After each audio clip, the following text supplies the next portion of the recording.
There are men who serve, and then there are men who spend their lives answering every call this nation has ever whispered.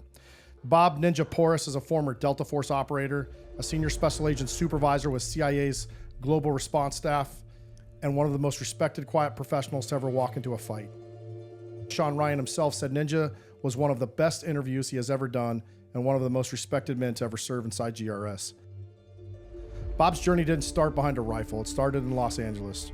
Raised in a working class home with a Marine Corps father who drilled one message into him: get a skill that still matters when the uniform comes off. I was helping her, right? In my mind, I was helping her like cope with the loss. I guess that was kind of a common theme, really, when I think about it now, that, you know, throughout the career that I had, that's kind of what helped me get through a lot of things. It's like thinking about somebody else or being responsible for somebody else. From the engineers, he hustled his way into the Ranger pipeline, battled through Army bureaucracy so broken it literally listed him as AWOL while he was still in formation in the Ranger Regiment, and then clawed his way into the unit, 1st Special Forces Operational Detachment Delta, where his real career began. Sights and sounds, all that stuff, firefights, sporadic firefights everywhere, gunfights everywhere. Were you guys expecting resistance? The Battalion 2000 was coming down. Those are the guys, those are that's the enemy. Car comes up, gets tangled up in that stuff, so screeched to a halt. And I could have swore he threw something, and everybody else said that. Did he throw something? And I hear this, like, hey, did he throw something? And we're thinking this is the one-off guy who's going to start to do his thing. And he got shot at from a machine gun from some other platoon on the perimeter. And it was like one of those things like, oh shit, like, oh my God, this is it, right? This is how that happens. Get back around the wall, and then it was loud as shit. But other than the loudness, I don't remember it really being loud because there was so much shit flying through the air that it was like dirt, debris, cinder block, you know, chunks and all that stuff. He's sharing the truth, the lessons, and the human cost with all of us. You're fighting yourself. You're competing against yourself. You're never going fast enough. It's like, what can I do to keep going faster? It's all you in your head, and literally trying to do the best you can, whatever is in front of you. And yeah, you couldn't go fast enough. You were always going too slow. In my mind, I was always going too slow.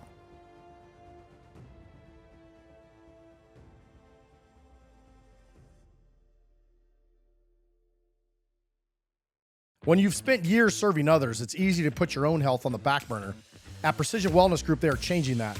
Founded by a former Special Forces medic, emergency medicine physician, and hormone and longevity specialist, Dr. Bosley's mission is to help veterans, first responders, and motivated personnel nationwide to take back control of their health. This is why I personally trust Precision Wellness Group in optimizing my health goals. With telehealth appointments available in nearly every state, Precision Wellness Group can offer you personalized hormone and peptide therapies straight to your door. Grab Dr. Bosley's top 5 supplement guide in the show notes to start fueling your momentum, and then visit precisionwellnessgroup.com to get started. Listeners, please mention Vanguard 50 for your 50% off your 1-hour in-depth consultation with Dr. Bosley. For our home viewers, you can also scan the QR code on the screen right here to directly lock in that Vanguard wall deal on your initial telehealth or in-person visit. Take a tactical approach to optimize your health at Precision Wellness Group. So how did you kind of end up at CIA's GRS? You're at Triple Canopy. I know you I think your first contract was like 9 months is what you were saying, and then you ended up on an NSA contract. And How did you end up over at GRS? NSA, Dying Core, and Triple Canopy were the companies I worked for. And then it was really just,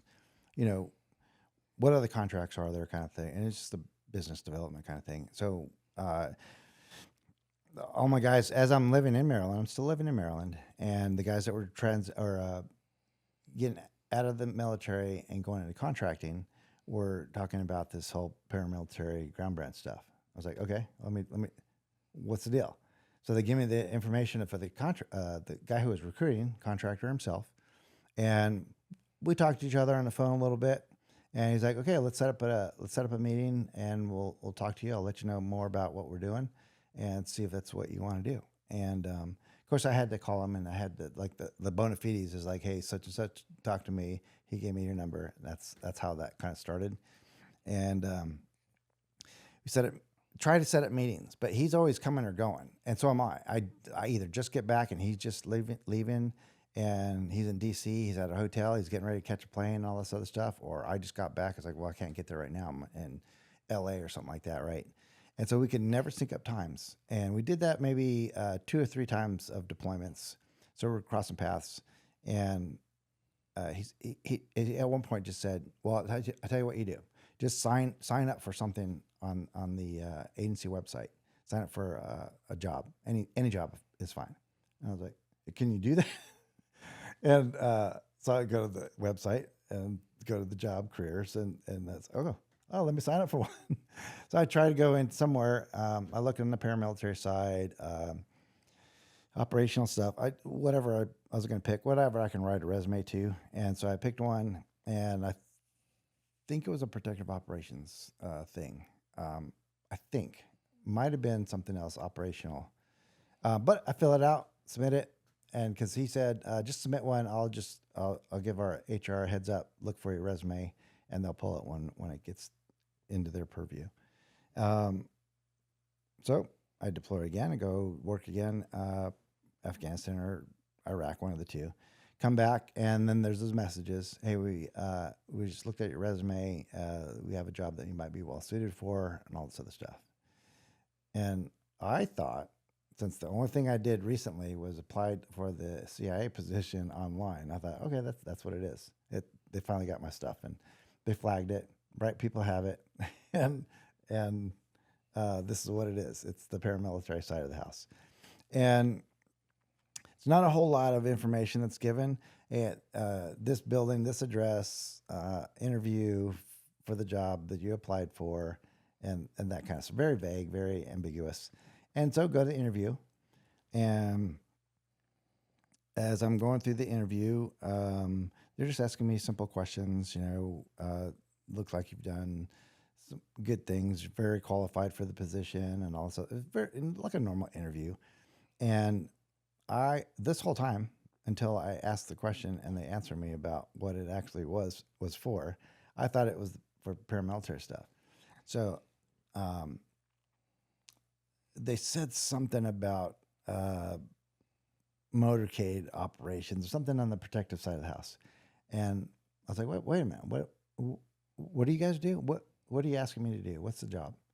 And they're looking at me like, you applied for the job, so that's what we're interviewing you for. So they're looking at me like, what are you, dumbass? I was like, no, I'm serious.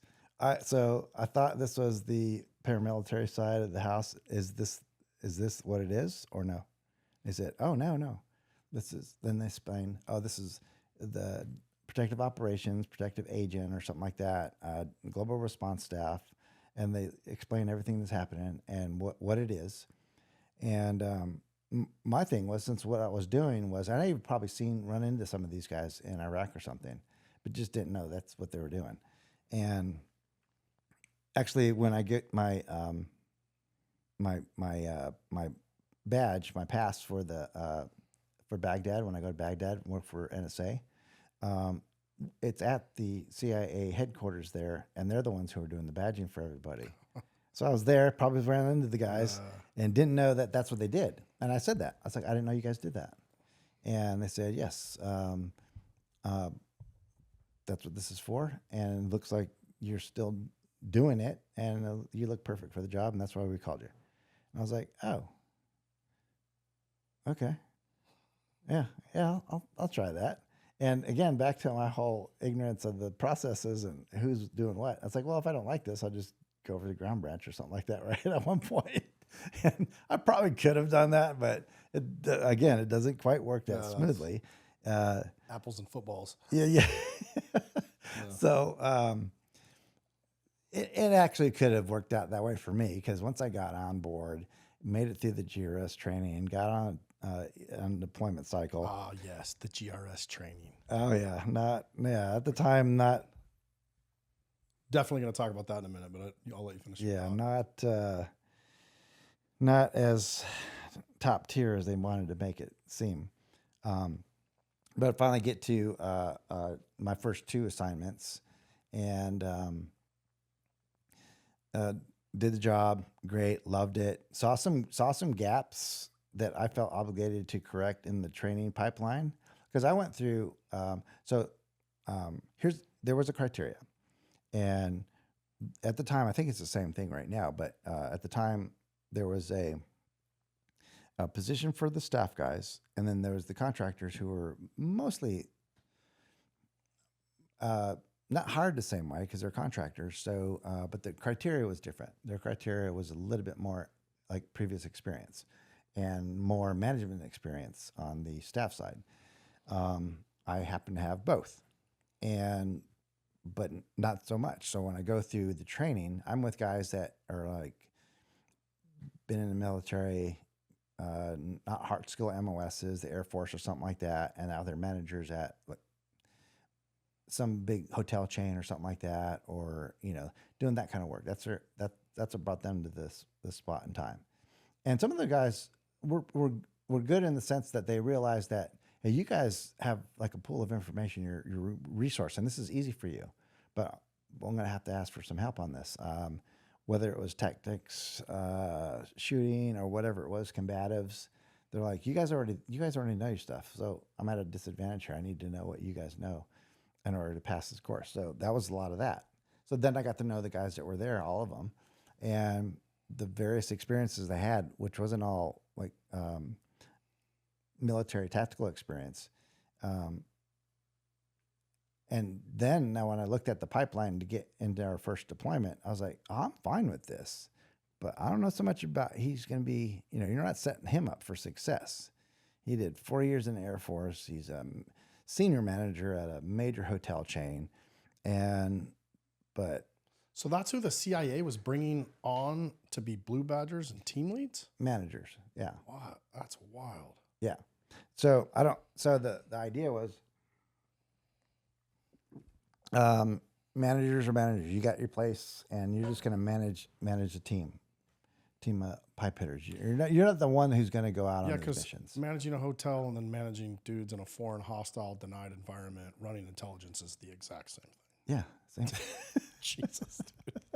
So the on the staff side too, though, it could have been any number of requirements, but there's also waivers for hiring staff officers, right? That could be waived, and that can be waived, or that could be waived because you're going to get it when you finally go out, right?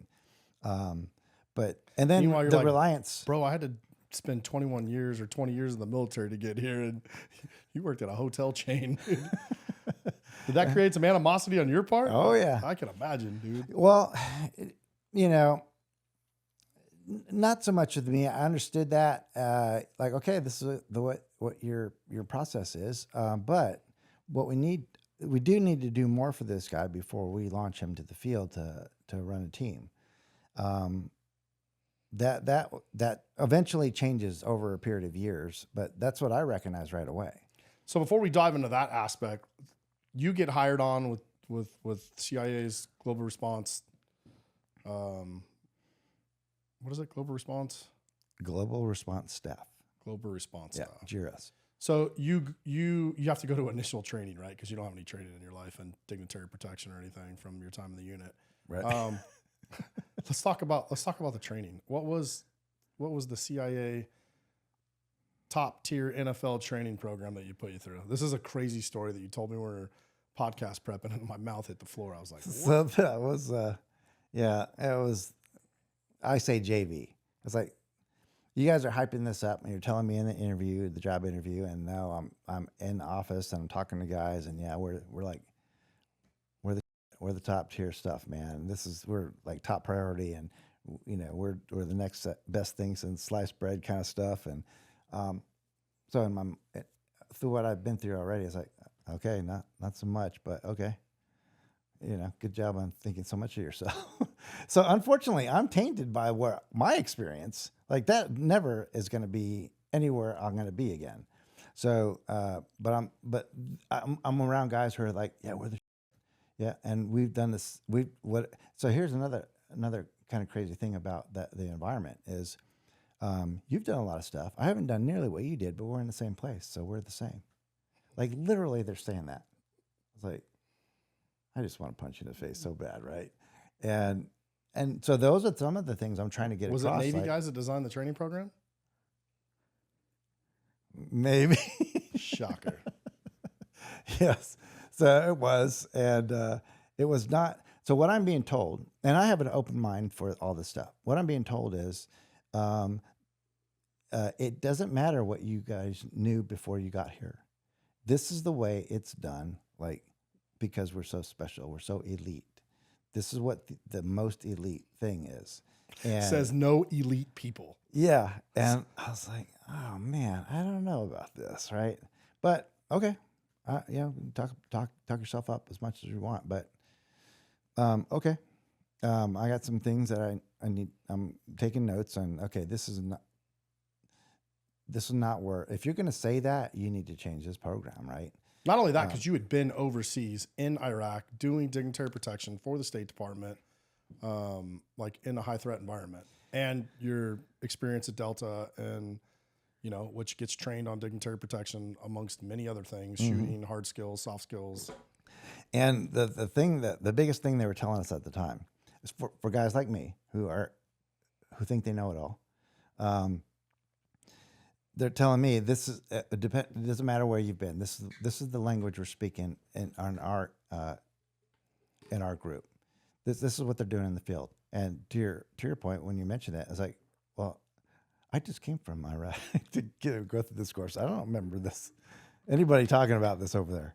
But if that's what you're saying, then okay, I'll try to open my mind and try to get into it.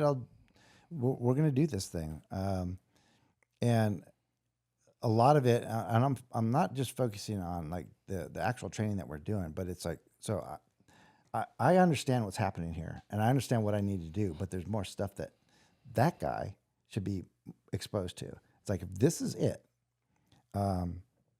for him, then he's going to deploy after we graduate here, because that's what they're saying. As soon as we graduate, we can't deploy until we graduate. And I think it's important for the audience to hear. I mean, we skipped over your triple canopy stuff and NSA and Dynacore, but dude, you were working in denied areas. I mean, teams were getting hit, people were dying. Like, you were a part of contracts where people were getting killed. And so like you had not only World War training, but you also had a lot of real world experience doing the job in a war zone. So I think it's important for people to hear, because I glanced, I skipped over that part, but I think as we're talking about this, it's important to bring up.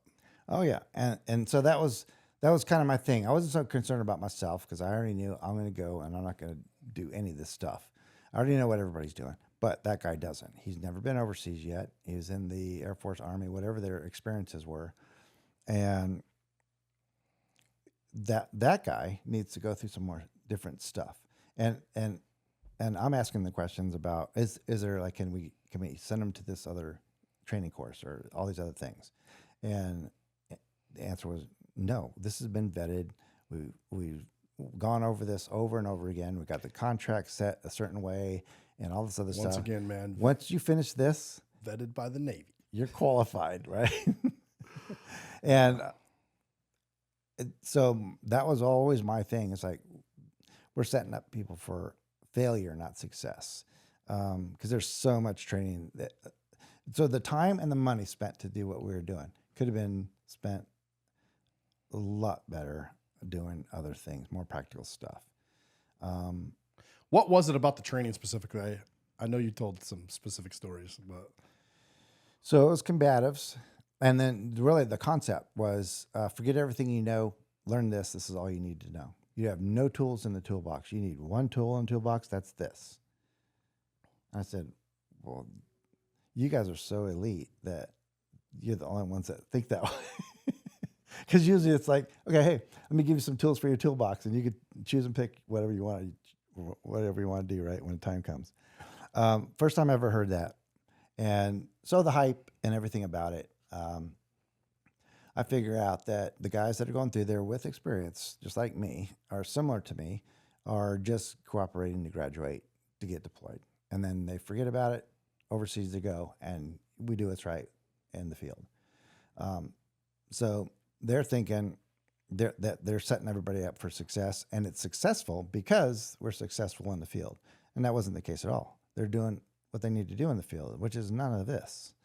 And eventually that changes, but it takes several years to Well, get you to got that like, point. you were in the training environment and they like tried to gig you a couple times and one of the dudes was getting ready to kick you out. Tell that story. Oh yeah, yeah.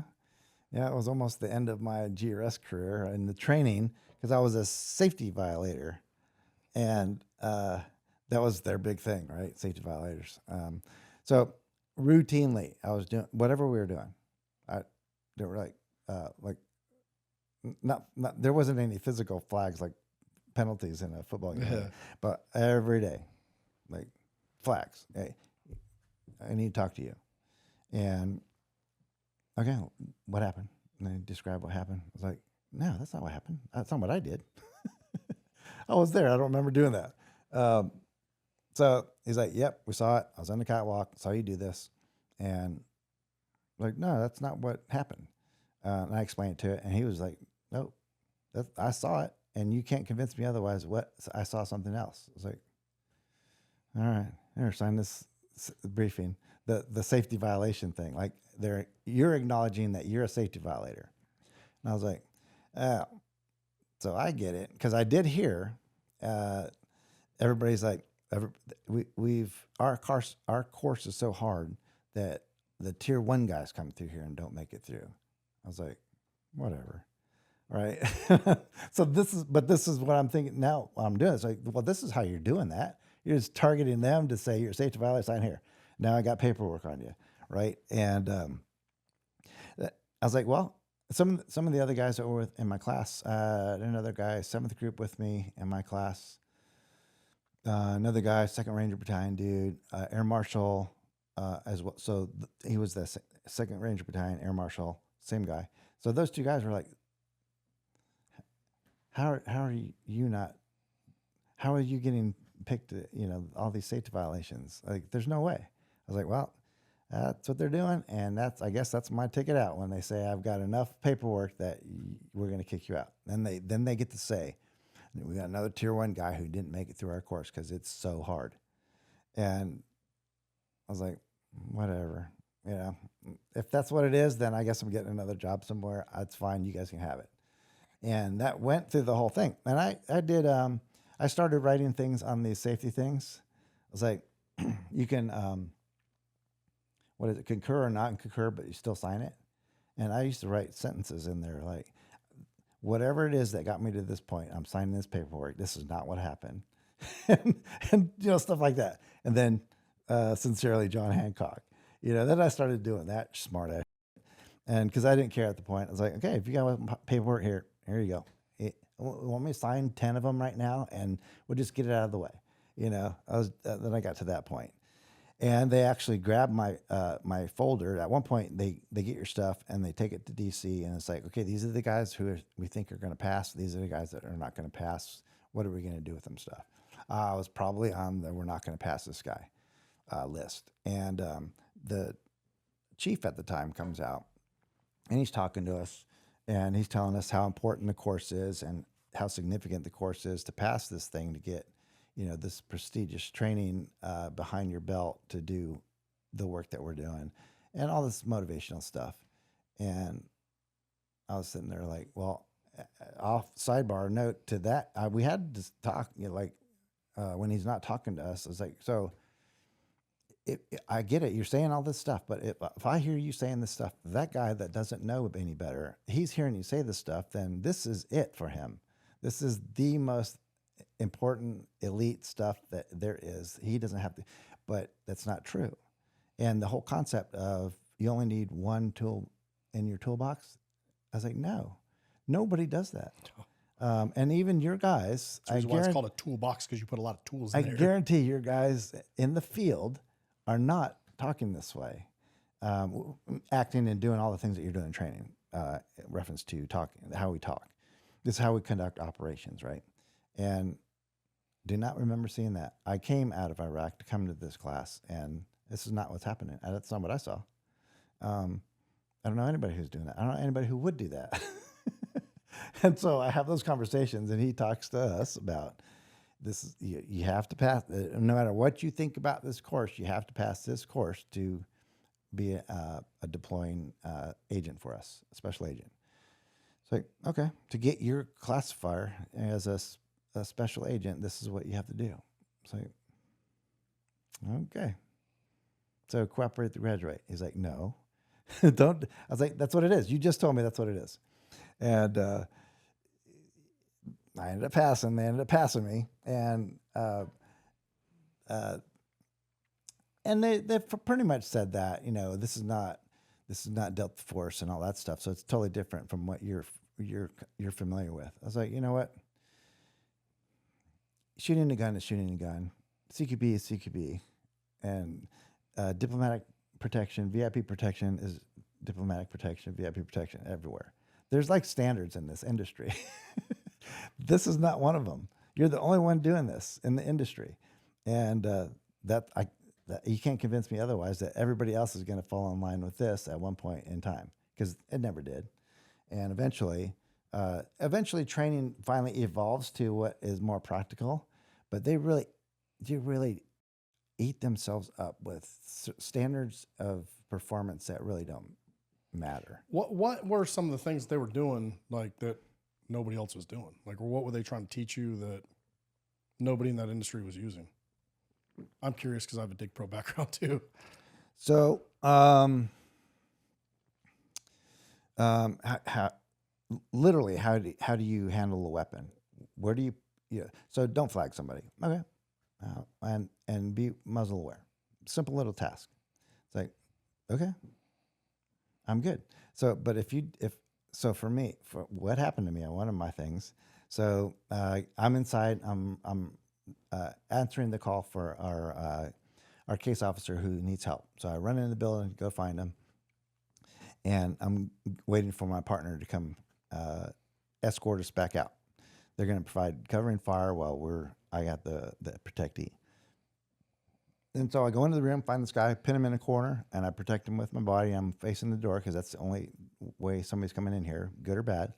And I hear my guy coming over there, and there's a call that you make. Blue means friendly. So you say that a couple times. So blue, blue, blue, and you answer back blue, clear. Like, okay, I hear you. Come in. And guy rounds the corner. And so realistically, I'm going to keep my gun at the door because even if I hear that and we were wrong and he's entering another door next to me, I don't know who's rounding that corner. So he comes to the corner. I recognize him, elevate my weapon. And it was like over the threshold. So over the threshold, he clears my line of sight, weapons back at the door. He comes over and we start getting ready to go out, and then we go out. So what they told me was, you flagged your partner. You flagged your partner. I was like, where did I do that? It's like, no, I didn't.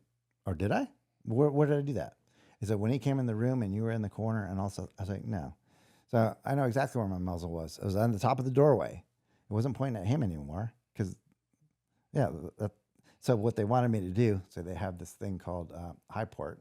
That's what they wanted me to see me do. Like my partner's in, and I super elevate my gun, like high port, like it's faced toward the ceiling. It's like, well, I don't need to move my gun that far. It's already off him at the top of the threshold, right? I'm not going to do this when all I have to do is that. Then back on target, right? And he's like, nope, I saw it. We all saw it. We all talked about it. We saw you do it. I was like, no. Okay, whatever. Sign some paperwork, and I do that. So it was things like that. Which is a Navy tactic. Yeah. So they wanted us to do all those kind of things. Then there was this thing called the combative stuff. So we're going through the house when we're going through the small unit tactic stuff in a house. And the way they want us to do this is we have our primary, and it's tucked under our shoulder. And then we have what's called a wing guard up here in case there's a non-shoot threat. And then we can just posiform this dude, right? So knock somebody right. So we're running through the house like this. And I was like, okay, this is ridiculous. I need both hands on my gun. And then there's the high port, and then there's the posiform thing, really right? Smack somebody with a muzzle. Yeah. And there was things like that. I was like, I feel silly walking through the house, doing CQB like this. But if this is what I got to do, pass your course, to then effectively have some effect on changing this stuff, okay, I'll do it.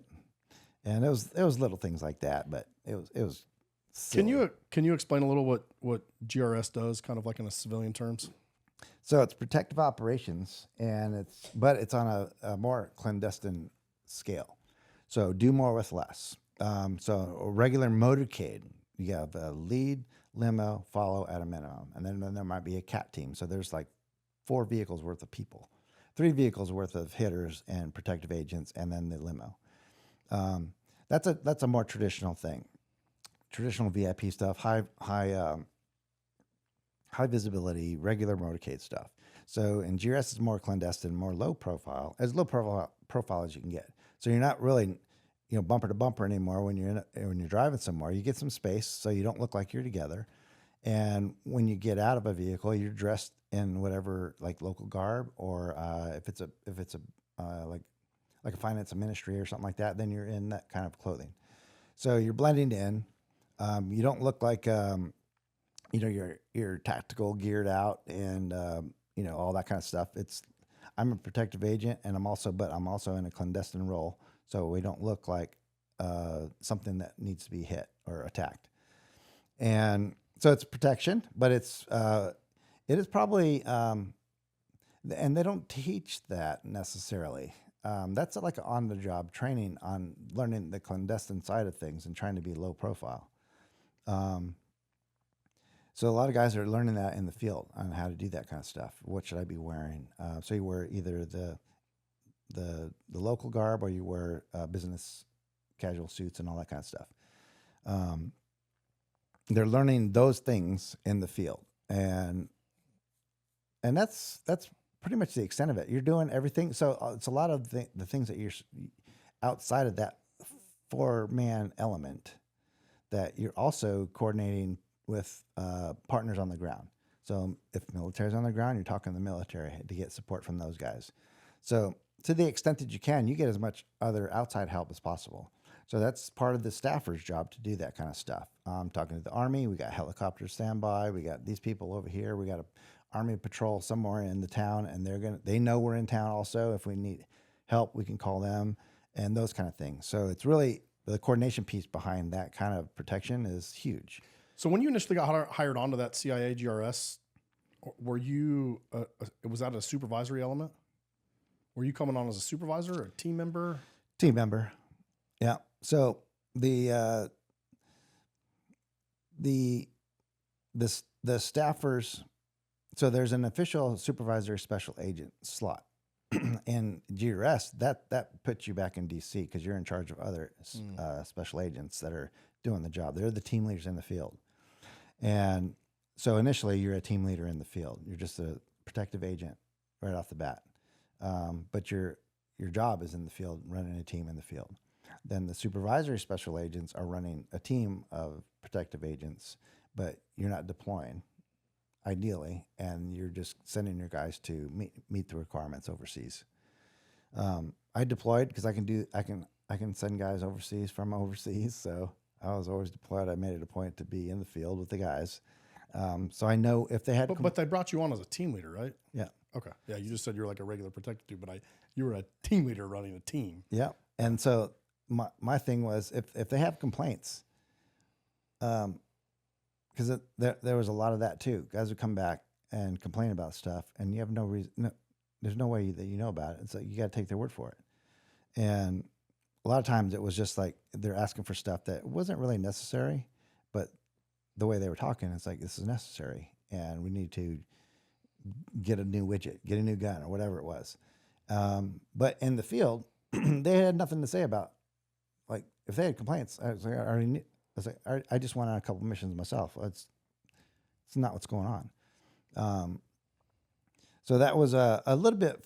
I was in an advantage because I was there for them to say anything. Really, so I'm here. If you need to complain about something, or we want new stuff, or if we need to do something differently, yeah, that's what I'm here also to listen to. As in my supervisory special agent role, yes, I want to know all that stuff from all the guys, all the teams, contractors, staffers, whatever, whoever it is. And then also interact with the agency folks that we're providing support for. What are we doing good? What do you need to see differently? What do you see us needing, wanting to do? Did you guys fall under the chief station? Oh, yeah, yeah. Yeah, and for the most part, the director of operations were the guys, the folks, guys and gals who were providing security for. Those are the folks that saw exactly what we were doing and how we were doing it, and if they needed something different. So if we were jeopardizing, the type of human collecting that they're trained to do, then okay, how do we support you better? So I was there to answer all that mail, and that really was we can. Some of our guys were capable to do that, like others, like more, I guess, non-traditional type of protective operations, and some guys just very narrowly focused. I'm doing what I'm trained and nothing to do. And also, as a contractor, they're concerned about operating out of the scope of their work and all that stuff. And I was like, I will never ask you to do anything out of the scope of your. If we need to change your way you're doing business and that affects your scope of work, I'll talk to the contracting office back home and we'll get it squared away. I already know all the dynamics of all this is going on, how you're doing, what you need to do, and all this. I'm not going to ask you to do anything outside of your contractual obligations, stuff like that. What were your non-negotiables for letting someone work on one of your details? Acting like a jackass.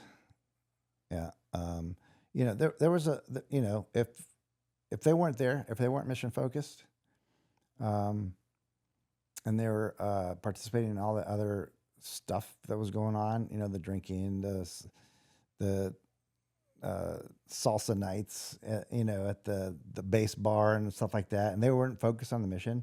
They weren't. So that's all I asked of all the guys. You're 3 or 4 months here.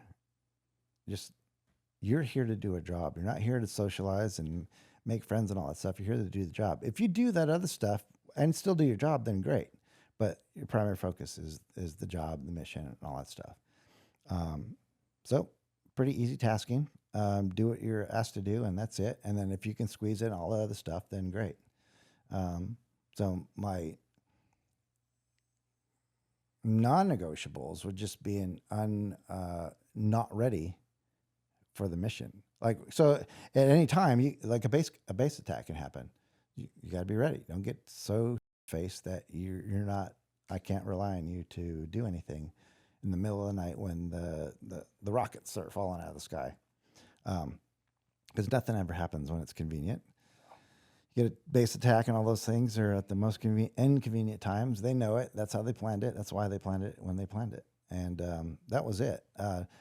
Interaction between the people that we were providing protection for. Professional conduct. A lot of our guys, typical, knuckle dragger, they're just set in their ways of doing things, and just if somebody and it happens a lot. It happened a lot, where they're driving somewhere and they're driving too erratic, and the person in the back seat's trying to either have a conversation with a person, or they're trying to take notes, and they're just driving too erratic because they're driving like a maniac, and we got to travel fast because if somebody gets a beat on us, they can't hit us if we're moving fast. It's like, okay, but your guy in the back is doing collecting his job. You need to drive according to how, and to accommodate him and how he needs to do his job. He needs to write notes. Don't make him car sick and those kind of things. And I get why you want to do what you want to do, but now you're driving for that reason. And who's in the back seat? And a lot of guys just couldn't do that either. Was everybody that was coming on those GRS contracts earlier, were they all from the Tier 1 community? No, they were coming from all kinds of places. So a lot of them are coming from Blackwater and then other contracts. Blackwater actually I think they had a contract at one point too. So all these companies are doing similar things, and they're told they're going to get more prestige or more money. I'm not sure exactly what they were getting paid to work for us. It's like, okay, but then it became almost like a good old boy network kind of. It's like, hey, I got this job over here. I'll bring you over. I'll recommend you and all this other stuff, and you can come work with us and all that stuff. And we had guys that eventually were like not as qualified as other people, and but they had time in country, time behind, in Iraq or Afghanistan, one of the two, and they had been doing the job, and that's how they like cross-load over. And that's going to be important for later on in this conversation. Yeah. So we have what's typically called in our small little community non-quals. It's like everybody passed the test to get here. I got it. But are you really qualified to do the job? And so that was kind of a sidebar kind of conversation within our groups that, and they tell me too. It's like I don't want to roll with this guy. I don't want to go with that guy on this mission. And I was like, oh well, what's wrong with him? It's like, well, he's not at a level where I need him to be. Like he's not equal to me. I can't trust him to do what we need to do. I was like, okay, cool. So for whatever reason though, even if you're thinking that, I'll split you guys up. Go who are you comfortable rolling, going out on this mission with? And they name names. You can be this guy, this guy, this guy, this guy, but not him. I am not going to do that. Because I feel like going home at the end of the day, at the end of this trip, and I'm not comfortable. So okay, and some of the case officers, some of the human collectors that we were protecting out there would come to me and say that too. It's like I'm not so comfortable with that guy coming with us because he's just too much of a, he's not blending in. He's very stuck in his ways, and he doesn't talk to me when I ask him a question. And that's kind of the difference between all the other protective operations, right? You actually have conversations with your protectee. Usually that's like a no-go.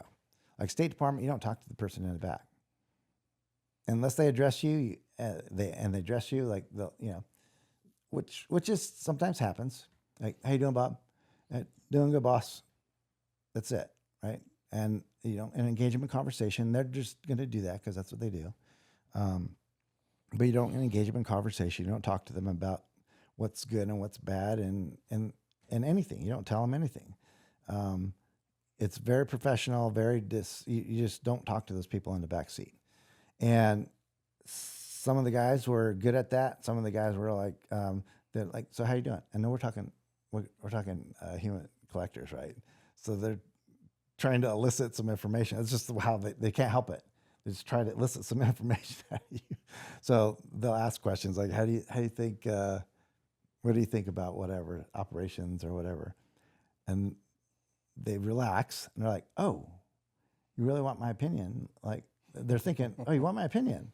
And then they just start, vomiting all kinds of information. And they're like, whoa. And then I get talked to. It's like, man, your dude over here, he's got the ass about all this stuff that we're doing. And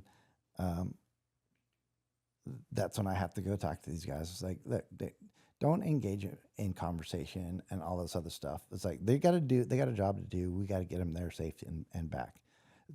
That's all you have to do. Some guys are better at that, the little interaction with another person, but they're the guys that are doing their jobs, the collectors. How's everything back home and all those kinds of all the kind of things that they try to get you to open a conversation with. Everything's good. That's it. And so there's the guys who are good are able to talk to people like that, and sometimes that dialogue is almost important, especially when you try to push the profile a little bit.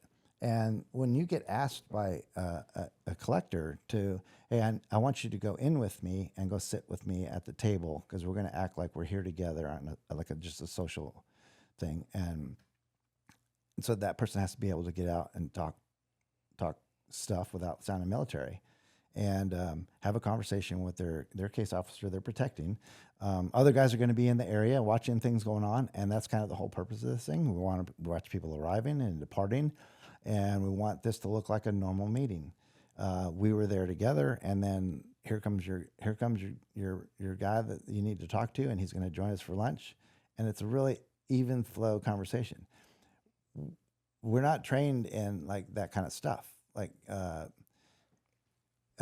tradecraft, those kind of things. But some guys just have that ability to do it, and some guys are actually have some training in it. maybe not from the agency, but from prior life. And some of the guys that we had that were good at it were some undercover somewhere. Like we've had several of those guys, just some of the best guys we had. They were used to working undercover. They were comfortable in it. That's what their life was. And these are guys who like were in their previous lives, in their law enforcement lives. They're working crime stuff, and they're embedding into gangs and stuff like that. Those guys, and those are the best guys at it. And they were comfortable. They were having conversations. They can dress the part. They can talk the part. And it wasn't due to any training that the agency gave them. It was all their previous training in the law enforcement agency they came from. But yeah, loved it. Loved those guys. And those are the conversations that I had with all of my guys, is especially when I'm looking for, and when I'm talking to the collectors too, it's like, who do you want to go with you? And I'll just task scoring that way. And they were comfortable with some guys, uncomfortable with others. And guys that look maybe out of shape, they're like, I'm not comfortable with him. I don't think he can handle himself, much less the team. It's like, okay, whatever the case is, okay. If you're not comfortable, then he's going to go with somebody else.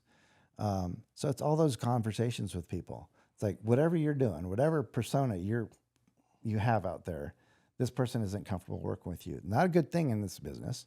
So you need to change some things about how you're interacting with your protectees. What was it like to supervise a group of contractors? I mean, essentially, they can just walk. You know, it's not like in the military where... Some did. Yeah, and I send guys home. So that was one of the things, too. This is the performance standards, and if you don't meet it, if you don't meet that threshold, then I'm going to send you home. Or if you're not focused, if you're not mission focused here, and you're just concerned about doing other things other than the mission, then I don't need you here. Did you ever get pushback from DC when you sent people home? Yep. Because they're managing the contractor budgets and time on the ground and meeting criteria that they're supposed to be on the ground certain number of days and all that stuff. So they're doing that, and I get it. But I was like, okay, well, send him somewhere else. I don't know. Keep him employed in DC, but he's not coming here. How did you balance discipline with morale? You know, I'm listening to you. I mean, 6 months is a long time to stay focused. Well, so the guys that are working, they understand that. So they were upset a lot of times at the lack of action, the lack of discipline, like holding people accountable. That's all I was doing, holding people accountable. And then they seen guys get away with stuff. And then that kind of builds a bad environment where, well, if he can get away with that, they're not sending people home. I can do whatever I want, kind of attitude. And then so when I show up, I was like, hey, let's talk for a minute, and hey, keep this up, and I'm going to send you home. And I actually got some responses like, well, you can't send me home. It's like, okay, keep it up. You'll be on the next thing smoking. And then eventually that happens, and they see that happening. And that kind of straightened everybody up. It's like, oh shit, okay, he's serious. And he can actually do that. I was getting complaints all over the place. Complaints in the station. So I was at all the headquarters overseas in Iraq and Afghanistan. And they're calling my bosses back in DC. And I was like, getting those phone calls and emails, hey, give me a call. And this is my chiefs, deputy chiefs back in DC. And I say, hey, what's going on with this guy? And I tell them, well, this is what I have going on with this guy. And he keeps it up. He's going home. And they're trying to say, well, you know, we can't go. They're trying to meet contractual obligations. That's their focus. And I was like, so I get it, but I'm not going to keep this person here just to meet contractual obligations. He's not doing the job, so I don't need him here. So get somebody else out here. And I'll let you know when it's coming. But, okay, I'm sending this guy home on this date. Have somebody on a plane come in the other direction. And they also were in the mindset where, well, he's not going to leave.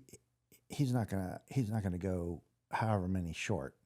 And so me being on the ground, it's like, we don't have enough people as it is. We're already under our obligations by contract numbers already. And we're getting ready to go lower because now we're approaching like the holidays, which always guys don't want to deploy during the holidays. And we always go under and our contractual numbers and our obligations. So it's like, well, we're getting ready to go under anyway, so I don't need him here. Send somebody else who wants to work. And had up and down all the way. Talked to the guys, talked to management, talked to station management, the guys, the bosses in the field. Didn't have any problem with that. Got complaints all kinds of times. I was probably one of the most hated. But when people started seeing that, that's how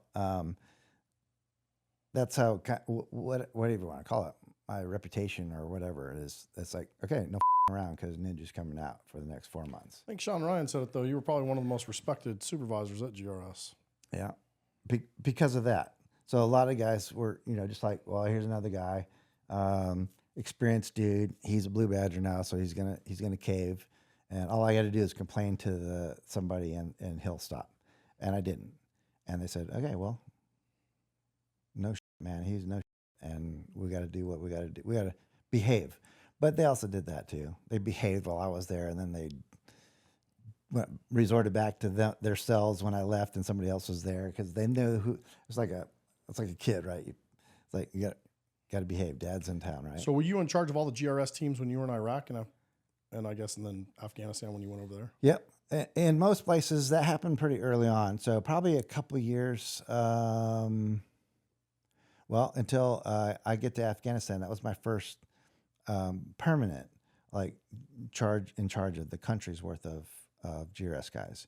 And I've done it, but it was only just to replace a guy for his vacations and stuff like that. That was the first time. So that was 3 years into it. I started doing that. And then once I did that, I didn't come out of that senior position anywhere I went. So all the other, Iraq, Afghanistan, and everywhere else on the world. You went from running a team to running a country full of teams. Yeah. What was your leadership? Were you like somebody that really got into the different team aspects and traveled around a lot and rolled with them, or were you really hands off, kind of lead from afar? What was your mix? I was a hands on as much as I can. So my reluctancy to get a position at DC was part of that, or my reasoning for that. I'm not going to put in for positions because it's going to help me get 14, 15, move up the food chain. I wasn't concerned about that. I honestly enjoyed, took pride in doing the job. Probably one of the most prestigious jobs you can have, right? But I also saw the abuses. So I was almost offended by that. It's like, you don't take your job seriously enough. This is a pretty important job. And where literally lives matter based off, and they make it or break it based off of your performance. And so for those that didn't see it that same way, like they placed that much importance on their job. All right, I don't need you here then. And I'm not going to tell you to go take that person out and expect that kind of performance and put that person's life in jeopardy. You're going home. I'll deal with all the after effects, whatever happens. What was it like working with and or for the CIA? They've been depicted all throughout the movies. I got my own personal opinions based on my time overseas as well. But what was your experience overall? Was it positive? I mean, the CIA is known to be pretty slimy and cutthroat. Was that your experience, or was it a mix? There was a little bit of that, yeah. Yeah. So if you're an employee, it's all very cutthroat. So you're based off you're rated and off your performance, off your individual performance, regardless if you're on a team or not. It's all individual performance driven. So when you have that environment, as soon as you're in competition for positions and jobs, it gets pretty stupid sometimes. Then there's the block checkers. There's those guys. I got to do this because I got to check the block in order to get another position. I got to have this in my resume when I apply for another position. I was never that way. I joined to do the job that I was doing, and that's my only intent, to do the job. Even my buddies over on the paramilitary side were like, "Hey, man, anytime you want to come over, let me know when you're done babysitting." Yeah. I was like, dude, so I felt obligated to make a difference. and I couldn't, in good conscience, like leave without. And maybe it was hubris on my part, but I thought I had some sort of influence in what was happening now and the changes that were happening. But I actually did. I didn't need any recognition for it. I did what I did because it's like changing the way we do business, whether it's tactics, procedures, or whatever it was. So the information that I provided, and it's not like I ever said, "Hey, this is screwed up. We're screwed up," and then left it at that. It's like, you know what? We can do things better. This is where we're at, and this is what we can do to get better, and provide a solution. If I was going to complain about anything, I always had provided a solution. Saw a honest assessment on what's happening. How can we do it better? And we can even add more to our plate if we do it this way. So bonus benefit to everybody. Did you really have to deal with a lot of bureaucracy at the CIA? I mean, you and I were talking about a grenade story last night, which I thought was pretty interesting. And basically, Afghanistan, there's where the agency had their compound. There was a hotel that got hit. That compound got hit a couple times. It was funny because the incident we were talking about, I had been in that hotel the morning before. But essentially, they go to attack the compound, right? And I'll let you tell. Yep. So the headquarters there in Afghanistan is getting attacked, and so time differences and all that stuff. I go to DC that morning. I'm going to catch a flight later that day, and every time I went, no matter if they gave me any information, feedback, updates, or whatever, I still went into headquarters, checked in with the bosses, the chiefs and deputy chiefs, and said, "Okay, what's happening out there? What do you need me to do? Got any guidance? Anything? Any concerns? Things I got to look at? Things I got to be aware of? People that are problematic who we're dealing with?" So that was an honest conversation. Like who's complaining the most over there? From our customers, from our operation side of the house, all the collectors. Is somebody complaining? Because we'll address it. And so those are my questions. And usually it was nothing. They're like, "Oh no, I don't have any guidance. You know what you're doing. We're not concerned about that." And it's not like I needed to hear a concern of theirs that I wasn't going to perform. I was just, okay, what's happening? What's the environment? What's going on? What are you concerned? Like numbers. Everybody's worried about numbers. How many people are in country, and why are we having issues? Putting people in country and all that stuff. Are we meeting we meeting the mission? Are we having to cancel missions because we don't have enough guys? That kind of stuff. And it was always something like that. But the morning I went there on the day of the attack, I'm asking these questions, like, okay, so before you get on the plane, I need you to take a look at something. So they give me the write up, the sit rep on the attack at the hotel there, and it was almost like a very sense of pride, right? Like badass, right? The guys stepped up and did what they needed to do. I find out later on that there were some other things going on that weren't so good.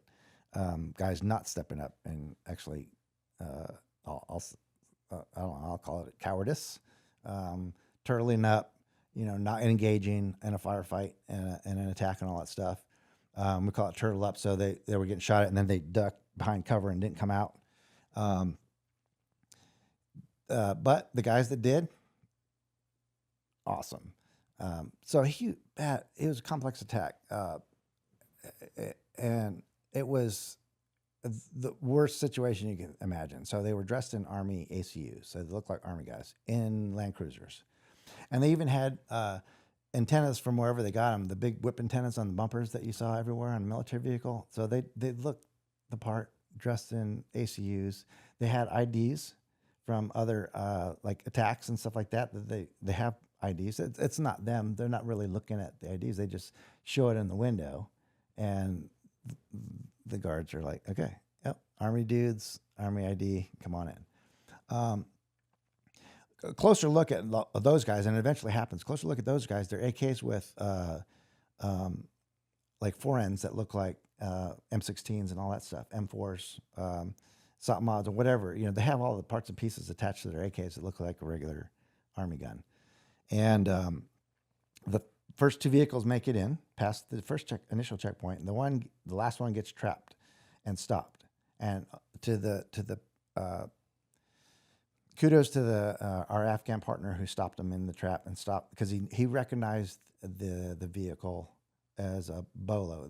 They were, whether it was the vehicle or the license plate itself was stolen, and he recognized the license plate as one that was be on the lookout for in the area in Kabul. And he stops the vehicle, and as he goes out to question these people, now the two vehicles, other ones are already at their whatever you want to call that. They're ready to start a fight and attack the Ariana, and they're just waiting for the third vehicle to get there, and then they start the assault. Third vehicle gets trapped. Our Afghan guy we train those guys too to be the first ones out on the street, to be the face of Afghanistan and all that stuff. So there's no Americans there, just to check on them and stuff like that. But the Americans are further back on the machine guns and all that stuff. And good thing about some of the things that happened were that initial gunfight. So our Afghanistan dude comes around the corner, and he's starting to question them from behind a Jersey wall. He's standing behind, and he's starting to ask them questions. Whatever the questions that was, they weren't answering whatever it needed to be. And then they get out, and then they start shooting at him. And then they all start getting out of the vehicle. So there's all four doors open on this Land Cruiser, and four people are getting out of their vehicle. They shoot at this guy. He ducks behind the Jersey barrier, and he gets his gun and tries to shoot back somehow. But there's a shed, like a guard shack, Jersey barriers, and that he's trying to peek around and get shots at. And right away behind him is the guns manned by American security guys that we have securing the base. So 240 starts shooting up this car and shooting up the guys at the checkpoint, which also triggers past them those two guys thinking it's go time to start the attack. They start the attack. It was a Friday morning, I think. So off day in Afghanistan. That not necessarily an off day, but their weekends are Friday and Saturday, so no operations are planned that morning. So our other guards, our Afghanistan guards, are sitting around at the gate, like they're not expecting any visitors. And why are these two Army vehicles parked outside our gate right now? And so some of them were a little curious and like, are you have an appointment and those kind of things. Those first guys that were just stood up and walked to the car, they were the first ones that were shot. And then assault is on. The assault keeps going. One of the things they wanted to do, there's this huge, it was I'm going to call it a King Kong wall, but the fence on this one part of the gate. So this is where we were able to. This is the only gate that you can actually get a truck into to get like large supplies, construction equipment, and stuff like that into the compound. And so, but this wall, because that was the only gate like that, was going to be. It was like reinforced concrete and all kinds of stuff, but it really just looked like just a roll gate. And I guess in part of the attack plan, one of the guys was wearing a suicide vest, and one of the guys goes to this gate. He's going to breach this gate, and he goes up to the gate. It's kind of funny, but he goes up to the gate, cracks off his vest, hugs the fence, hugs the gate. Poof, dust cloud, right? And dust clears, the gate's still there. So little score marks and everything, but that gate's not going anywhere. And so they don't know initially. So boom, big old dust cloud, and guys are coming in what they think is expecting to be a hole in the wire, the fence, and it's like, oh, just running into this wall. And I think there was a second guy who tried it too with no success. And then so they focused their attention to go around to the other gate. And as they're doing that, they run into this guy. This is the first bad dude that turtles up. So our Americans are up in this tower, and they're usually faced out, but the attack's happening behind them. So at one point, they return fire, and they're trying. So they're looking at what they think is Army guys too. So I don't know what was going through their head, but they're starting to get shot at, and rounds are hitting their tower, and then they duck down. So whether or not they knew what was happening, so explosion, gunfire, people are dead and dying. They're getting shot, the locals, and who knows? I never talked to that dude because I was reading the report back in DC, and so by the time I get there, it's the day after, and we're going through questioning and all that stuff. But I find out what's actually happening. That guy turtles up, and we never see him again. So everybody that's looking on camera thinks, okay, well, he was hit. We need to get help to that guy and go get somebody on that gun. Another tower does the same thing as the assault force. The bad guys are making their way to the other gate. They shoot at that tower. He goes down, and I'm almost positive he wasn't hit with a bullet. He was just turtling up because he was getting round shot at him. And as they're around the corner, there's another tower. They start shooting and engaging. Bad guys shoot back at him. He turtles up. So everybody that's watching this on security cameras thinks there's a guy down there. He needs a medic. He's down, and this guy is now down. Holy shit. So GRS dudes, two are on the front steps of the main entry into the building behind the wall. This is a drop-off pickup. They're getting ready to take, I think it was the chief out on a probably an office call somewhere, probably to the palace. But so they come down and they see what's going on. They see that dude in the tower go down, and they're like, we got to do something, right? That dude just went down. He's either shot or something. Somebody needs to get up there and get the gun up and treat that dude. So they make their way outside the gate. And as soon as they get outside the gate, these two guys are moving to see what's happening, to go to that tower, to get the gun up, and to get in the fight, right? Because they hear all the stuff going on, and they're relying like everybody else. Well, the static guys that are there, the guards that are there, they got this, and we got to make sure that the chief doesn't come out right now. And there's stuff going on. There's an attack going on. But so they make that decision, then they go out to outside the gate, and they start making their way around the corner. So bad guys are coming around one side.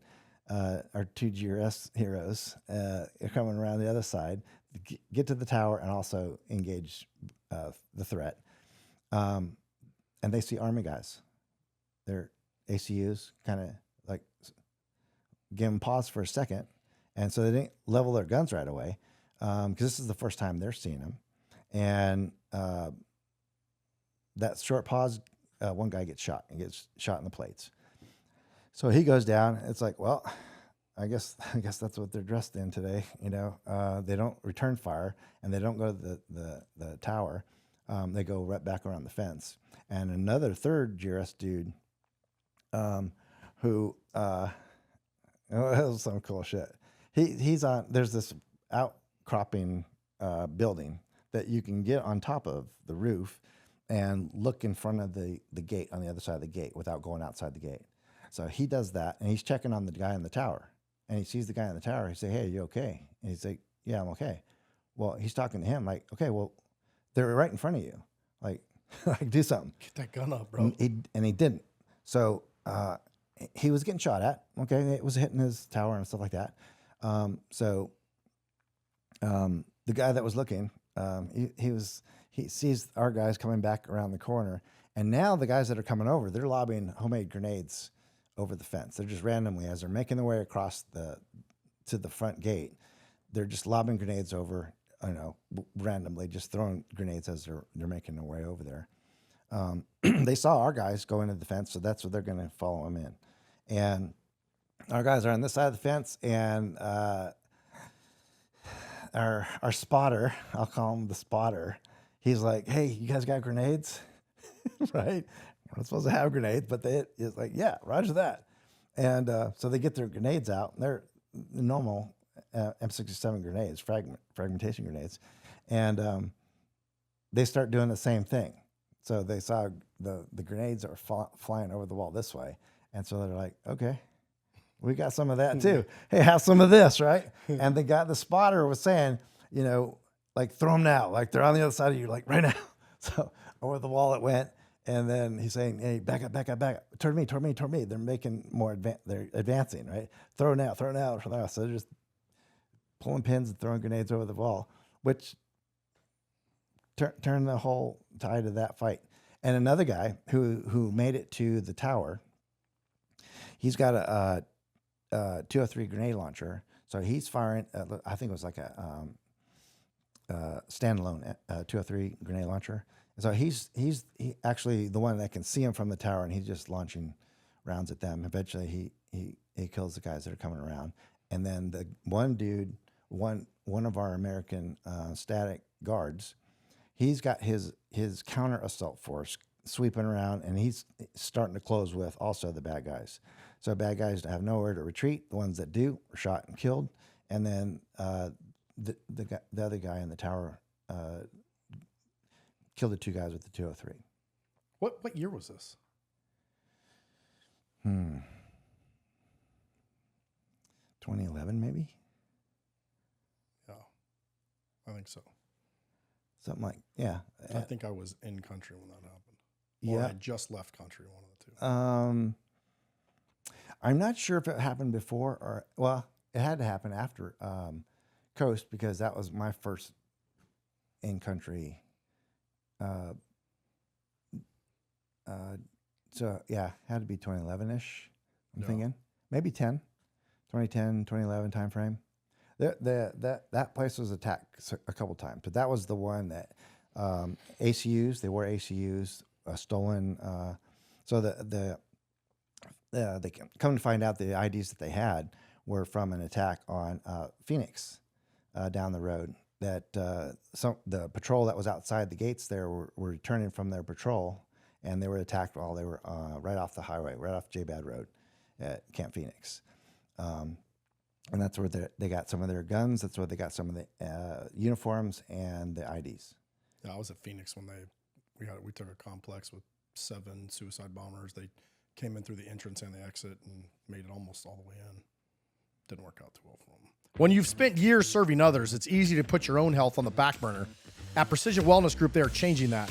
Founded by a former Special Forces medic, emergency medicine physician, and a hormone and longevity specialist, Dr. Bosley's mission is to help veterans, first responders, and motivated personnel nationwide to take back control of their health. This is why I personally trust Precision Wellness Group in optimizing my health goals. With telehealth appointments available in nearly every state, Precision Wellness Group can offer you personalized hormone and peptide therapies straight to your door. Grab Dr. Bosley's top 5 supplement guide in the show notes to start fueling your momentum, and then visit precisionwellnessgroup.com to get started. Listeners, please mention Vanguard 50 for your 50% off your 1-hour in-depth consultation with Dr. Bosley. For our home viewers, you can also scan the QR code on the screen right here to directly lock in that Vanguard wall deal on your initial telehealth or in-person visit. Take a tactical approach to optimize your health at Precision Wellness Group. Let's talk about Khost, man. That's a pretty black eye. You and I talked about it last night. So for those of you that don't know, the Khost bombing was depicted pretty well in Zero Dark 30. Yeah. And I think it was the largest loss of life for CIA, right? Yeah. Can you kind of tell us a little bit about what was going on and why? And for those of you that don't know, basically what was happening in Khost is they were bringing in an asset that was supposed to give information on Osama bin Laden. Yeah.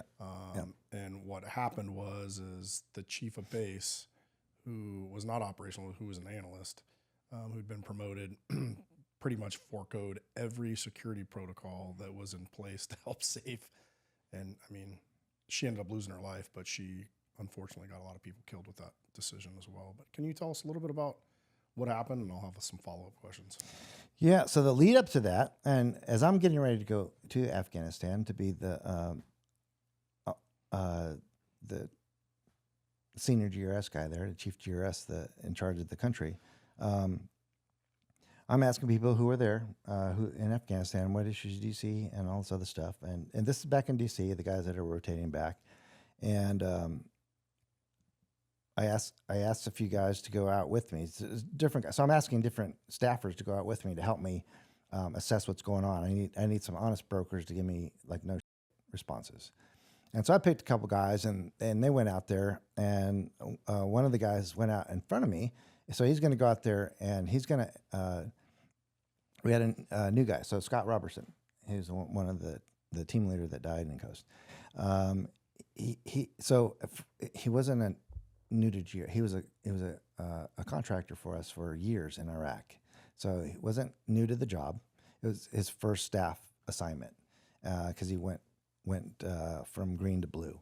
And so one of our more experienced guys was with him. I knew that guy. We joined together and went to all kinds of training with the guy that went with him.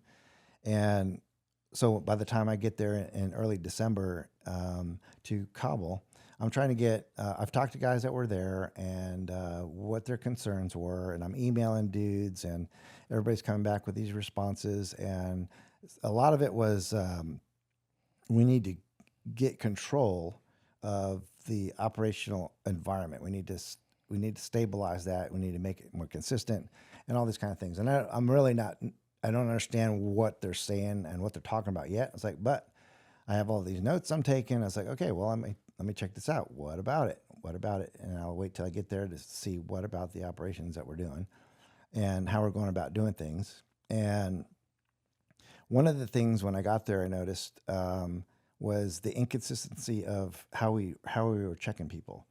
And I guess the thought process at the time was we'll let the chiefs at their bases manage things the way they are, because they were. If you go from Kandahar to Khost to Jabad to Asadabad and then Mazar Sharif or Farah, totally different environments. So people that you talk to and the environment itself literally is different.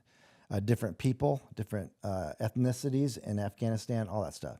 So I get that, but and I got it at the time. But there were some things that were kind of hamstringing us to do our jobs and having things different. So I get there and I talk to our senior contractor there, and he's telling me that I can only send. He's going through this whole chart of people, of GRS guys, and these guys are rotating to Khost and they keep going back and forth. I was like, okay, from a continuity perspective, I get that. But the reason was because of the changing policies, searching, and all that stuff. And you can't have the guys going too many places because there's too many different ways to do things. So there was color codes and number codes, all kinds of stuff. But in no case were the guys able to provide any information on it. They were just being told, this is what we're going to do. I have a color code. I have a number code, whatever it was. And if they're at this number, then it means you do this level search. And so it's like, we should be the ones dictating that based off of the threat. And so those are my questions. What's the threat environment? What is the threat? Describe to me all your criteria for searching anybody. And none of them are like, okay, none of them started out with, well, so it's threat based. This guy's, and some of it was associations. And most people over there are associated somehow with the Taliban or somebody, because it's a family thing. Mm-hmm. And it's Afghanistan. So that's kind of what was going on. It was very different, base to base. And my thing was, okay, well, I understand what your criteria is, but this needs to be more consistent across the board. Otherwise, this is how people die. You start confusing people. Somebody does the wrong thing. You thought they were going to do something else. That's how bad things happen. And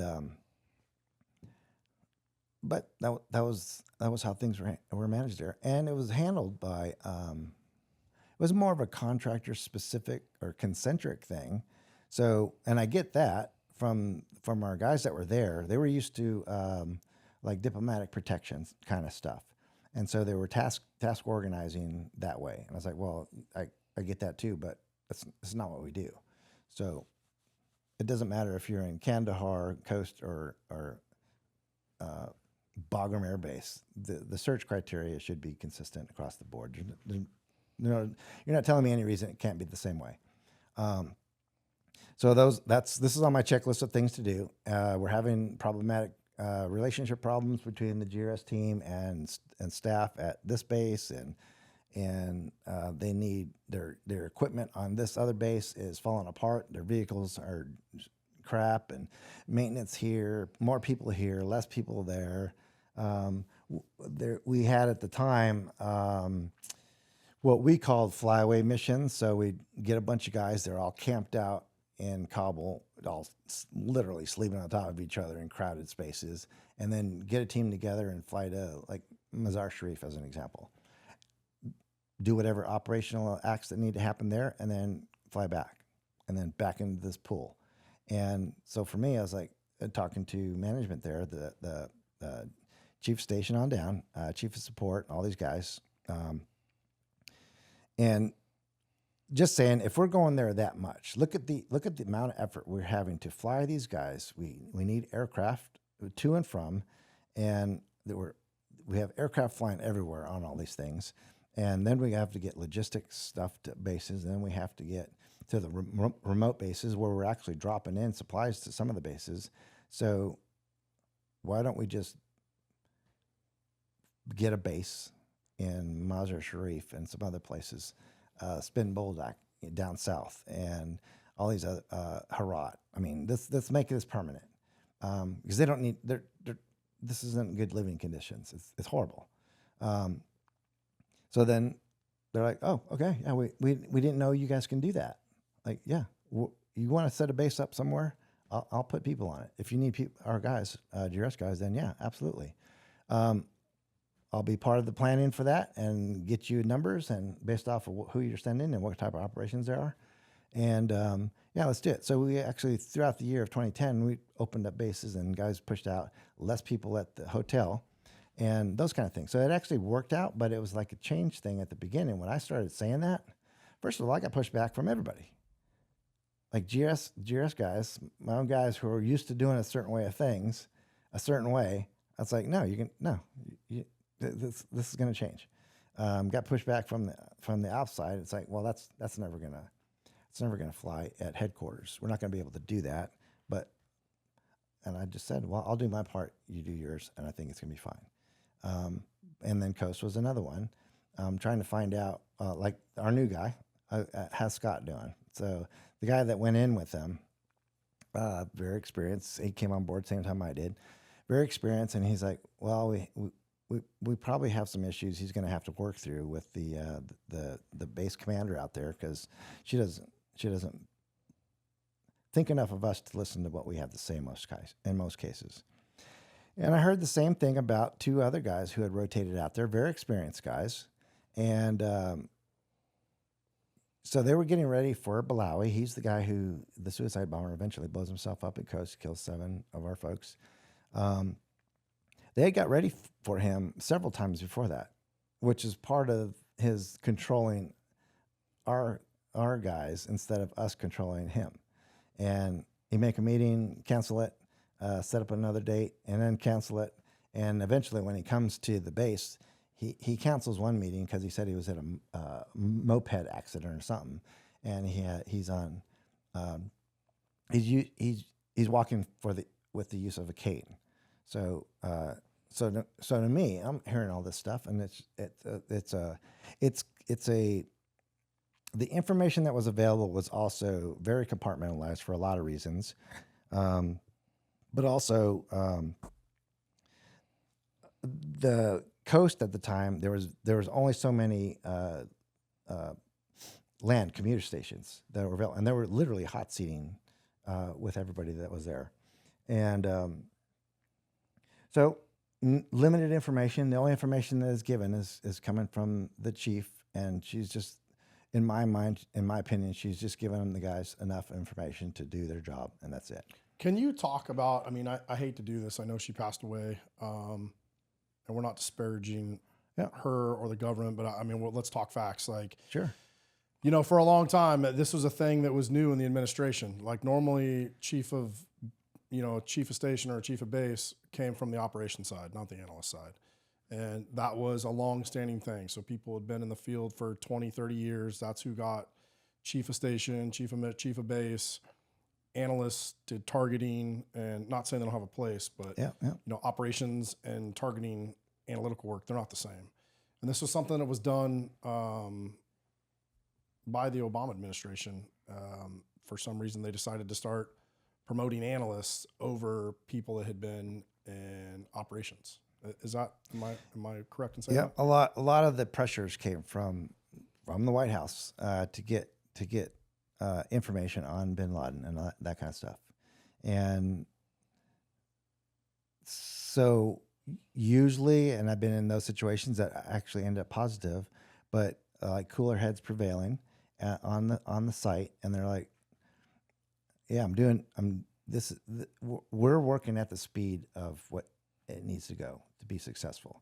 That one, the pressures that were coming down from the White House to the agency, to the bases, to everything else was Get Bin Laden and get information. In my opinion, it was too much for her to handle. Yeah, there was too much. It overwhelmed her, and then so she's like, when my guys were trying to talk to her, I'm like, "Hey, we do this all the time. This is what we do. Let's just not do it this way, and let's do it this way."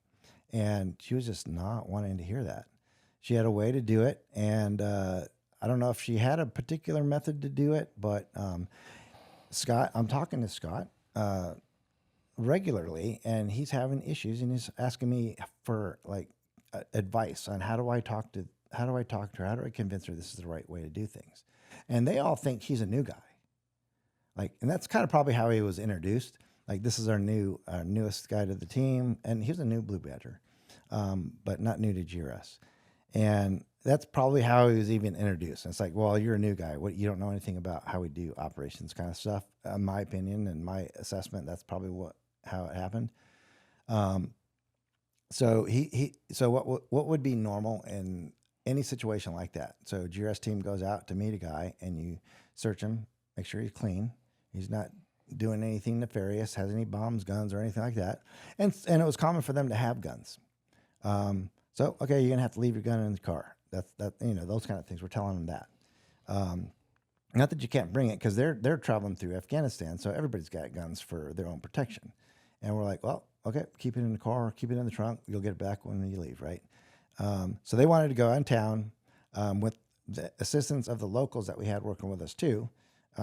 Meet them, search them, like we've done hundreds of times before.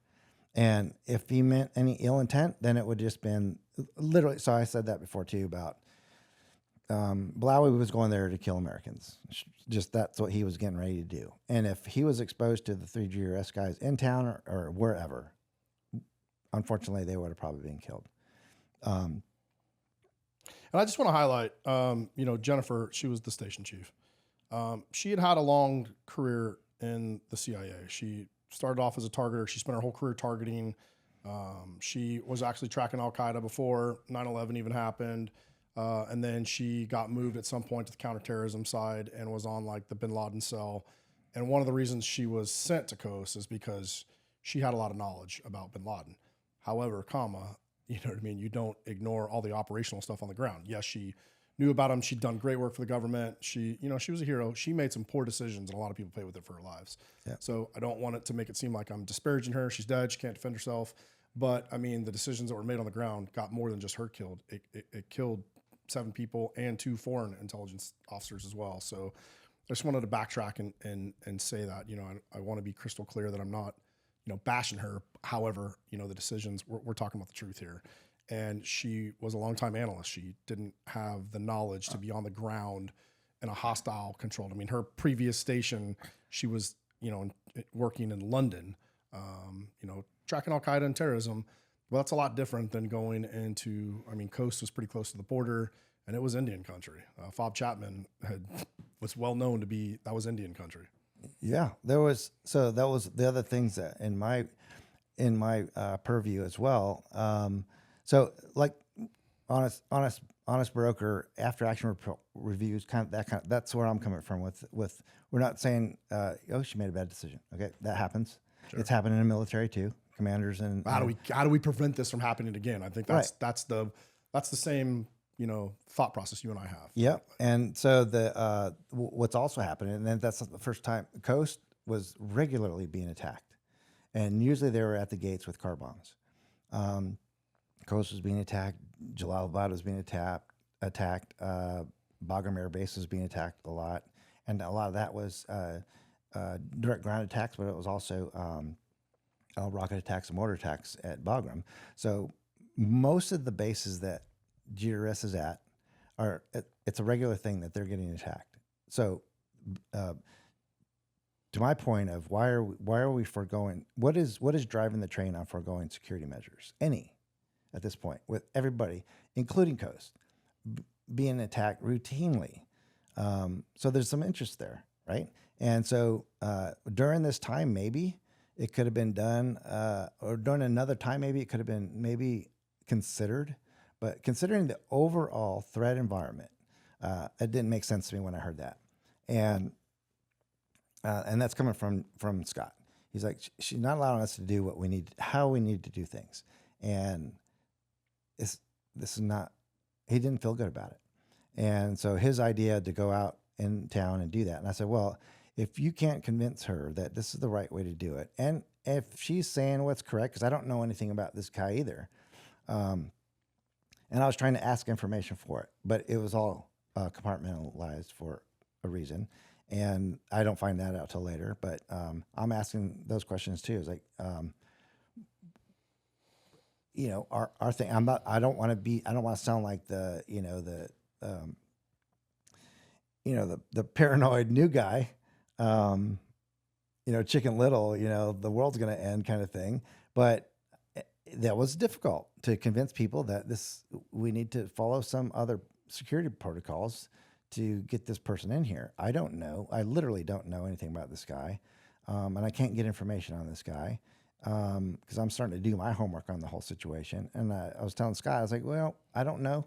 But so if this guy if it's as safe as they say it is, I've done it before. I was like, we don't have to force ourselves on this mission. I mean, if they don't need us, they don't need us. That's fine. And I was basing that off of, okay, well, if this is what you're saying, he's safe enough to do this, then okay, that's on you then. Okay, and I told Scott, it's like you can deny or not deny, you can just back out, and not provide any support. If you're not going to be able to do your job, then to his point, it's like, okay, then don't be there. That's an option. That's your option. That's your call. You're on the ground, so you tell me if that is a viable option. Knowing what you know now, would you have changed your guidance on what you told Scott? Well, no, because knowing what I know now, I know what her decisions were based off of, and all the other consequences, the cascading consequences coming from the pressure she was probably getting to make her decisions.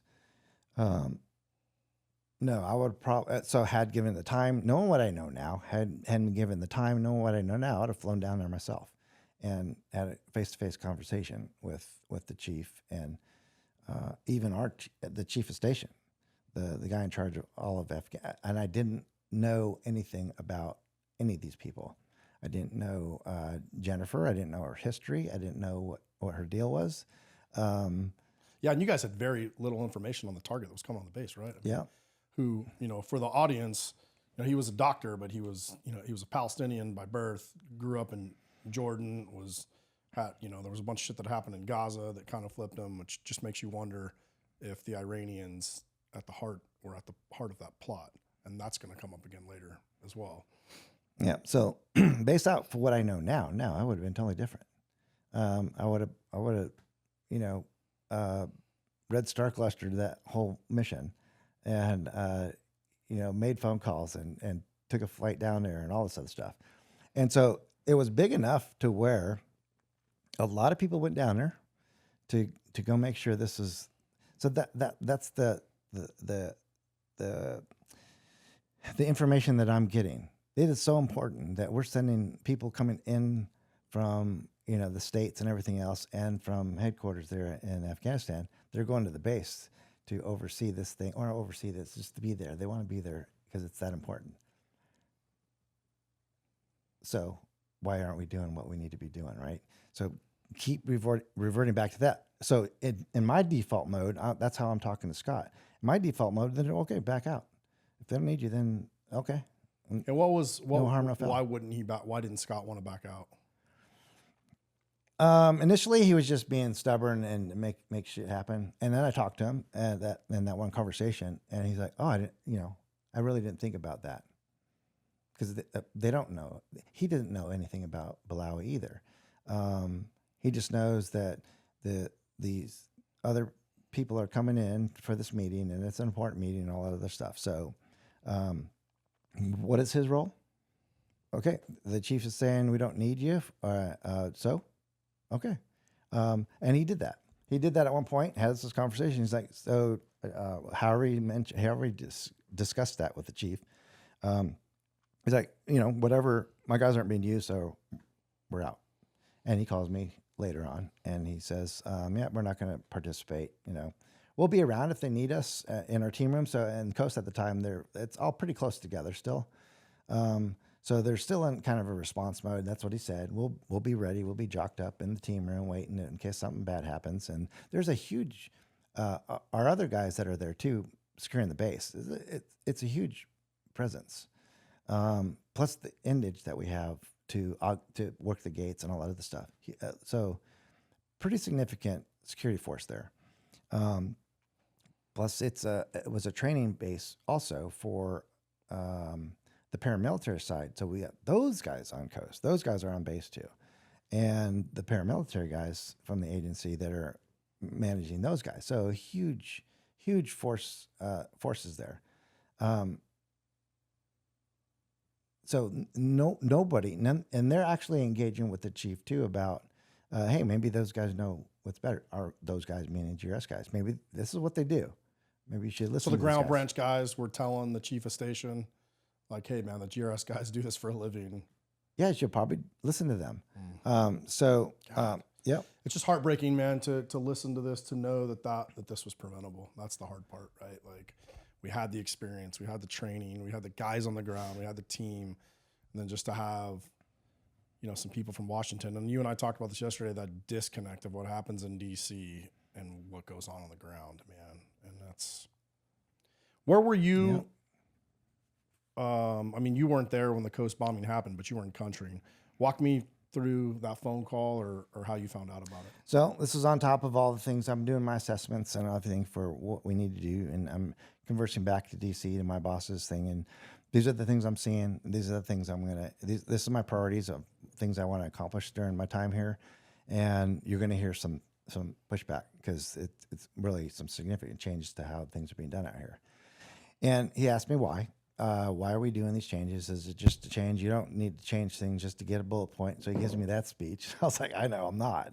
I can give a shit about my performance reports and what you're going to write. So feel free to write whatever you want. But I'm doing this because this is what we got. I explain everything, and I actually write it too, and email to him. And I explain everything that's going on. He's like, oh, okay. A lot of thought going into this, and sure, sounds logical to me. I got your back. What were some of the changes you were pretty insistent about making? Or are they stuff that we can discuss? Almost everything we were doing. So there was an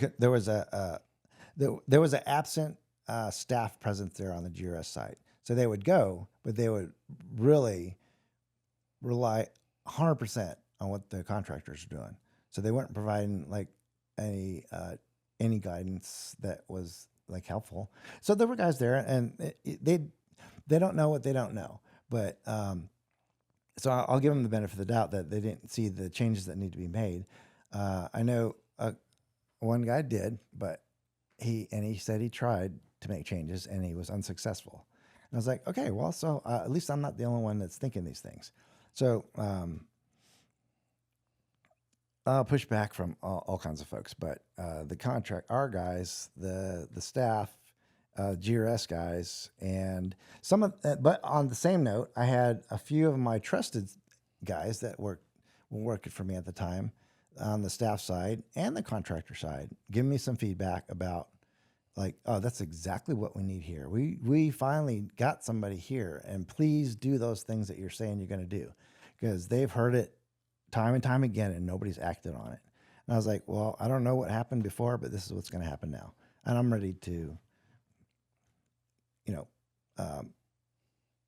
upset a few people. That's fine. It's going to happen. Change never goes easy anywhere, but in this case, there was a lot of things that need to be changed, and it's going to butt hurt a lot of people. And one of the comments I made too, I think I mentioned on another situation too. One of the things that I'm talking to my bosses about how these things are the differing policies, concepts, methodologies, the security practices, the search criterias, and all that kind of stuff. It's different. It shouldn't be different, and they're allowed to, like, they're just coming up with stuff. In my mind, it's like, okay, that's not a security threat position you're taking. I want to do things different just to do things different. So when I talk to my bosses, I'm thinking, okay, so I can sit here and do nothing. But the way we're doing things right now, somewhere out there, this is how people get hurt. This is how people die. Because there's going to be something dropped, and the disconnect is going to be, and I described to my guys too, you're going to think you're doing something right, and it's not what they wanted, and something's going to be missed, and things are going to go bad. So you're literally having this conversation right before Khost happened. Yep. And the night it happens, I've talked to whoever I talked to. I'm buckling in for a rough year of trying to get things done. I want to move guys from the downtown Kabul area to the airport and all kinds of stuff going on. I want to open up bases instead of flying back and forth to them, because those are some of the missions that were happening that were canceled because of weather. So I was like, because weather's a deal if you're talking aircraft. So I got buy-in from all the people that I needed to talk to on the headquarters side of that, there in Kabul on the second floor. Our air ops guy, perfectly made sense to him. He's like, oh man, that would be such a relief off of the airflow that's coming in here. Because at the time too, we had, I think a C-130, L-100, grounded in JBAD because it was waiting for parts. So we had like aircraft that wasn't flying because it was waiting for parts. And so all things considered, literally all things considered, well, then we wouldn't have an issue if we had guys sitting on that base. Whether they parked operations folks there, it's like, I'll park a team there, and then when you guys go there, they'll be waiting for you. And so what they can do for you when you're there is they can do the AFAM, get to know the streets, and get to know their job, regularly. And by living there, they're going to eat, sleep. And if you want to put some ops folks there, then cool. If not, I would like to camp some guys out there.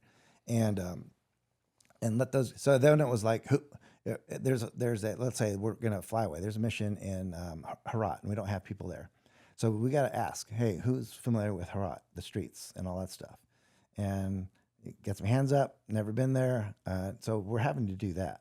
It's like, well, let me get all you guys from Herat. You 4 guys, you're going to Herat, kind of thing. And that was just a personnel on the base level. It's just a personnel management nightmare. So coming back to Khost, walk me through when you got the call. Yeah. So so at the headquarters, at the talk there, and my office down the hallway, and everybody's still at work. So it was kind of probably dinner time-ish. And so I think it was at 4:00 when the actual incident goes off, or at least when I find out about it. And what happens is the guy, the paramilitary guy who's in the talk, he's watching all the cameras in country and all that other stuff. He's getting the sit reps. That's where all the radios are, all this, chatter. Finally the report comes down, and it was from the paramilitary guys who weren't on the site, who are the ones that reported back. this is what happened. So the sit reps are coming from those guys. So loud explosion goes off. People are dead and dying. Our static guys that were there are, taking care of the wounded and that kind of stuff.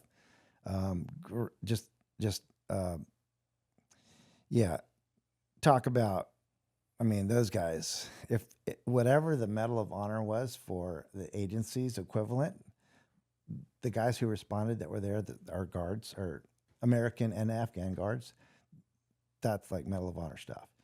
And so I hear bases attacked. And it's really choppy information. So bases attacked. And there's no casualty report initially. So, okay. So the guy that was in the talk, he runs down the hallway and he's knocking on all the doors. It's all the chiefs, all the senior guys in Afghanistan. Knock, knock, knock. Come over here. Come down here to the talk. There's something going on. You need to hear. And he just goes down the hallway, does that really quick. I look at him. I was like, okay. I know. I would talk to him on a regular basis. So we're good friends. And I was like, oh shit. Screensaver on. Go walk down the hallway, and we're all in a huddle. It's like, what's going on? Nobody knows what's going on yet. And, Air Up Sky. These are all senior dudes in the agency, and it's like support, logistics, air ops, paramilitary guys, myself. I don't remember who else was there. Probably a chief or two. And then the guy that's taking the message, he's writing messages based off of you can hear it on the radio, but he's writing down all this stuff. So base attack, and I can't remember the term that was used. It was at the, it was was near the armory. There was an armory or the range or something that was set in that set of communications. And I said, where is that? And I'm not familiar with Khost yet. Never been there yet. And whatever it is they said, I wasn't computing. I was like, I assumed GRS was involved. So when they started mentioning like not names, but they're saying there's some GRS and there's Analyst, the chief, and all these other titles are coming across. He's given us these initial casualty reports. There's some unknown who's dead, who's alive, but there are some dead, some alive, and GRS and all the other folks are being, all the other positions are being identified. And I was like, okay. Immediately I'm thinking, how many guys do I need to get jocked up right now to fly to Khost? That's all I'm waiting for, numbers. Like, who's down? And there's only 4 guys there. And so small team. And I'm waiting for numbers and to go downstairs, get our contractors, assemble those guys, say I need X number of guys to fly with me to Khost right now. And then confusion, all this stuff. Time's going by, and some of the folks that are waiting there for information weren't responding like that action is generating an action on our part to do something, right? I think I was not alone, but I was one of the few that was thinking, I'm waiting for an action. I'm waiting for numbers to take action on something. And I'm trying to figure out where this is as they're finally coming up with names. And I hear of this roster, all 4 guys are on the list. And one is surviving, but he's injured. So we have 1 wounded out of the 4 GRS guys there. The other 3 are KIA. So getting ready to run downstairs, and I'm listening to what's going on. Is it stabilized? Is it secure? And all those kind of things. And where exactly is this? And that everybody else, I'm assuming, knew Khost more than I did. And I was like, well, where is this? And it was, oh man, it was like the armory or something like that. And I had no clue where that was. But I thought the contractors downstairs, somebody might know where that is. And I assumed because GRS was involved, it was in town, because that's typically what we do. That's where bombs go off when we're searching people. And that's what I thought happened. There was a search going on, bomb goes off, and 3 are dead, 1's wounded. So I run downstairs, get our senior contractor. I was like, I need 4 guys to go with me to Khost right now. Pack your bags. We're going as soon as we can get wheels up. And we're going to drive ourselves to the airport because we can do that. And I ran back upstairs, or before I left, I talked to the air ops guy. I was like, I'm going to go downstairs and get 4 guys. We need to get to Khost right now. And so he's like, okay, roger that. So he does his job. I go downstairs, get 4 guys spun up, or I tell my senior contractor to get 4 guys to get spun up. And we're going as soon as we can. And go back upstairs. We got a flight. It's coming in. It's a small jet that was in somewhere else, but it was flying back. It was in Bagram or something. So it's flying back to Kaya, to our spot there, to pick people up and start sending them to Khost. And I didn't know the status of the explosion and what's happening. I'm thinking it's in town somewhere. So I got to get my guys there first so we can go help secure the ground, and then coordinate with the paramilitary guys on the ground to, like, do something also, form a perimeter or whatever so we can do our job, and then get everybody evacuated and all that stuff, medevac and whatever needed to be happening. That's what I thought was happening on the ground. So it's on base. Eventually I figured that out because the guys that are flying with me, they were there. And I told them. Unfortunately, I don't think I told them right away why we were even going to Khost. Because I was like, I need 4 guys to go to Khost with me, like right now, as soon as we can get wheels up. And that's probably the only information they had. We're at Kaya now, at our little hotspot there, waiting for an aircraft to arrive to take us there. And we have these EOD guys that were going to go first. And I said, well, we need to get on the ground like first to make sure the area is secure. And then with the paramilitary guys that are on the ground, we'll secure the site first. That's number one thing we got to do. And it's on, and they're the ones who told me it was on base. It's on base. The area is secure. I mean, it's because it's on base. And so we need to get there to start doing our investigations and what happened and bomb stuff and all their work. And I was like, it's on base. And the guys that were with me, they knew exactly based off of what he said where it happened. And they're like, what happened? How many guys, who's left of our guys? And I said, that's when I first told them myself. It's like, we have 3 dead and 1 wounded. And they're all at Salerno. By then, they were all at Salerno getting medevac to the Army cache site.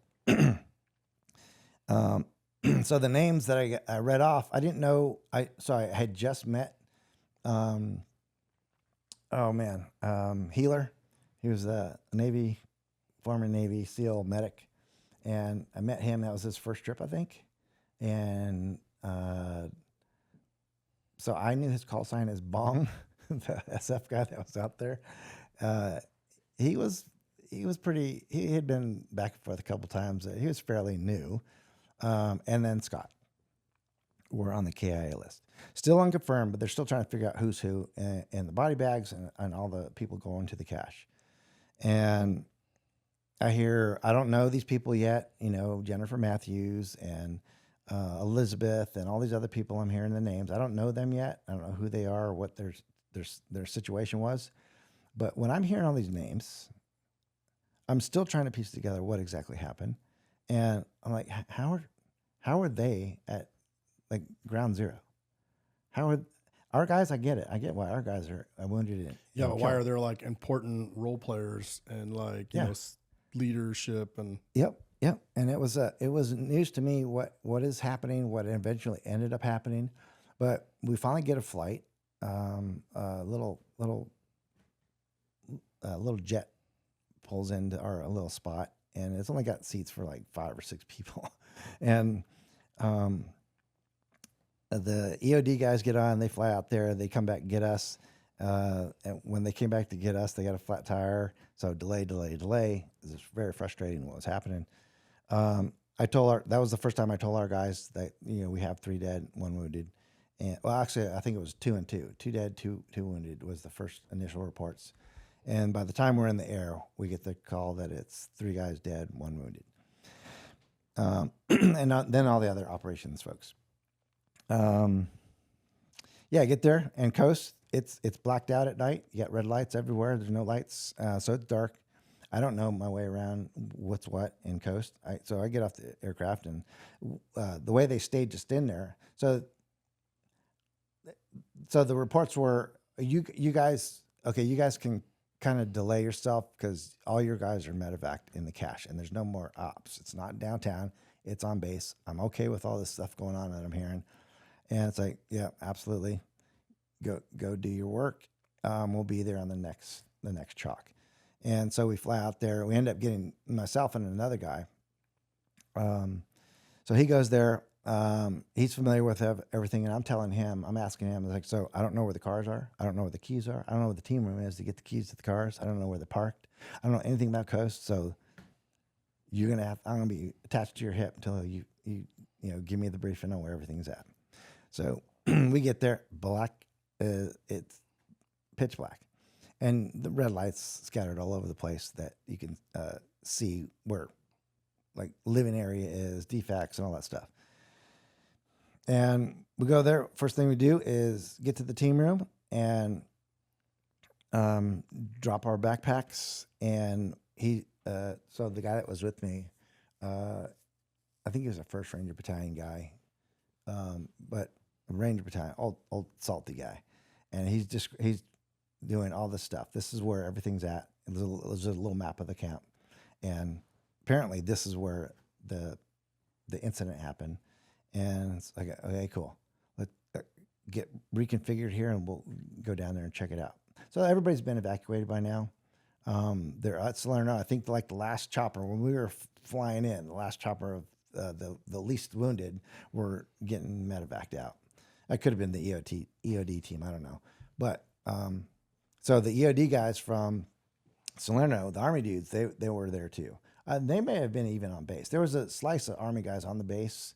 I think they were civil affairs or something like that. May have been EOD. I'm not sure. So they were there. Our guys were there. The static guards that were there. Again, if they didn't get whatever the agency's Medal of Honor equivalency, I don't know. They did some pretty cool shit. Like, can you expand on that?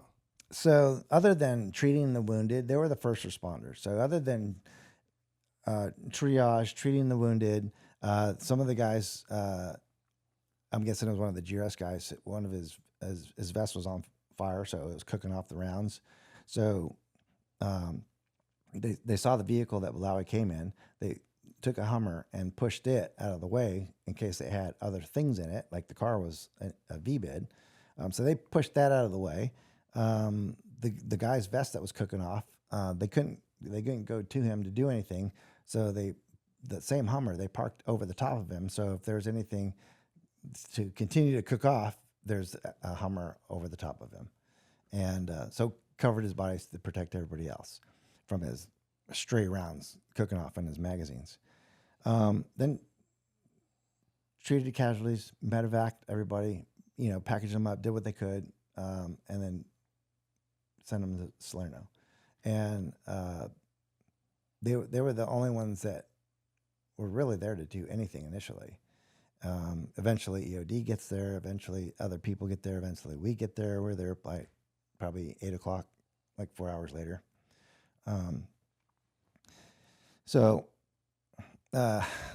Yeah, that was just shitty.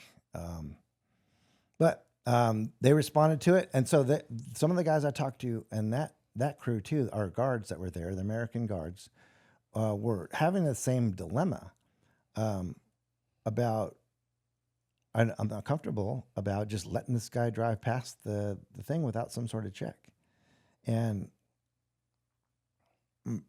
I'm pretty sure they had some like mental issues about that, like psychological issues with that. Like they're not like, I could have done something to prevent this, right? And I didn't say it after the fact because I've actually had to do the same thing where they told me on a base, and this was in Iraq, to not do something, like just, no, they're fine, just let them in. So what I did in that situation was, okay, well, they're not going to be out there with me, so I'm going to do it anyway.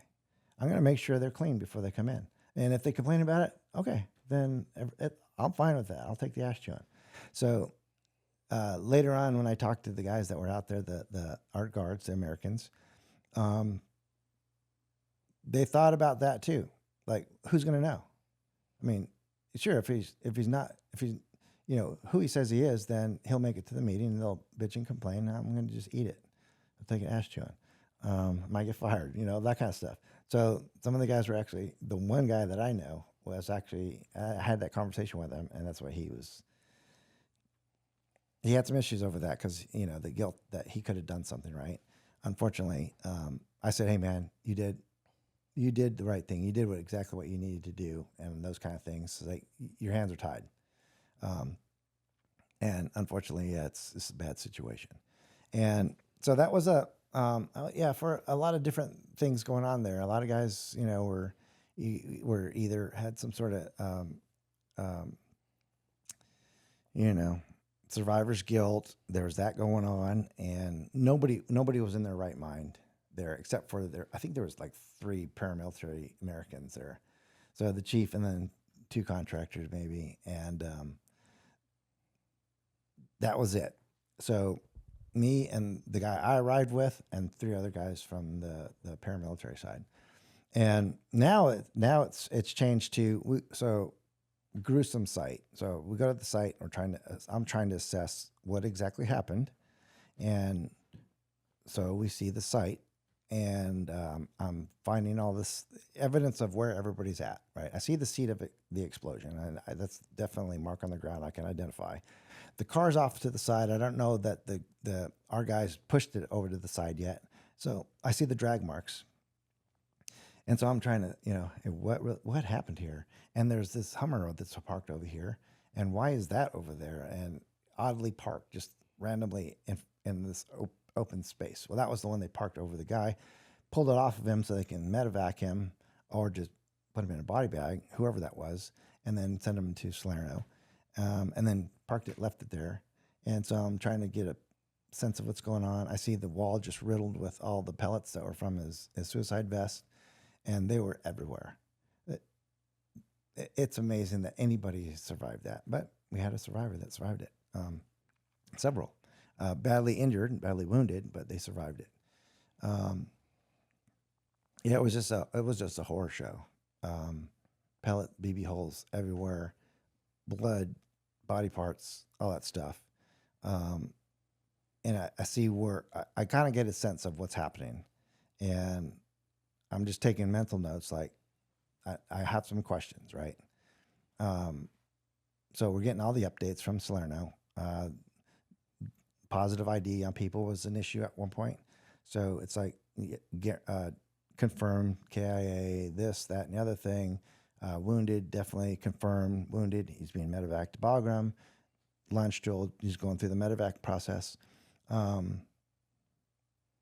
It was just a horrible scene. But when I started hearing all the stuff, like our PA that was out there, and he's got some Ranger history too. He's like a legend in the Ranger Battalion, Ranger Regiment, and SF, and everything. Everywhere he's gone. He was injured in the explosion too, but he was injured.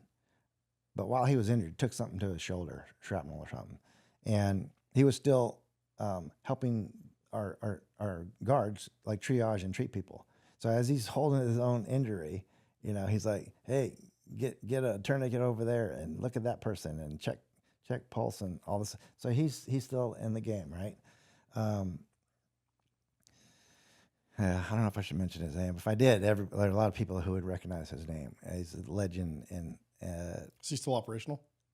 I don't think so. No, he would be. God, I would hope he'd be retired by now. But he's also one of those guys that doesn't know how to retire and relax. Yeah. That type of person, right? And so I realize what's happening. I understand what's happening. I get it, and I got enough information that I need to, send some information to my bosses on what happened and why it happened. And initially, when things like that happen across the board, the policy is no names until it has to come from the senior chief of station. It has to come from them. It's not going to come from me on the ground. It's going to, I'm not going to report straight back to my bosses in DC. as much as they wanted it. I got phone calls on this little brick phone that I had for my deployment phone. And they're calling me on this phone saying, hey, man, we know you're on this, whatever it is. Who was it? I said, I can't give you names. We have 3 KIA and 1 wounded. You're going to find out eventually, but what does it matter right now? It matters to us. We know who it is. You're going to get the report. I can't say that to you. I can't tell you who it is. They wanted to be the first ones to notify family members is what was happening.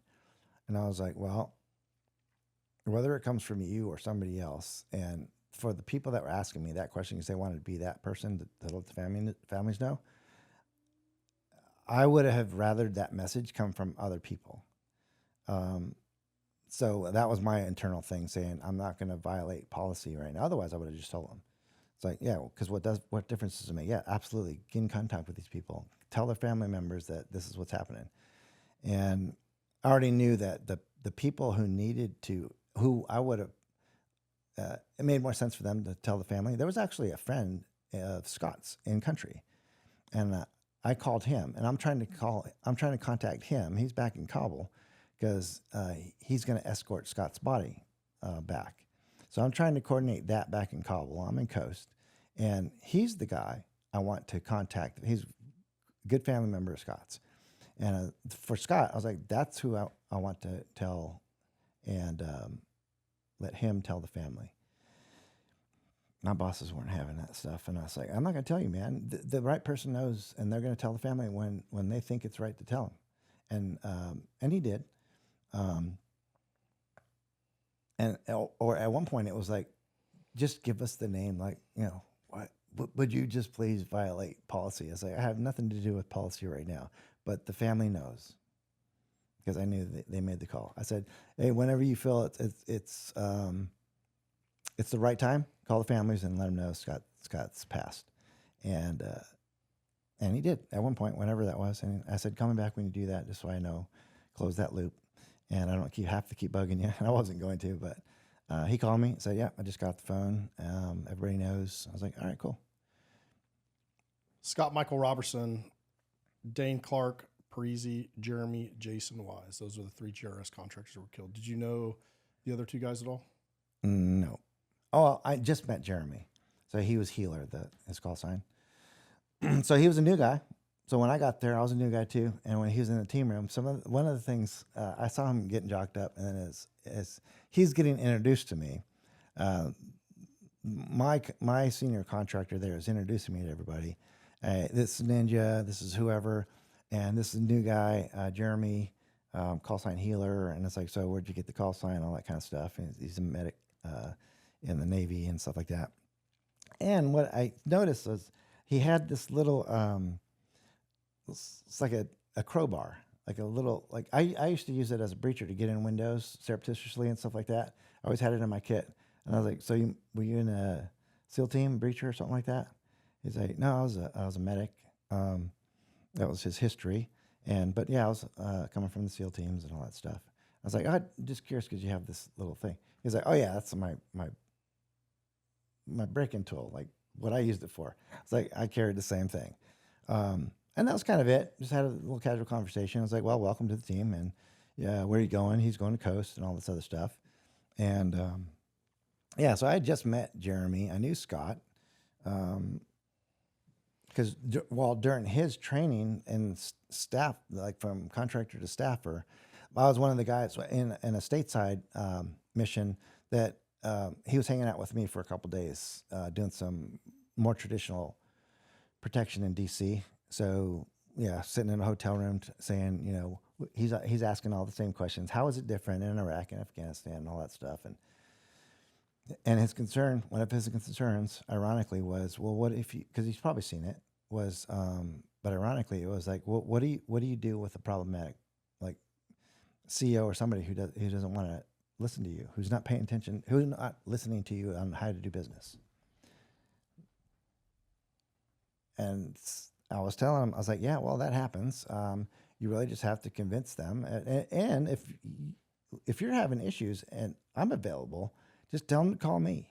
But yes, try to get to yes. You can't, and he was he was his history. So he's a police officer. He's used to dealing with people, and used to talking to people, and verbal judo on people and stuff like that to de-escalate things.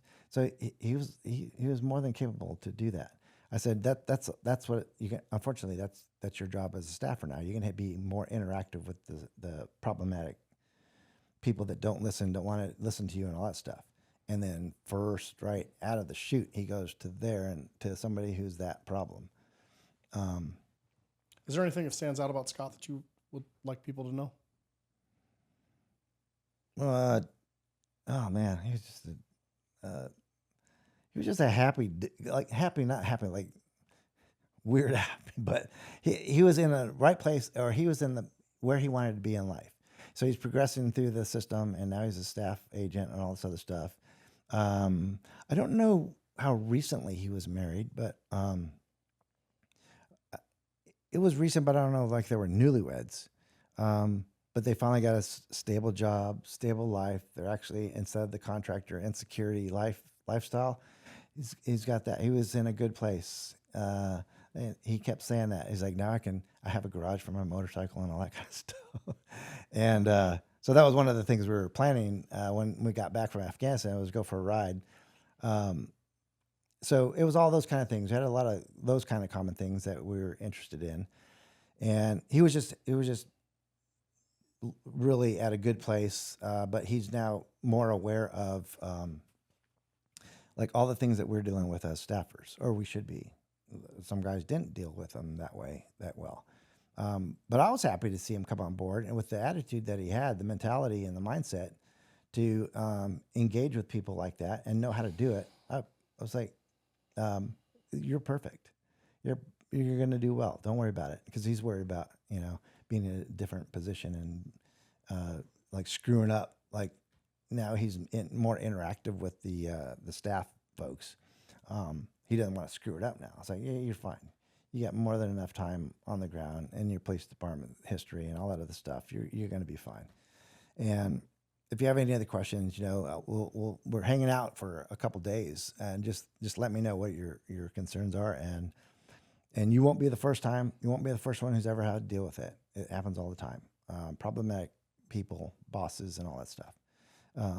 And he wasn't. He was a he's a big dude, but he was a knuckle dragger. So I was like, just as long as you don't resort to that, don't default to like, do this my way, right? Just be more. That's all you got to do. Just be more interactive. Have solutions to anything that you're going to have to talk about. Engage the people. The people we're supporting. Engage those people in conversations, like outside of their operation, just so they have more confidence in you that you're able to do the things that you need to do. So there's that kind of stuff that I was talking to him about too. You have to,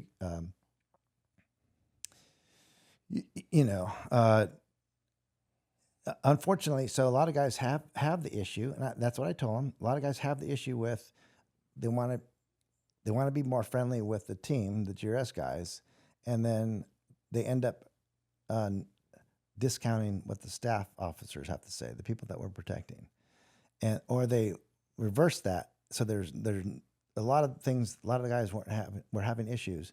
It was they couldn't find a balance between, yes, I'm your boss, but I'm also have to get to know these people, and so we can provide better support.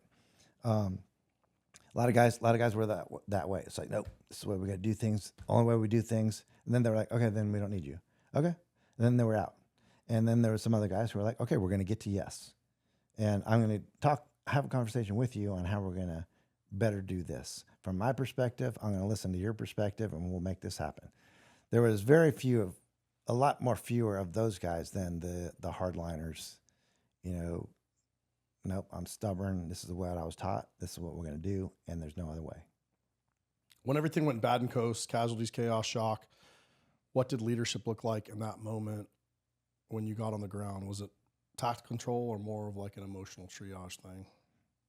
Both. Yeah. Good question. So the people that were alive wrecked emotionally. So there's the difference between that and the paramilitary guys that are the only guys left really action anything, still in the right mindset, all this other stuff, but still very overwhelming for the our senior paramilitary guy there. So he immediately became chief of base dealing with that. Most senior guy on the ground. That was a lot. So after that, when we got the follow-on missions to find the facilitators that got Balawi there, there's 5 of us to start mission planning for this thing. So, okay, people are at the cache. They're a medevac to Salerno. They're being treated. Area's safe. There's a firefight in the Indige area because they decided that's a good time to fight each other. Two different groups. I call them militias, but they're from different parts of Afghanistan. Oh. And they took that as an opportunity to fight each other. And so there was a little firefight going on down on the base down the road. And so that's what the paramilitary guys were just coming back from. They're like, okay, well, this is going on.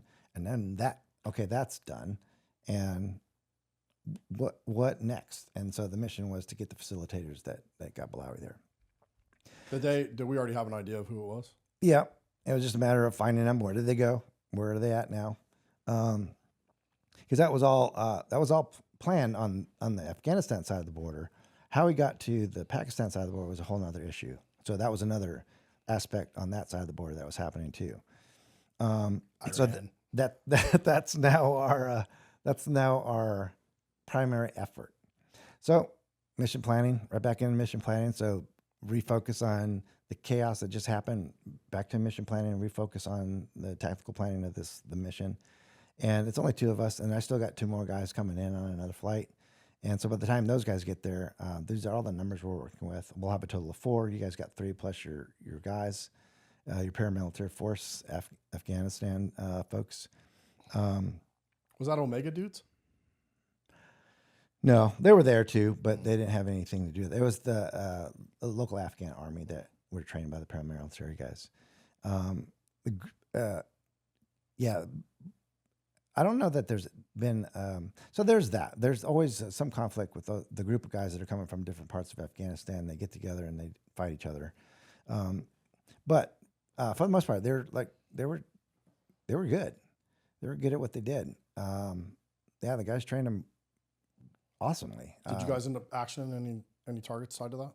Yeah, right after that. So we did the mission planning. We went to, got the mission together, and then we figured out, well, we're kind of out of the picture, but we're a very part. A lot of the mission planning was our stuff. That was me and the guy I had with me, sitting down with the chief that was there, just lining out. This is how we're going to do things. And he at one point he was pretty overwhelmed with the situation. And at one point, as we're sitting around the table, he's like, "Hey, this is you guys, Ninja. This is yours." And he just gave me this little his I guess clipboard with notes on it. He's like, "This is your thing, man. You guys do this all the time.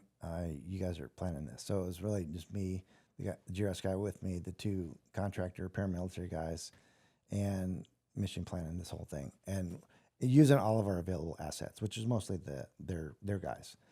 And that's eventually who ended up actioning the target.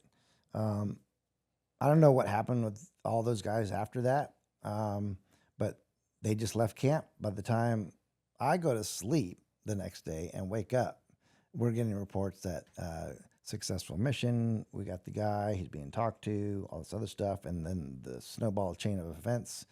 FBI has to do their thing. And unfortunately, I wasn't very cooperative with those guys.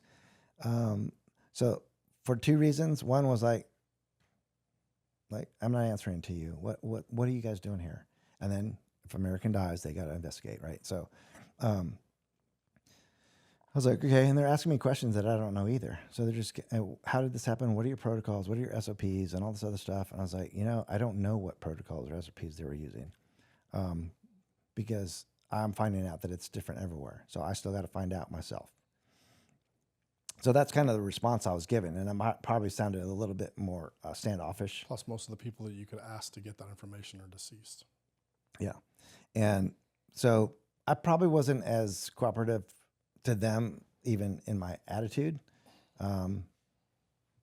But yeah, it is what it is. I didn't know I didn't know I was going to be talking to those guys like right away. And they said that too. They arrived. They said, "Hey, we're here. This is what we're doing. And at one point, we're going to want to talk to you when you're ready." And I was like, "Well, I don't know anything. What do you got?" And that's when it started. And they're like, "Well, okay." I don't know what they did, and I don't want to assume anything at that point. I don't want to assume they're doing it a certain way. I just said I don't know. Did you ever find out any information about Balawi as far as who put him up to it or who coordinated it, or? Not really. I finally get we're talking investigations, internal, external, and all that stuff goes down. People are getting their ceremonies for their burials are done and all that stuff. People are in hospitals recovering. This is a while later when I finally even get any information on this guy, because now the media is reporting it too. So I was like, hey, if this is in the media, what is this dude's deal? What was his thing? And so before the book came out about his thing, Triple Agent, I'm already privy to all the things that was happening and the build up to that particular point. And every time I read something, a report or something like that, every step of the way, I wanted to find something that was going to give the benefit of the doubt to Jennifer Matthews in making her decisions, right? Didn't get to that point. Everything that I read, everything that I heard was there's nothing substantiating that disregard all protocols, security protocols. So I didn't get to that point ever. And it's like, well, so it happens in the military too, and I get it. People make decisions, and bad things happen sometimes. And I kind of had to resolve myself to that. Otherwise, I would have just been pissed off. And I was pissed off for a long time. And when I got back from that deployment, that rotation, it was just in time for the memorial ceremony at CIA headquarters, which Obama was going to come say a few words and all that stuff. And I don't even know when that was. It was a considerable time after that. And I just got there, and I didn't know that was going to happen until I got back. And I'm checking in to turn in my passports, just dump my stuff, and then go home and take my leave time and comp time and all that stuff, just veg out, just forget about this whole trip. And they said, hey, you're back just in time for the memorial ceremony. I was like, what memorial ceremony? And it's the one at headquarters. I was like, well, okay. All right, I'll go to that. So went to that and found out that all the chatter that was happening about how did this happen? Why did this happen? And all this other stuff. And they're telling the families that are there, it was a failure of security. I was like, oh, hell no. No way are they being told that. And they're like, well, and they're all being briefed on what happened and why and all that stuff because they want to know why. And they blamed it all on security. I don't even know another time I was so pissed off. And I was already pissed off from the whole incident itself and all the things that happened that I had to do. And it just seemed like I was meeting resistance every step of the way. And then I got there and found that I'm going there to this memorial for our guys, and I heard that it's and I was just infuriated and thinking they need to know what happened. I mean, we owe that to them now to let them know exactly what happened. You don't have to make up. Just tell it like it is. And I guess it was easier for them to say it was the fault of security or something like that. And I don't think, yeah. So in my pissed off state, I was so upset. I was like, no, They need to know. And I'm going to go walk around right now and tell everybody, as many people who are going to listen to me right now, I'll yell it out the ceremony was out in front in a tent that had this big like circus tent that we're going to do this in, or it's like a big, large event tent out front, but mostly everybody's hanging out in the lobby at the front of the headquarters at CIA. And I was determined to, like, if I had to yell this into the lobby right now, I'm yelling it to the lobby, whoever hears this stuff, whoever needs to hear this. I don't know who's who. And I met the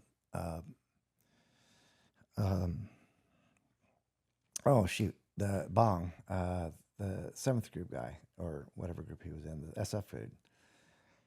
Jackal was his call sign. I knew it as Bong. When I met his wife, she was introduced to me, and she said, her question to me was, where did he get the call sign Bong? I thought it was Jackal. I was like, well, I don't know. I knew him as Bong. I don't know as Jackal. And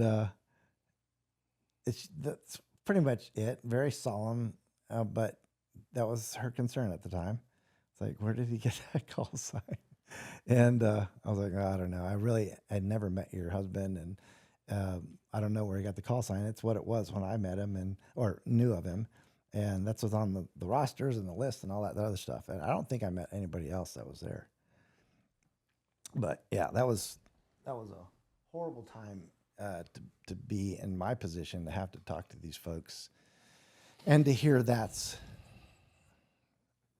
what everybody was being told. And I was, for lack of a better term, my chief was there, and he's asking too, and he's in the mode like, this is never going to happen again kind of mentality. I was like, well, it could if we don't make the right decisions. That's yes, it could. And this is what we need to talk about, how this is not going to happen. And it's our decision making and how we talk, how we communicate, and all that stuff. And he was just kind of in denial kind of thing, right? He wasn't being forceful or anything. He wasn't being, authoritarian. He was just in denial. So that's where he was in his head. And I said, these people need to know. He's like, not right now. Not right now. Don't tell anybody right now. Because he's still, in his mind, he's still trying to figure out, what really happened.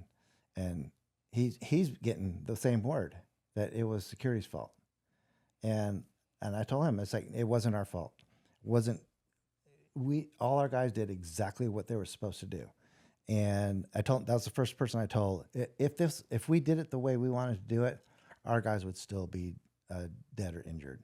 So, but that doesn't excuse the fact that decisions were made that led up to ultimately their death and everybody's death and their injuries. And he's like, it was just too much for him at the time. He just said, well, I don't need you talking to them right now. Don't say that right now. And I was kind of sequestered to an office space.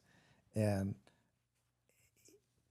I say sequestered. He just said, needed to go calm down. Go to my office and chill out, relax, take a deep breath. And I was just pissed off and just wanted to tell everybody. Rightfully so. Yeah. Let's just take a break. When you've spent years serving others, it's easy to put your own health on the back burner. At Precision Wellness Group, they are changing that. Founded by a former Special Forces medic, emergency medicine physician, and hormone and longevity specialist, Dr. Bosley's mission is to help veterans, first responders, and motivated personnel nationwide to take back control of their health. This is why I personally trust Precision Wellness Group in optimizing my health goals. With telehealth appointments available in nearly every state, Precision Wellness Group can offer you personalized hormone and peptide therapies straight to your door. Grab Dr. Bosley's top 5 supplement guide in the show notes to start fueling your momentum, and then visit precisionwellnessgroup.com to get started. Listeners, please mention Vanguard 50 for your 50% off your 1-hour in-depth consultation with Dr. Bosley. For our home viewers, you can also scan the QR code on the screen right here to directly lock in that Vanguard wall deal on your initial telehealth or in-person visit. Take a tactical approach to optimize your health at Precision Wellness Group. Khost was kind of tough to hear, man. I watched your eyes bounce around your head, man, as you kind of go back and relive that day. There's some things you can't unsee. A bloodbath happens to be one of them. I've been in a few of those, and it's just, I don't know, man. I could tell, like, that whole thing affected you, and I'm sure, like, you You continued to lead, right? And I'm sure there was a lot of changes made at GRS. That was one of the questions I was going to ask you, but I think it's kind of pointless. One, I don't need to know the TTPs that were changed. I don't think that helps the listener. But two, that would be another, probably a long conversation, because I'm sure there was a lot that came out of that. Oh yeah. So, and one of the biggest thing was, so when the FBI agents, I was interacting with those guys, and they said, okay, you don't know what they did. What are your protocols? What are your SOPs, policies, all that stuff? And I was like, I'm not going to interact. I don't know. Yeah. I don't know what happened here. I'm still finding out myself. When I find out, I'll talk to you guys. But I took it as an opportunity to, because what has to happen, all the things that I was talking about initially to all this, the senior level folks, and it's like, okay, we need to make things consistent across the board, right? And so that we get this whole thing about what are we going to do next, right? How are we going to move forward? And I gave them my bit on official, cable traffic. How are we going to fix this? And I wrote the protocols that eventually that's what everybody followed.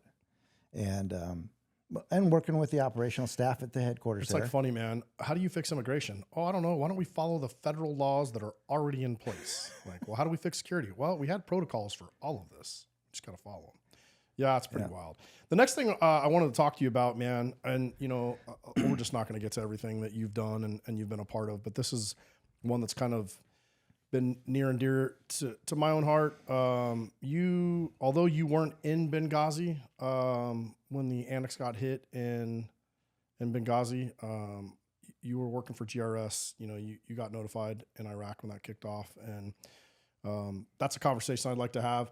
There's been a lot of drama, especially vet drama, that's come up lately about the contractors, the GRS guys versus the Delta Force guys that showed up, and contractors getting pissed off. The Delta Force guys are getting the Medal of Honor, getting put in for the Medal of Honor. What I'm here to tell you is we're not talking about any of that shit. I don't give a fuck. I mean, if the Department of Defense decides to give some Delta Force operators a Medal of Honor, those awards don't come very easy, and I'm sure there's a reason for it. And I'm not here to Monday morning quarterback why they're doing that. I'm sure that would be really great for clicks and all that, and that's not what we're about. Yeah, I agree. But what I do want to talk about is the truth, and I think, and I'm not saying that what's been put out there is a lie, but after talking to you and the prep that we did, there's a lot of things. I think one of the things that we're going to talk about is the Iranian influence on what happened in Benghazi. I don't know that it's been talked about a lot, and I got some information in this last week while we were prepping that I had no idea about, most of which is open source, which I thought was very interesting because, all you've ever heard is people talk about the attacks in Benghazi. And then of course there was a movie made, and that movie was based on the book that the survivors wrote, who, we'll talk about that as well, but that's only one part of the story. And I think that's important to capture in this conversation with you. And it's why, you and I aren't having this conversation for clicks. We're having this conversation for the sake of truth. And that's one thing that I like about you. And that's something that, I'm always going to try to keep, our channel focused on, is not the drama, but the truth, right? I think the truth matters. Good, bad, or indifferent, whether this hurts people's feelings or validates things that people thought, or none of that, it's the truth. Like, truth sometimes hurts. Yeah, 100%. Yeah, 100%. So, just kind of give the listeners, if you don't know what happened in Benghazi, then you're either younger or you live under a rock. But on September 11th of 2012, the CIA annex and a consulate in Benghazi in Libya was attacked. Our U.S. ambassador was killed, which I don't know that that's ever happened in history. I could be wrong. A U.S. ambassador being assassinated? It's been a minute. Yeah. Chief Station, Lebanon, years ago, though. I think since then, nothing like that. Yeah, but that was a chief of station. Was it an ambassador or? No. I mean, chief of station sucks too, but I mean, a U.S. ambassador is that's an appointed position. Yeah. By a president, approved by Congress most of the time. Yeah, I can't think of. Actually, you know what? I don't. Yeah. But anyway, it's a really big deal. And then we lost. I think he was a security guy that was doing the cameras there, if I'm not mistaken, or maybe an analyst.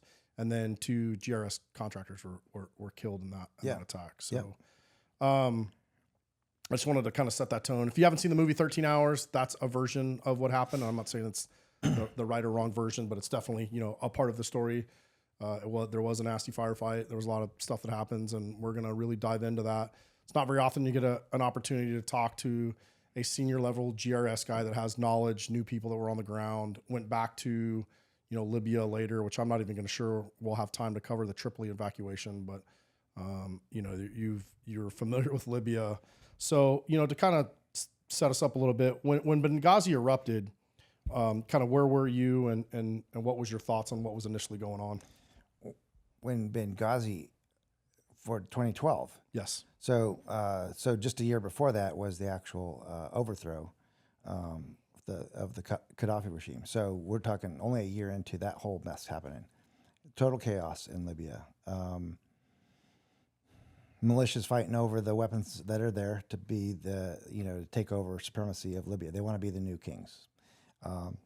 Yeah, and then I guess let's give the audience too, man. The year before, the U.S. government, along with NATO partners, mainly I think the French and the British, basically unseated a dictator. Gaddafi was killed, and Libya was probably not the greatest place to begin with, but that really set off a firestorm in the country. Gaddafi had stockpiled massive amounts of weapons.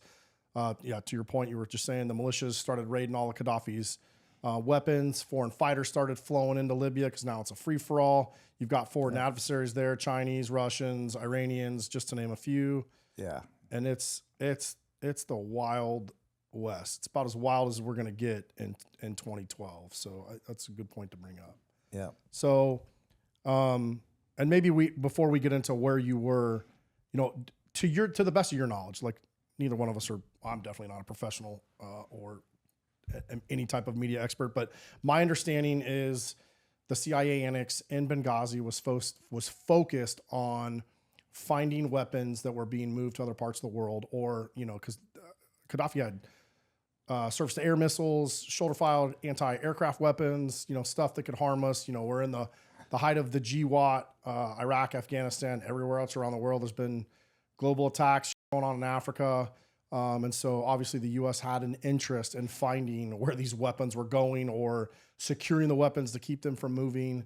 And I know JSOC had folks on the ground. I think we ended up finding out later that some of that stuff was getting moved into Syria, and whatever else is going on. So to kind of set the stage for the audience, I'm in the odd case anybody is not tracking on what was going on in Libya. So kind of with that backdrop, tell us a little bit about where you were when you found out that the annex was under attack. So I was in Iraq. I was the senior GRS guy there. And the things that were happening in Iraq at the time, as stable as it could have been during those time frames. But we're actually consolidating. They have a new embassy compound, and everybody's moving from wherever they were in the green zone to this new embassy compound. That's kind of, we're closing down our offices there, turning them back over to the Iraqi government. And everybody's relocating to this new embassy compound. Yeah, because we were really starting to draw down in Iraq, right? Yep. And so focus is starting to go elsewhere. So Libya is on fire, literally. They do that thing. That's a thing. And we're starting to put teams in country in Libya, northern Iraq and Syria. So that's also the time frame that ISIS is taking Mosul. And so that's going on in Iraq. So there's still a lot of fires burning in that region. And I was the senior GRS guy in Baghdad at the time. And really so I'm reading sit reps, and they're sending out sit reps all throughout the night. And that was kind of the talk. Like, hey, did you hear what's going on in Benghazi? It's like, no, what's going on in Benghazi? I mean, I know there's guys there, but what's happening? So I read it, and I'm tracking on this thing like all the other base attacks. It's like, all right, another base attack. I'm reading about another base attack, and I hope it works out for these guys and all this other stuff. And I'm sure they have what they need to do whatever it is that they have to do and all that stuff. So I'm reading it throughout the night. Everybody's kind of tracking on it, and I didn't think any less of it, but for me, it was just like, okay, I've been doing this for 6 years right now, and I've had to read about reports like this numerous times, base attacks, and GRS is on the camp that's getting attacked. And all right, well, at least they're there. At least we got people there to take care of business. I didn't know. I didn't know the what was going on. I know generally they're just tracking on the rat lines, getting all the foreign fighters. So these are just part of like my daily read on what's happening at all the hot spots, and tracking the weapons, foreign fighters, and internet. Consolidating in Libya. Everybody's after all the weapons that are being stashed or that were stashed and stored there, and I'm really not that involved in why what we're doing other than protection, just like everywhere else, and facilitating operations. So I hear that word, and that's kind of like, okay, it's another base being attacked. All right, what's new, right? Same stuff. But in the process of that, it's like I'm curious, like who's there? Who do we got there? Who are the guys there? And I never worked with any of those guys that were in Benghazi. Never. So 6 years into it, I thought I knew everybody in GRS, wherever they were, because you hear about them, talk about them, somebody knows them. And it's not a big organization. No. Yeah. Yeah. So when you're at a fire pit or something like that, you're usually talking about other people that aren't there. People are, so 6 years into it, I was like, who are these guys, right? Where did they come from? I knew the guys that were in Tripoli. I knew quite a few guys that were in Tripoli, and I was like, okay, cool. I know who's in Tripoli, and that was so in my mind right away. I was like, so I don't know these guys. Are they new? Because that was some of the guys that were headed initially right after the invasion to Libya. They're guys I never heard of. It was like new guys, except for one of the staff guys. Everybody else was new. And I heard they were like, who's going? And they asked me to, our bosses at GRS headquarters, like, hey, you want to go to the new site in Libya? And I was like, checking out who's there. And no, I don't know anybody there, so I'm not going to go. One of the guys that was there during the invasion, great guy, did great stuff, did a lot of good stuff establishing a footprint in Libya for GRS and the agency really overall. Good dude. Established relationships with the military. He did a lot of stuff, and I think he's still in. So I won't mention his name, but he was really good. And he had previously been in Iraq in Ramadi during a lot of the high times there. Everybody's jocked up. You're wearing military uniforms, and you're working with HVT teams and all that stuff. So that's his experience. So he was perfect for that. And I think he was a JTAC too, like an Air Force Reserve guy. So great guy, did a lot of good stuff. But I don't know all these other people that are going. They asked me if I wanted to go, and I didn't know anybody that was out there. So I was like, no, I'll keep doing this stuff. And I figured, well, so you also don't know. We didn't know at the time. I didn't know that we were going to be there that long. It was just like a one-off thing. We're going to be there during the invasion, and then, okay, that's it. Who knows what's going to happen after that? So that happens. I get the word, and I'm just reading traffic. Everybody's talking about it. Obviously, like, hey, you see what's going on in Benghazi? And I'm just reading through all the traffic that's coming through the sit reps, and it's like, holy shit. It's like, man, these guys are. They're not a lot of detail in these things, so it's like, just because our guys are there, they're probably pretty engaged in some things, and yeah, there was a lot of things going on there. So there are times, and so unfortunately, the guys had some issues with the relationship between the staff officers and the contractor team that was there, and flash forward to the book being written, all that stuff. I'm asked to like verify that because the book actually goes through publications review board, and so during that process, they hand off to our bosses in GRS, like, hey, read through this. You're going to hack off on this, and so they're going to do redactions and all this other stuff, or correct things or check on things. And one of the things I was asked to do was confirm or deny like that relationship. One of my deputy chiefs asked me to, hey, read this portion of the book. I got to read it and kind of proofread the stuff and see what's happening here. And so she was a boss. So when she used to go to the field, there was a dog and pony show. She didn't see any bad things. So you don't show people bad things when they go do the dog and pony shows. So everything's good. When she asks, hey, how are my guys doing? And all this stuff, it's always good. It's always perfect. They're great. And they're awesome. And for the most part, yeah, they are. But you don't hear the bad stuff. And so the contentious relationship they depict in the book and the movie, I was asked to it's like, is that a thing? Does that happen?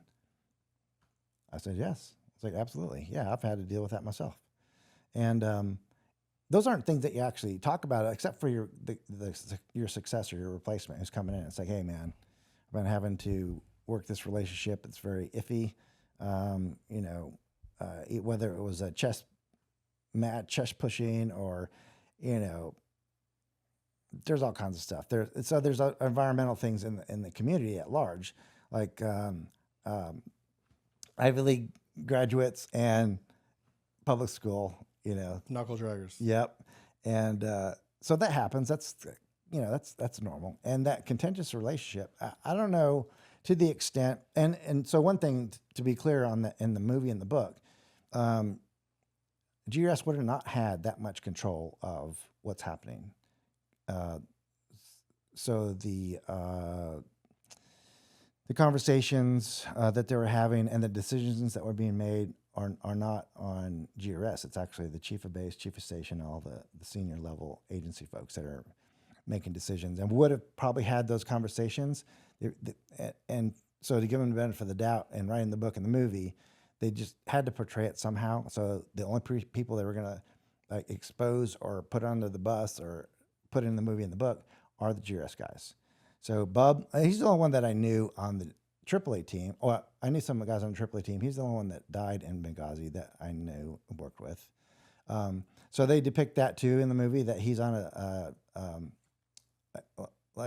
video conference with the other GRS contractors. That's not how that works. But I get it. They had to depict that was a conversation somehow that happened between the offices. It's usually in the SCIF. It's usually operations and GRS team leaders, staff guys, and that happens. If that happens, that's the way that happens. It doesn't. You're not doing video conferences in your team rooms, unless that's in a SCIF. So yes, there are conversations that happen in the contractor staff, but they don't disclose information like that, like the ambassadors come in and all that kind of stuff. All that's on the high side on those kind of things. But the relationship there, the contentious relationship they did pick in the movie and the book, yes, I confirmed that. I was like, yes, that does happen. I had to deal with that.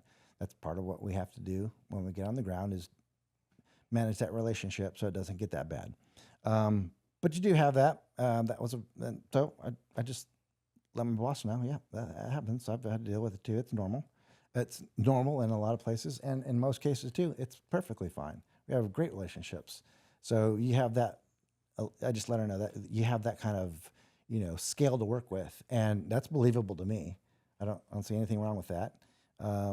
It's like, yep, been there, done it. And that was kind of a surprise to her when she heard that, and because as far as she knows, everything's always good relationship stuff. And she's like, okay, cool. All right. I was just curious about that. That's interesting to say that you're saying that. And thank you for that. And I honestly didn't know the Benghazi team guys. I didn't know Rome. I didn't know Tegan and Peranto and the Jack Silva character. That's a pseudonym, I guess. Boom. Didn't know any of those guys. Didn't know of them. Didn't hear about them. I thought that was interesting because when we did our podcast prep, I mean, that being such a small agency, and the global and the contractors, you kind of made mention that was kind of interesting that you didn't know them. Yeah. What does that say about who they were? Well, so and they do depict what Roan does. He calls a guy he's familiar with to come out and help him in the mission. That was the Jack Silva character. So they share experiences and stuff like that. I did the same thing. And my decision to do that when I did it was like, I need some more experience here. or these guys are okay at what they're doing. They're good at what they do, but I need some more experience here. I don't need nothing against those guys, but I need more. Need more guys, more doers. I don't need more followers. I need more PFCs here. I need more, guys who know what they're doing and act a little bit more professionally, right? And so, so right now, if I was their team sergeant, a team leader, and I'm talking to those guys, I've never met Pronto, I've never met these guys. I've met Mark Geis, a great guy. Every time I hear his story, side of the story, great stuff. He's a very humble guy. He did a lot of great, just like they all did, and he's thankful to be alive, and he's like what you would expect somebody to be talking about in their experiences. He's not having to say anything negative about anything, and it's like so if I had to talk to those guys right now, it's like, hey, cool your jets, man. You did a great job. Like, thank you, first of all. You saved lives, and good job. You didn't get recognized, but on the agency side too, they didn't handle them that well either. So I get the level up, they're upset or disgruntled or whatever it is that is motivating them to just be upset. So in my mind, it's like, okay, they're not over it yet. Even though they say they're over it, it's still just something in their head that's just killing them.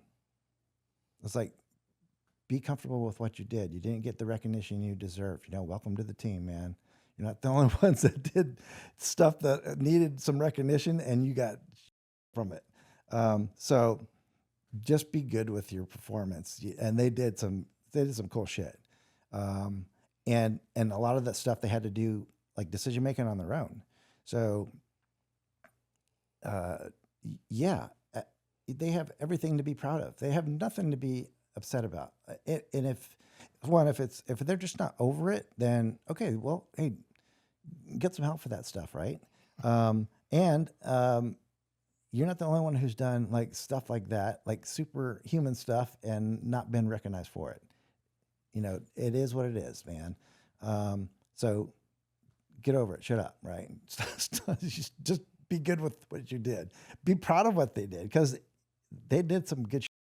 And yes, there was a lot of decisions, and we were talking about Coaster. There were a lot of decisions that probably are not agreeable, right? And probably resulted in the kind of the stuff that was happening, but it happened. And the way they dealt with things, good on them. But just get over it. They had a team leader that was hardly depicted in the film. Staff guy. Yep.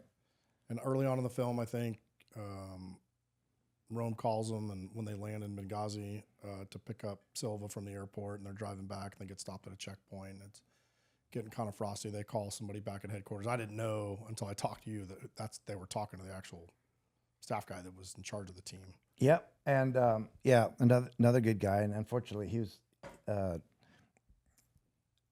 probably kept out of any kind of discussions, because they did go to headquarters, and they talked to headquarters before the movie script was coming out, or the transcript for the movies and all that stuff. So they have to get approval for that, and they did. That might have been some of the things they talked about. As long as you don't mention the guys, they depict him in the background scenes sometimes, put a New York ball cap on him. And for those of us who know him, it's like, that's who that is. He still, after all his congressional testimonies and all that stuff, he had to do that. And so he did it. And after that, he was done. He was smoked. And so during that time frame, though, when we go back, so even after our evacuation in 2014, we're going back to Libya, and he's one of the guys rotating with me to go make it happen. So there was three of us. So the guy, the staffer that was in Benghazi, the team leader there, who is probably depicted in a negative way, right? But I think some of that was the misunderstanding of what's his job, right? He's not going to be there, fisticuffing with you. He's managing the chaos. So that means, hey, I got a gun there. There's a guy with a gun there, and The guy with the gun over there. Okay, we're good. Hey, I gotta do some other stuff, right? I gotta manage this chaos. And if he's got time, or if there's targets and there's a threat, then yeah, absolutely, he's picking up his gun and shooting. But I think there's that. That was part of the thing. And there's a lot of things, and you mentioned it earlier on too. Is like I was the most respected, staffer and all that stuff. He might have not had that kind of clout or with those guys. From the guys who had worked with him before, were fine with him. They thought he was a good team leader. And there might be just some confusion with the guys that are the most upset right now about what they thought he should have been doing.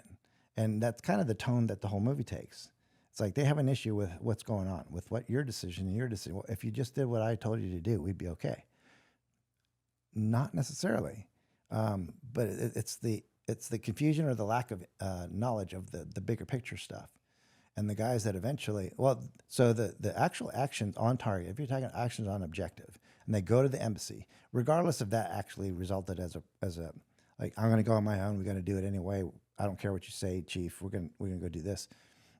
Excuse me. If that's how it happened, okay, cool. They went over there and they did some great, right? And so be proud of that.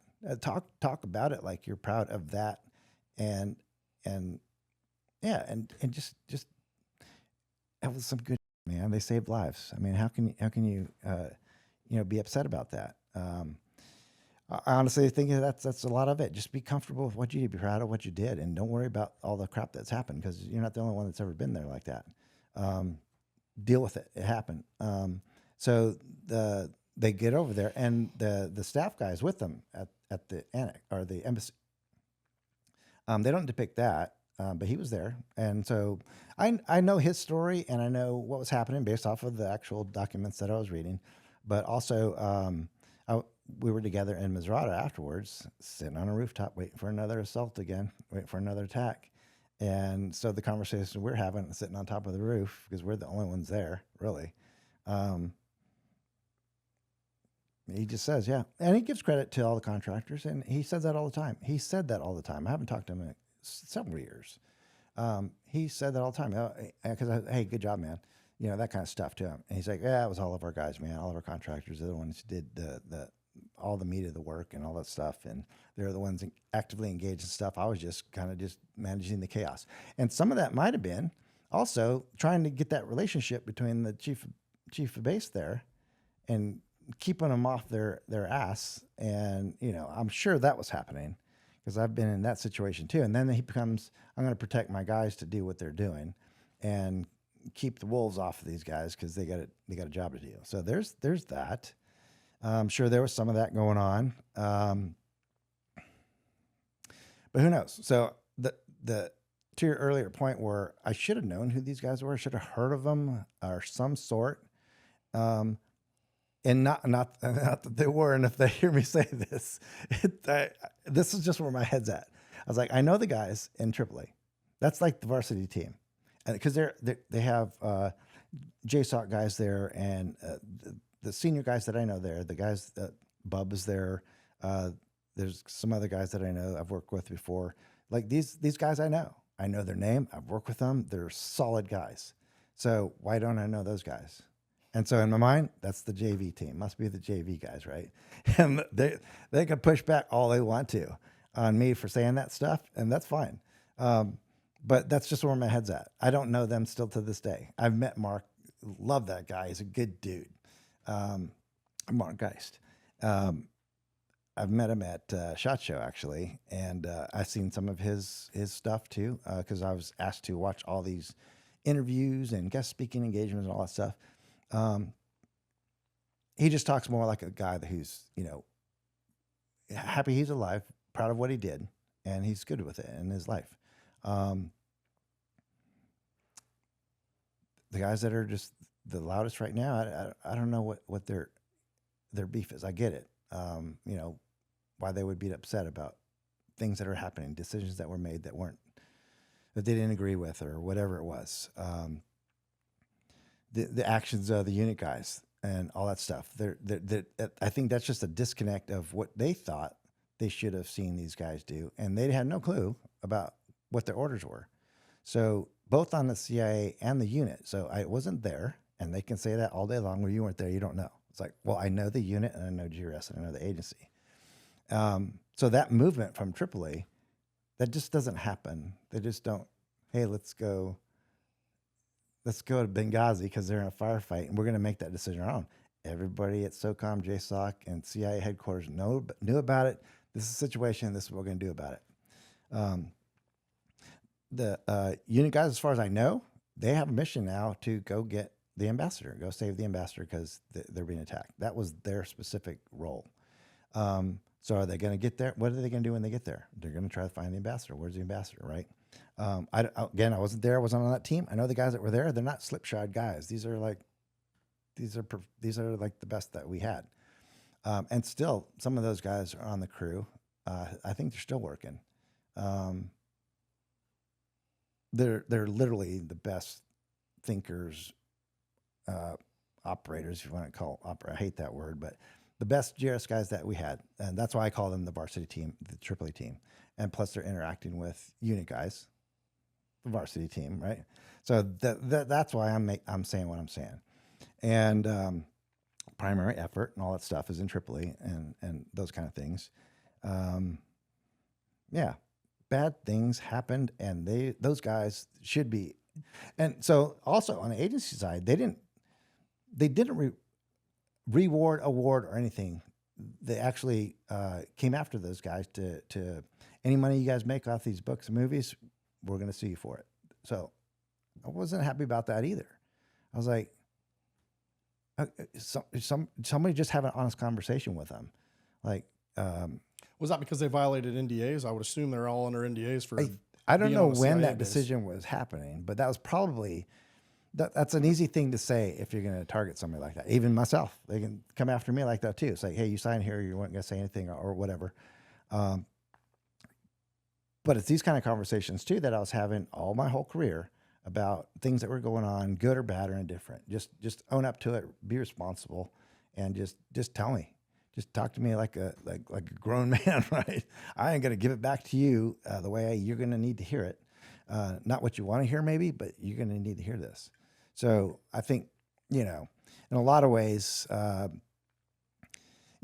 like you were saying, if their awards are getting upgraded to a Medal of Honor, okay, I wasn't there. I don't know what exactly happened. If that's the decision, okay, cool, good for those guys, right? I don't know what the criteria is that they met and all this other stuff. So good on them if it happens and if it does. Well, not to mention if they were in the unit, that's part of JSOC. I mean, the unit in of itself, a lot of that's classified. It wouldn't be open to the public. Their awards wouldn't be open to the public. I don't even think those dudes' names have been mentioned, nor should they.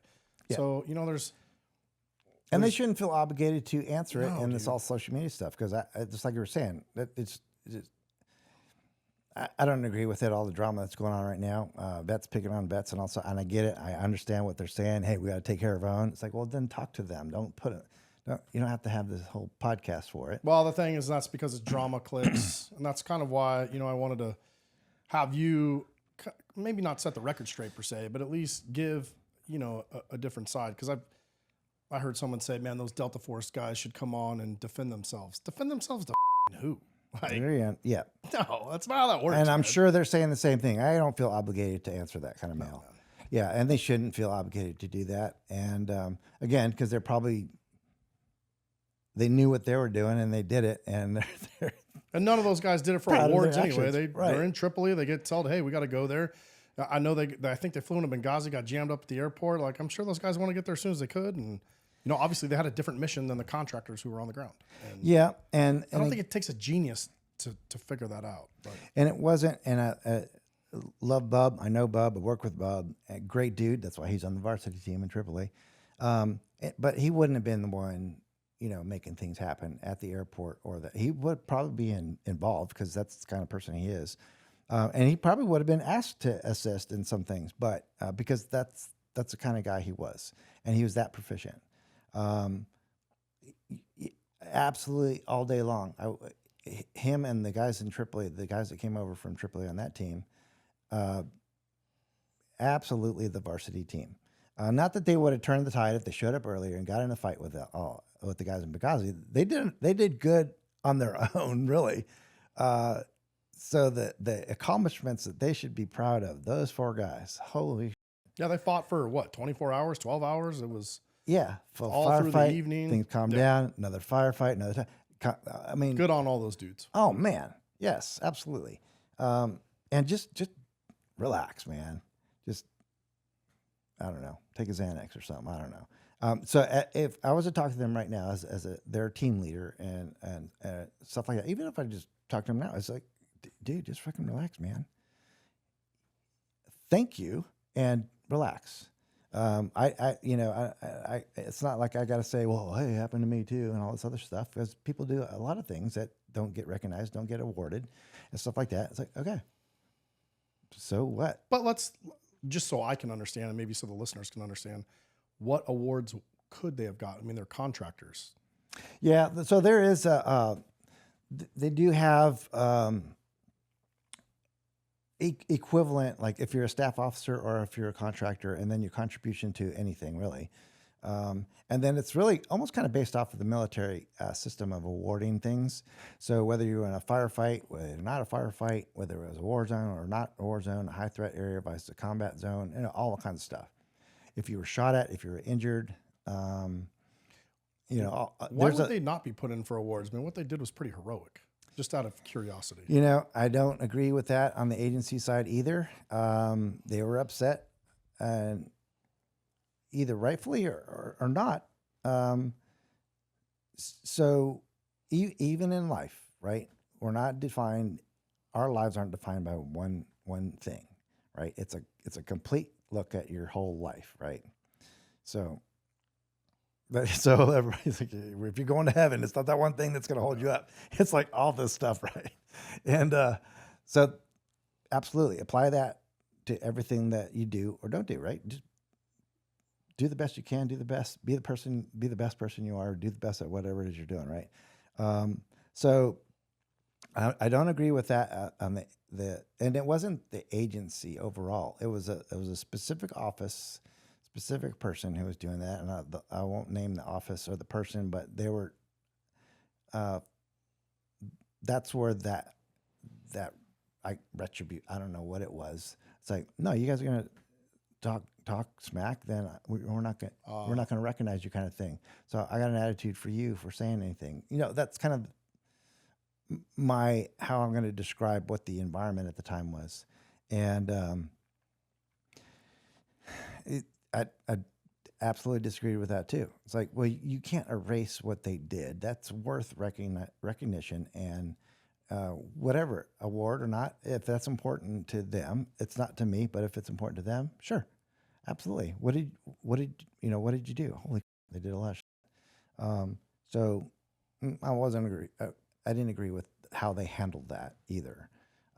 That's a management thing in our divisions that I didn't agree with at the time either. But that's kind of the attitude that they took.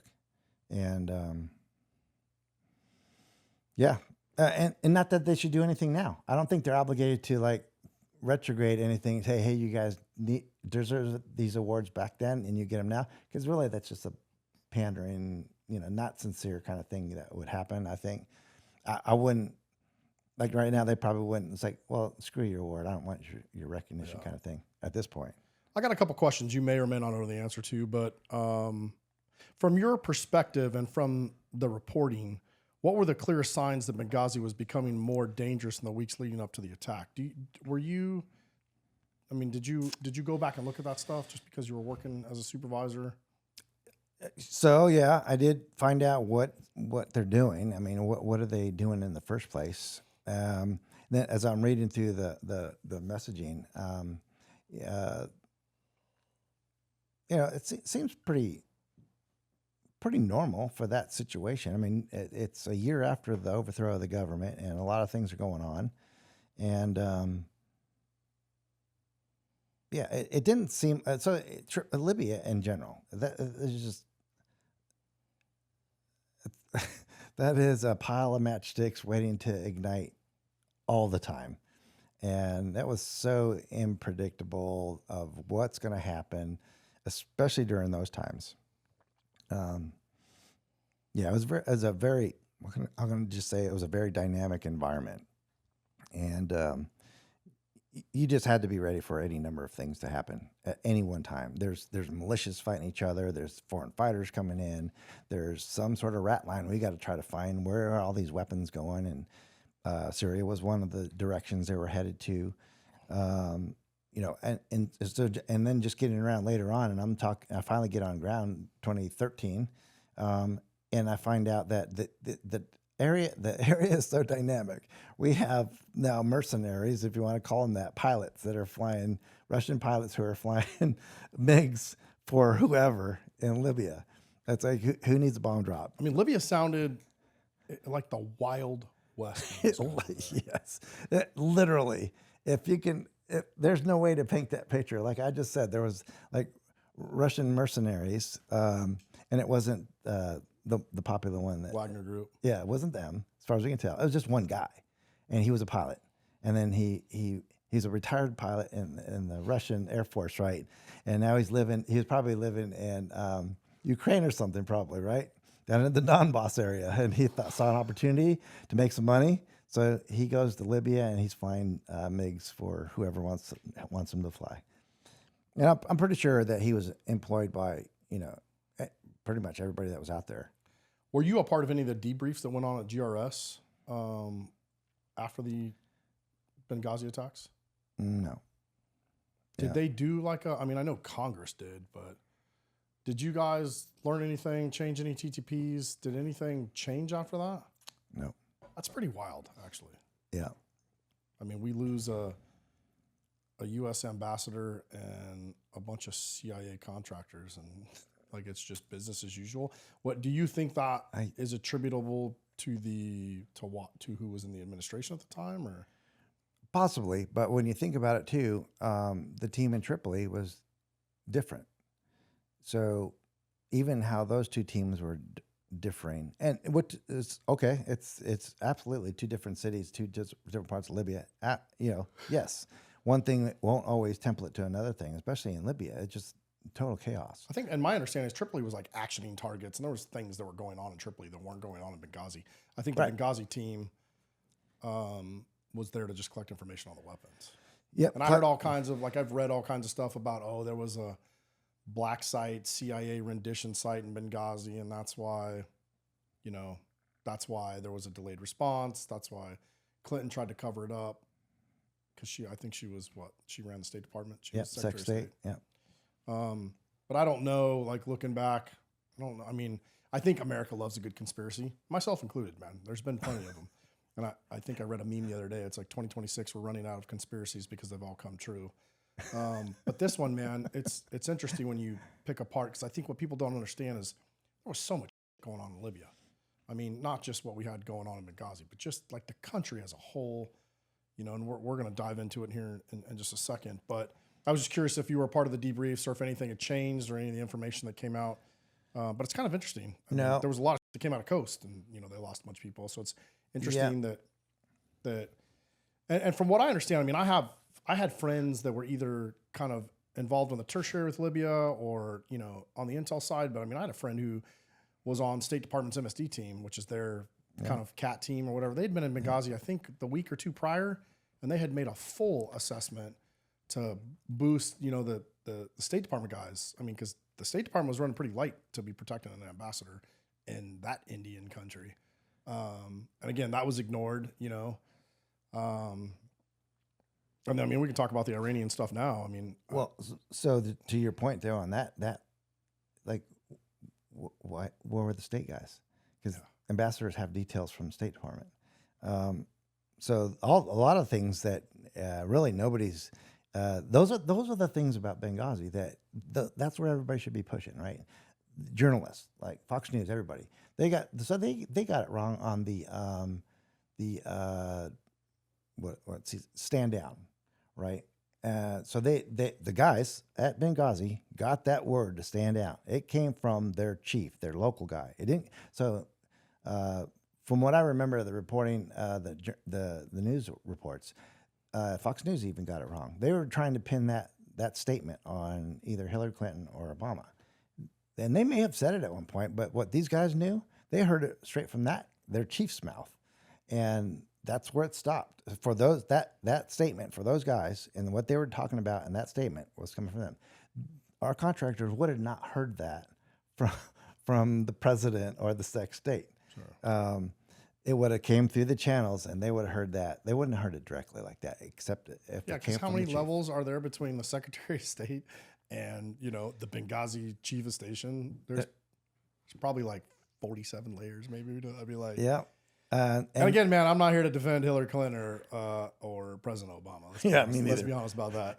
I just want to make that crystal clear. I'm definitely not defending them. There are a lot of issues there that nobody pushed on the right way to get those answers, including why does GRS have to provide security for the ambassador, an ambassador in Benghazi, Libya at the time? Where's the State Department guys? So right off the top of my head, okay, where were they? What's the deal? Who's asking those questions, right?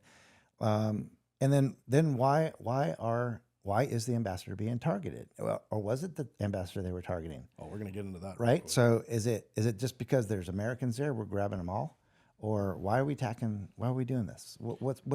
Who's pushing those buttons? So that's a great point. So when I started preparing for your interview, I started looking at all kinds of stuff, right? Because I have a background in looking into things, and so I started trying to put the pieces together to try to, to figure out the right questions to ask to make sure we have an honest conversation about it. I have a really good friend. Works in the intelligence industry. I'll just leave it at that. He's still active in that industry, but he was on a project at the time where they were tracking targets at an international level for tier 1 targets for Al Qaeda and ISIS and whoever else, and they were looking at a target, and I think in Darna, is that how you say it? Yeah. In Libya. Yeah. And I don't know how far that is from Benghazi, but as they were looking for that target using technical means, there were some Iranian dudes that came up on their radar, and they run by Department 840. I think that's what they're called. You can find them in open source, but basically it's a Quds force run by Soleimani. They're a direct action team, and when they show up, Americans start dying. And so, my buddy had kind of told me, again, and all this is open source, so nothing he told me was remotely, classified. But basically, they notified Tripoli and Benghazi that, hey, man, these dudes are in the area, and whenever these dudes start showing up, Americans start dying. And so he had told me that, and so I kind of looked into that, and I found some links that were pretty easy to find, and there's actually been a book written, and basically, Soleimani and the Iranians had ordered the capture of the ambassador. They were going in there to get Stevens. They sent an entire strike team. They infiltrated into Benghazi under the cover of Red Crescent. And I think it was, 4 or 6 dudes. And I'll put the link of the book. Ken Tinnerman, I believe, wrote the book. And, this Quds Force team comes in. They're, operating under the Red Crescent. And, we picked up chatter. There was some local militia chatter talking about the Iranians being in town. And the Iranians got word that, the agency knew that they were in town, and they staged their own kidnapping. So basically they made it look like that, I don't know if it was 17 Feb or Ansar what was the group? Ansar al-Sharia. Ansar al-Sharia had kidnapped them and were holding them. But basically they ran a front and made it look like they were kidnapped and got out of there. But what they were there to do was they brought, I think, $10 million to Ansar al-Sharia, paid all those dudes off. And once that they realized that they had been knocked off by the CIA, that turned into a kill mission. And basically they paid the militia to attack the embassy and kill the ambassador. And if you really look into that, that kind of makes sense as to why Trump, when he gets in office, orders the strike on Soleimani. Because our government had known where Soleimani was for a while. They didn't know, it wasn't a secret. He had been operating in Iraq, Afghanistan. They knew where he was. I'm sure we had units. I know the Mossad has probably definitely kept up with them. So why wait? And I'm sure there's all kind of politics, but I don't know Trump, obviously, but knowing what we see on his media and not give a shit and how he loves this country, I'm sure if that dude got reports and our government, his administration got reports of, the Iranians killing a U.S. ambassador. Well, that totally makes sense of why they killed him, and they killed him with that. That was a cool strike too, man. They got Soleimani with, it was like a Ginsu bomb. It's like a knife bomb, right? They dropped a laser guided.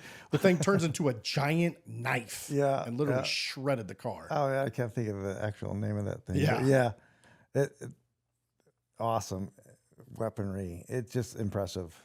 Very, very specific to targeting folks and without little collateral damage. My buddy was very specific in the fact that they passed that information off.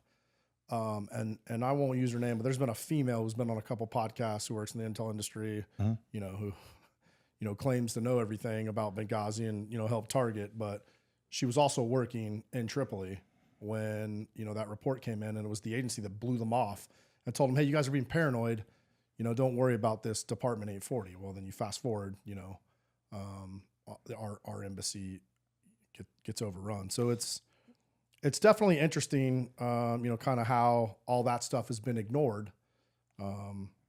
Yeah. So the story is everybody went towards the micro, like what the guys are complaining about on site, Pronto and Tig and the guys that are writing books and movies and stuff like that. All right. So that totally. So to my earlier point too is like, okay, it's awesome. Thank you. Give these guys some sort of an award or something like that. But we hear Ansar al-Sharia a lot about their involvement in this whole thing. And so why is it them, and what was their intent? Right. And who are they acting on their own? Because there is a lot of that going on. There's a lot of fighting going on amongst everybody there. But that was a highly coordinated attack. It seemed like, I mean, it seemed like, you know, they just overran that. And I don't know, man, we'd been there a while. They could have easily done that prior to, you know, and to your point, man, I mean, there was a lot of foreign adversaries in Benghazi, not just the Iranians, but let's be honest, man. I mean, we've been, I mean, the whole time I was in Afghanistan, I mean, anytime Department 840 showed up in Afghanistan or Iraq, dude, I mean, it was Quds Force and the Iranians that designed what was the copper IED that was taking out everybody, was going right through our armored cars. Oh yeah, it's called. Yeah, EFPs. The EFPs, yeah, that's all Iranians. Yep. I mean, we were running against the foreign fighter networks. I mean, the Iranians were training the Taliban in Pakistan. They were running all the suicide bombers out of the Sharia, out of the, you know, they're recruiting kids out of school and people out of mosques. You know, we've been running a proxy war with Iran for quite a while, and I just think it's interesting how that stuff has never come out. Dark Forces is the name of the book. Kenneth Tinnerman, I believe, is the author, but I mean, that guy wrote an entire book on how Iran was involved in Benghazi. And it's just interesting that if it's been talked about, I've never heard it. And that doesn't necessarily mean, but I mean, I've never heard. It's not making the headlines, no.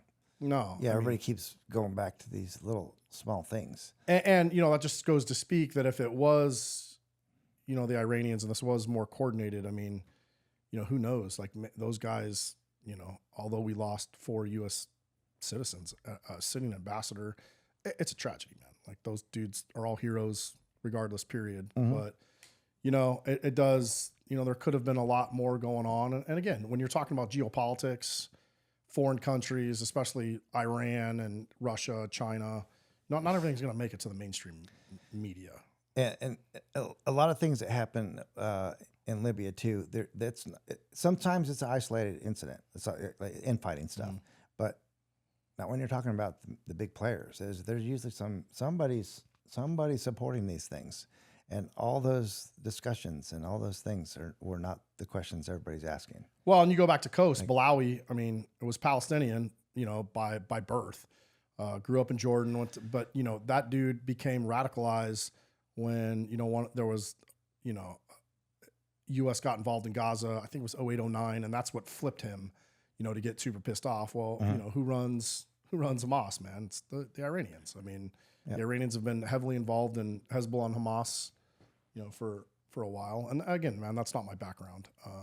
But you know, when you start reading these things and putting the pieces together and seeing a much bigger picture, it's definitely becomes a much different conversation. There was something else I wanted to talk to you about that you brought up, you know, because I asked you last night, like, why would we delay a response, right? There was a SIF I think they were in Italy There was SEAL teams on the carriers. And I think, if I remember right, there was an admiral that was relieved within the week of Benghazi. And he was sending the SEALs regardless. And I think it's at the time, he was a carrier commander. It was the only time I know of at the time that a carrier strike force commander was relieved. It was very quiet. But I remembered it. And supposedly he was relieved because he violated the order and would try to send a SEAL team out there. And I think CENTCOM relieved him. I don't know if it could have been during it, or I don't remember. I'll have to go back and look that up. But you made an interesting point when we were talking last night that there was a lot of that firefight wasn't like 12 hours of constant, gunfights. There was fights, lulls. Yep. Will you kind of speak to that a little bit? Yeah. I mean, so from the embassy, the consulate attack throughout the night till they left, that's kind of the flow of how things went. So in those unpredictable times, you don't know if there's another one coming, there's another coming, who's coming, what are they bringing next? Is it just a matter of time before they get bigger stuff there? And those kind of things is probably what they were thinking of. And like, how many guys are there? Like, first attack, second attack, we just slayed a bunch of dudes, right? And they're coming with some more. So where are they coming from? That kind of stuff. So that happens throughout the night. So if I'm going to give the benefit of the doubt of the decision makers, they thought at one point it's safe and secure. Like, so they go to the U.S. guys go to the annex, get the State Department folks to go to the annex, and the only person they don't have accountability for is the ambassador. So okay, the scene is safe. All right, they're all at the annex, they're safe. So okay, we spun up all these people, and then if I'm going to give them the benefit and make the kind of decision, then okay, relax, it's okay, right? And then another attack comes, now it's not okay. So get your guys back in their kit and start boarding planes and stuff like that. Then it stops. It's like, well, don't have the. So what I was told in 2014 was probably the same thing. We don't want to make it look like. So this was the lead from behind time in Libya. So the U.S. isn't taking point on things. So the French and the British are doing all the bombing and all that stuff.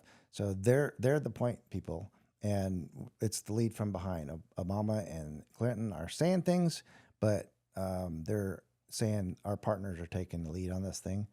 And so that if you give them the benefit of the doubt on decision making, they thought several times everything was okay, and then we don't want to escalate to look like we're invading Libya, and we're taking over from the French and the British, and you guys get out of the way, we're in, kind of thing. So maybe that's what we were told. In 2014, when we evacuated, that they don't want the impression that we're invading Libya. And we were ready for that, though. So we were going to school on the whole thing that just happened in Libya and thinking, honest brokers, it's like, okay, we might be on a run for this because we just saw it happen the year before that. And so those are the things we're getting prepared for. And then we were just ready for it when it happened, for no support. Yeah. Yeah. One of the things that was also interesting is my buddy who had sent that information about Department 840 a week after Benghazi happens, State Department agency, go to their office in DC, and wipe all their servers. So they were running Palantir. They were using Palantir back then, and they went in there and took all of their data, which I thought was extremely interesting. And he was like, "Yeah, man, they wiped our entire hard drives. Couldn't even do anything." So it's just a whole. I mean, in your experience, how plausible is it that a foreign state-backed operator like Iran were active inside Libya in 2012? Very believable. Oh. Yeah. If that was a story that came out, it's perfectly believable. And it's logical, makes sense because the amount of chaos that was there at the time. Yeah, absolutely. Is it pretty realistic that a foreign intelligence service, could have used Ansar al-Sharia as a proxy while keeping their own involvement hidden? Yeah, absolutely. As far as Benghazi is concerned, what did GRS do right that night that people still don't fully understand or appreciate? Well, all the tactical operations at night, and successful egress, right? And lost some guys on the way in the process, but saved lives. save lives at night. And unfortunately, we lost a couple, and wasn't anybody's fault. That was an unpredictable thing that had happened. The accuracy of the actual mortar rounds. So all these little detail things, like the accuracy of the mortar rounds. How does that even happen? This is a professional crew, like the professional, whatever you want to call it, but they knew what they were doing, and somebody was spotting for them, right? So whether they were direct lay, who knows, all these other questions, right? But the guys launching from Tripoli, it seems like if you're not paying attention to big picture stuff, it seems like their only reason to go to Benghazi was to help the fight that was happening in Benghazi. Probably not the case. There's probably another secondary mission that they were going there to do, other than, you guys got this. I would have said the same thing had I got there. It's like, okay, you guys got this. You're on rooftops doing this stuff. All right, good for you. I got another mission to do, and I'm here to do that mission. Okay, you got this. We're gonna keep progress going here, and nobody would have expected the mortars to fall. When it did, guess what? That's the worst place you want to be, is on a rooftop. So you don't run to the rooftops. So in any indirect fire attacks, you run under cover, right? The best you can. If you don't have something to hide under, then you get on the ground flat. So that's the immediate reaction. Any grunt level guy knows. It's like, when you hear the whistling, hit the deck. Right, you don't go running to the top. You don't go running. If you have a bunker, dive in that bunker. If you have some sort of protection, if you're inside, stay inside. All those things. So I don't see anything wrong with what transpired that night. And then, is that the last one? Is that the last mortar attack? Who knows? It was on and off all night. So is this going to continue on? Who knows? It's not a good place to be on the high ground, on the rooftops, if another mortar attack comes, because they just proved how accurate they can be. So get everybody off the rooftop. And that was the priority, from what I hear, to get off the rooftops, because they're starting to mortar us now. This is not a good place to be. And what I do know, through all the chaos after the injuries, you guys were literally, and I carry around my 20 feet of tubular nylon for that same reason. I can fashion it and put a guy on my back and carry him like a backpack. They got a guy off the roof like that. The State Department guy who was injured on the rooftop, I say injured, he was jacked. He was messed up. And they put this harness on him, made a harness around him, on the backpack and down the ladder. And they have issues getting down the ladder because it's a vertical ladder. They have issues. So these are the things that I know happen, just talking to the guys over there. They get stuck. They get body parts stuck in the ladder as he's trying to get down. It's problematic because he's trying to get down a ladder with somebody on your back, right? One of the guys from the Tripoli team is also injured getting up a ladder. His foot goes through the rungs, and I think he has a knee injury when that happens. And now he's on the ladder, whatever that ladder was. He's injured now, and he's junking up the ladder way. That was the drama, right? The guys, they threw the bodies off the roof. Is that? They threw Roan, right? So they picked that off the movie. I don't know how. They just show one guy or something, right? Yeah. Everybody gets off the ladders. So that's what I also know was happening at the time. So these ladders, they're not made for that. They're okay. We're going to do what we can. So they already tried that with the State Department guy. So that explains why they threw him off the roof. Yeah. So it's like, okay, before the next mortar attack, we need to get off this roof. Hurry up. So I get that. Okay, well, we can't do any more damage. And so I probably would have did the same thing. Jumped off myself, or, all these things. It all makes sense to me when I hear about it and think about what I probably would have done, or what I probably would have liked to have seen, or if I was in the same situation. It all makes sense to me. But I don't get all the. From your position as a GRS supervisor, what do you think was the single biggest failure that led to some of the deaths in Benghazi? If you could speak onto it.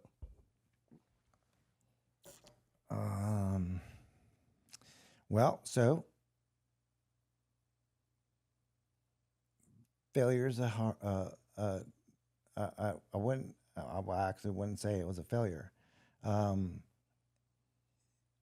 It was a success in my mind. So, yeah, we lost some guys, and bad things happen. But the amount of lives that were saved, minus the 4 that died,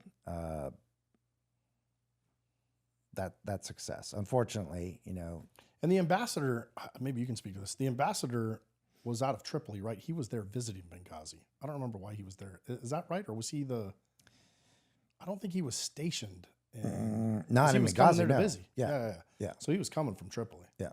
So I'm sure the State Department they probably changed some of their TTPs because they seemed like they had a really light team. Yeah. So, I mean, to your point too earlier, that they were already there. They had all these recommendations for increasing the security in Benghazi. Yeah, I don't know. And nobody. Yeah, because usually they go overboard.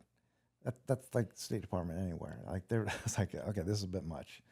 Security. I'm wondering if they were running low pro for a reason, right? Like there's more going on and maybe there's parts of the story that we'll never learn because there's intelligence involved and could be stuff that, that the American public doesn't always need to know. There's this idea that the American public should know everything that's going on. I don't think I think if the American people knew everything that's going on, they wouldn't be able to sleep at night. That's the whole thing, right? Like, that's what we get paid for, right? Yeah, exactly. I mean, trust me, as somebody who's lived in the know in various parts of my career, and I'm sure you can speak to this as well, there's some people there's some things that the population just doesn't need to know. Probably better off not knowing. Bro. The world is a violent, evil place.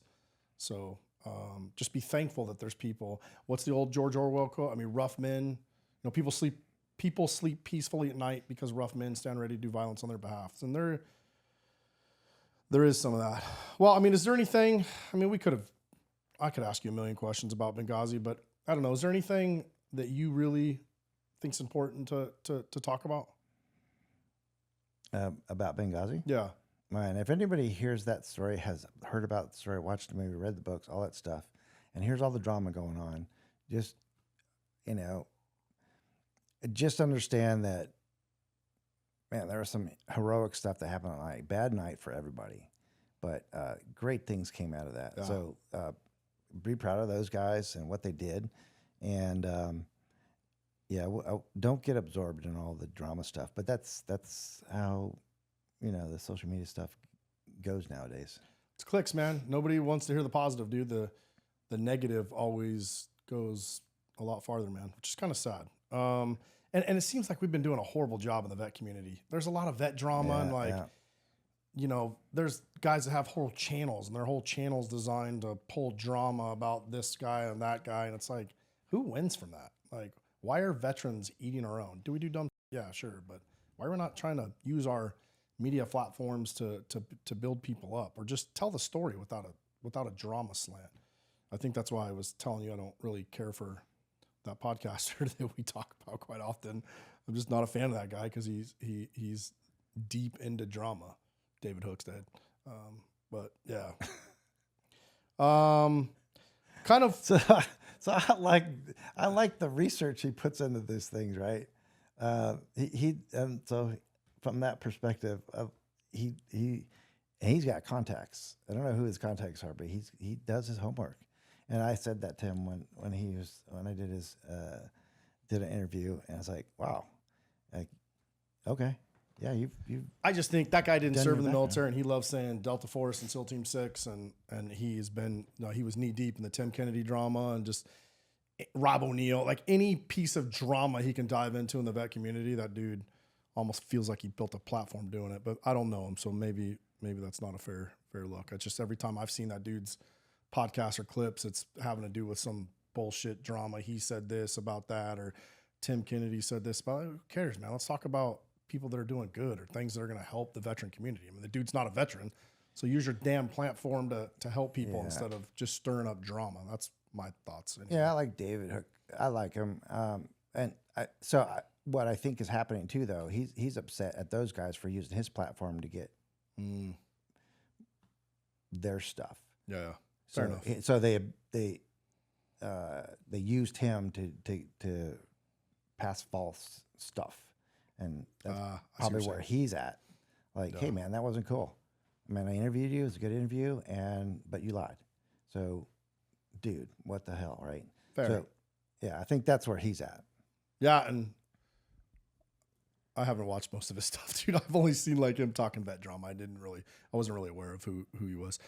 I mean, I watched 2 or 3 podcasts, Sean Ryan, Joe Rogan, and like, now that I have a podcast, I barely even have time to listen. If I'm the only time I listen to your Sean Ryan show again, your Reed Morin, both great podcasts. But I did it as kind of part of my research to have you on as a guest. I don't have the time to listen to podcasts I used to, so maybe I'm just jealous. You went back to Benghazi, well, actually to Tripoli. We ended up evacuating the embassy. We're not going to get to cover that here. But I would highly suggest the audience, if you want to listen to Sean Ryan's episode 45 and 46, great podcast that you did with Sean Ryan. And then you did another one with Reed Morin where you covered that Tripoli evacuation. You got the CIA's highest medal that they give for that. It's a great story. So if you guys haven't listened to that, please go check out those podcasts. That what Bob did was pretty much evacuate an entire embassy in Tripoli. Nobody, not one injury. And they were getting ready to overthrow that embassy in Tripoli as well, similar to what they did in Benghazi. Part of a good team effort on that one. Yeah, and again, man, no air support, I mean, you guys had to drive for hours, like through the night, right? Yep. Yeah. I wish we had more time to cover that. Maybe if you come back. That was in what, 2014 that you guys did that? July 2014. When did you retire from GRS? Or step away, I guess? 2022. What was What was that? I mean, and again, you spent time in Israel, Iraq, Afghanistan, Libya. We were talking about you going into Israel last night and kind of what you guys were doing in Gaza. That's an interesting conversation as well. That's something that we'll definitely have you back on. But what was your final, what was the final decision point for you where it's like, hey man, I'm going to hang this up? At the time, yes, that was the final decision point. So that the success for that one was all the right people in at the right place and time during just a shit show of a situation in Libya at the time. And so JSOC guys are there, agency guys are there, and so half a dozen people, really right place, right time, and the approvals from chief of station that was there also, because he was in DC doing something, and he got stuck out of country during that whole thing. So,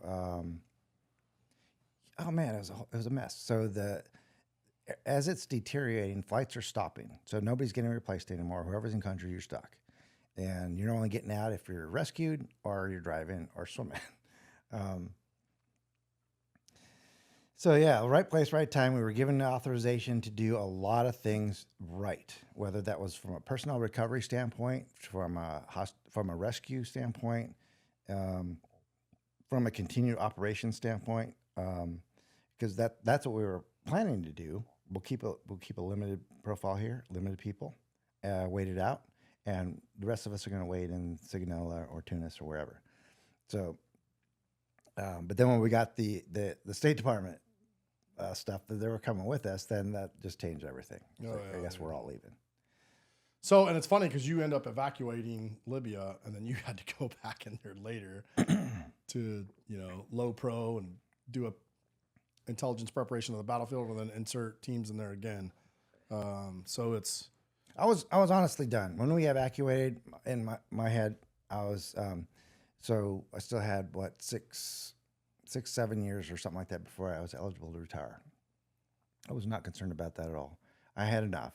I figured I'd done enough, and that was a highlight. So I was not disgruntled or anything. Nothing surprised me then what we had to do, and we did it, and it worked, right? And that was attributable to a very small group of folks that really.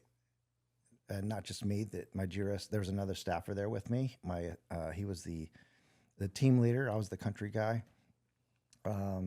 He's still active, so he I won't say his name, but yeah, he helped. He really managed the. That wasn't the same guy that was in Benghazi, was it? No, he managed the team stuff, as I'm worried about the bigger stuff. Great guy, still doing God's work somewhere. I know he's not. He was too young. He's not retired. He's not near retirement. the Army Ds that were there, the agency folks that were there, just super people. And the interaction. So I even got pushed back from our guys that hey, we're never going to leave. It's like, yeah, no, we're leaving. Pack your shit, right? And then we left. And I was honestly just mentally done. And I was like, I'm resigning. I'm done. I don't want to deal with this anymore. I've done enough. I don't know. What am I doing? And all this other stuff. I was done. Go to Georgia, buy a house. I was like, I'm done.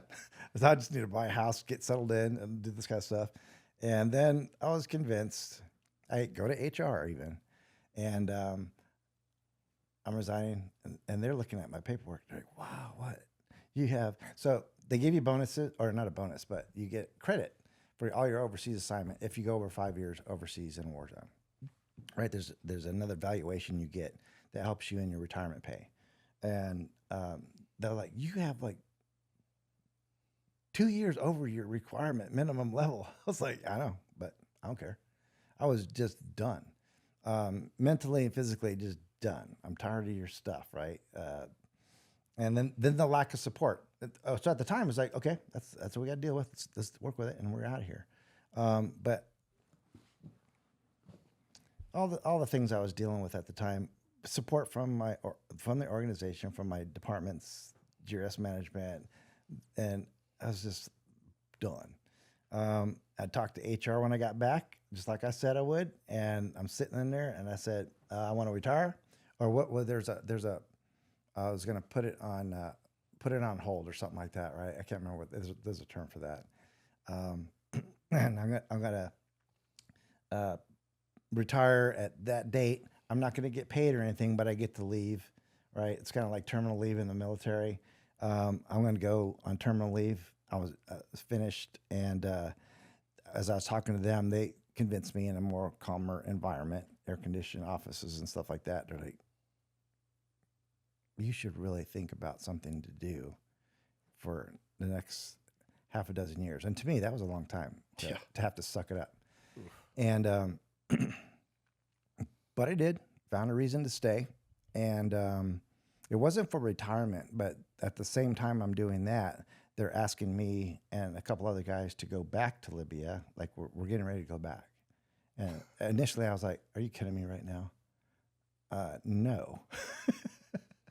But the mission profile that they were running, so there was another opportunity for me to kind of get GRS involved in another mission profile that we had not been doing at the time.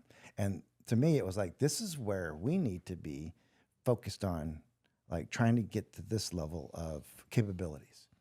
So it's like indig infill and stuff like that. Yeah, like awesome. low profile, even getting there. And using the things on the ground, not flying in with all the stuff we're comfortable. We're going to have to get guns on the ground and, vehicles on the ground when we get there. And we're going to rely on the locals to get our stuff for us and all this other, just from ground up, you're just going to show up with whatever you got on you. And we were not, that's not what we do. So when they first asked us to participate, we said, well, when they asked, what would it take? What does it look like if we ask for your support? And they're like, well, that's 2 guys per car, 1 per VIP. We got 8, we're up to 12, 13 guys, and vehicles and guns and everything. It's like, no, well, you misunderstood what I asked you. It's like, can we get 2 guys from you guys to go with us? Because we all know what we're doing. These are all, some of them paramilitary guys, and the guys that weren't paramilitary were previous paramilitary. Now they're in a leadership position. And we don't need protection per se. We just want your viewpoints on how we're going to conduct this operation and on the ground, establish a base, all these things. And they said no initially. And I came back to headquarters, talked to my deputy chief at the time. I said, this is absolutely something we need to be involved in. And it's not going to look like you're comfortable with the profile we need to have. And that was my motivation to stay. I will make this happen. I am going to go. And I told him, I was like, so yes, it's going to be dicey. And it's going to be something that not everybody can do, but I'll handpick some guys that are comfortable to keep this kind of thing going. and to get that into the training, programs for us. And I said, regardless of what happens, and it was like, and regardless of what happens, even if I don't make it back, still need to send guys on this mission and be a part of it. And he's looking at me like, oh wow, you're that motivated to do this kind of thing. I was like, so you tell me if that's what we need to be doing, because I think it's where we need to go. He's like, hey, roger that, Ninja. And off I went, me and the two guys that were previous in Libya, Benghazi and Tripoli teams, help get us back in there, back in Libya. Nice, man. So you went back for a little bit more. And that's where I hear the stories that are happening in Benghazi, though. I'm with those guys. So all the other stuff that was going on, I'm with them in Misrata. And hearing their stories. It's just like fireside chat stuff, sitting on a rooftop in Misrata. What was it like when you finally did decide to hang it up? I mean, dude, you've lived again, man, a pretty wild life, dude. I mean, 20 years in the military, retired from Delta. You go work in the CIA for 16 years, dude, in the height of the GWAT, running into all these different countries and living at that tip of the spear, but also high adrenaline. I mean, you got years in combat zones. What was it like to finally step away from that? I was in a good place, actually, mentally. I was ready to make the transition. I was ready to do it. I'm finally convinced that I've done enough for our country. Yeah. That's kind of what my dad's been saying all these years. It's like, son, you've done enough. The machine will grind on without you, yeah. Regardless of what you think. Yep. And I was good. I was good with that. I was getting in my head about, okay, I'm going to enjoy the rest of my life without all this kind of stuff. And so far, so good too. I haven't been enticed. I've been offered to do a lot of things, get back in the mix. People are asking me to do stuff now, and it's like, no, I'm good. I'm fine. I will, in my company now, okay, I'll provide training for you guys that are going over, but no, it's not going to be me. I got a couple questions kind of, just about faith, family, healing type stuff. I mean, leadership looks cool until you're alone after, and you can list the faces of guys and friends you've lost. How do you deal with loss personally, or what has helped you? So from my life, so losing my mom and early on, and all the guys that I know. So unfortunately, a lot of guys didn't make it out of the GWAT, right? And I got this stack of, I'm only wearing one, but I can literally just have a whole arm full of memorial bracelets. And so I didn't handle it so well most of the time. So I actually have this when I go to counseling for alcohol. So I had to make this timeline for myself. So this is helpful. It was helpful to me to understand, so my relationship with alcohol. They're like, I bet this timeline, and I had to correlate it to good times and bad times, like significant events in my life, and what was I doing with alcohol at the time. And so for some of the folks that were going through this counseling, it was whatever drugs they were addicted to. For me, it was drinking. And clear as day, when I charted this whole thing out, it's like death of a family member, then good times, somebody's born, and then death of another family member, then joining the army, then not getting what I want. I mean, roller coaster. And then where was I doing? What was my relationship with alcohol at the time? It was like, oh shit, I was partying up. Yeah. And then my team, like Super Bowl stuff. I mean, it's stuff outside of the military and the agency and stuff. It's like, so when your team wins big games, like, hey, hoop, drink it up, right? You celebrate. And then when your team loses and they tank, oh my God, we're drinking again, right? So that really got my head straight on what I need to be doing with that. But yeah, I didn't handle that well at times, and then that was a big slap in the face to show me, like, hey, like, relax, you're done, you're good, like, be comfortable. Like what I said, I would tell Pronto and Tig, right? It's like, hey man, you're good. You did enough for your country. You should be proud of yourself and relax. Just relax. And that helped me out. So, and it crescendoed with the whole COVID time frame, and crescendoed bad. And that was when I was like, okay, I'm good with what I've done, and I'm comfortable transitioning onto better things. And then I got into the whole training piece, and that was another almost therapeutic thing for me to just transfer all this information. And so it could be guns, but it's also situational awareness, mindset, and all those kind of things. Yeah, it's still, I just love it. It's almost therapeutic, I guess you can say. Well, and that kind of brings me into another question. I mean, you ran guys so hard that they'd live. Do you think you lost a part of yourself in doing some of that? That's a great question. I mean, you've given a lot. I think you don't. I think we don't think about that sometimes when we give and give and give, and that's who we are. But like, man, what did you lose to get that, right? Like, I don't know. Yeah, no, absolutely. And yes, that you asked that question. Yes, absolutely. And mostly it's relationships with my kids and everything. That's when I look back on it now. Yeah, that's what I sacrificed. I didn't think about it at the time at any one point that's what I was doing. But when I start thinking unselfishly the impact of all those things, then yeah, could I have done better? So I'm dedicating myself to this thing over here.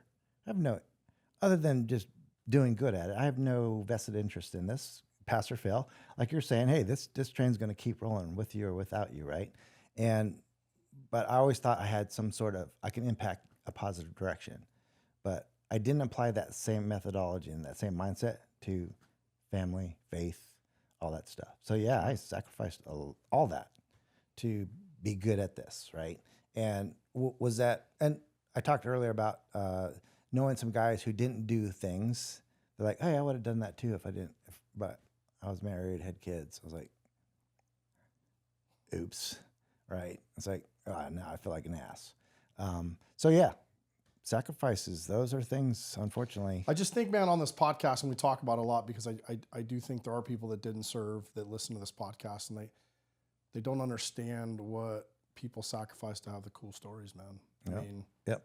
And I know you don't run around wearing all your stories on your sleeve, but I don't think people realizes the personal loss. Those of us who serve them, and we definitely get it. But I think, you know, it's that important reminder that freedom's not really free. Somebody has to sacrifice, right? And you're a perfect example of, you know, you were the best at what you did, but it came at a personal cost that, you know, often isn't talked about. Yeah, and I didn't say that out loud to myself either until just recently. So half a dozen years at the end of my agency career, as I'm getting to the close of that, I was like, those are all the things I started thinking about.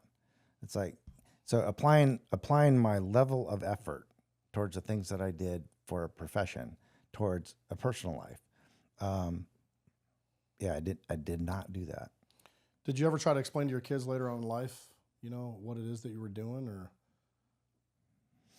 Yeah, along the way, to the extent that I thought they could understand what was happening, and they always have. So probably more communication with my daughter all throughout. So she's probably, I guess, more aware of the things that I was doing. But even if it wasn't the actual things that I was doing, he's doing something for a greater purpose, and it'd be good for everybody. So she's always kind of been doing that. Whether she's making excuses to not hate me or something, who knows?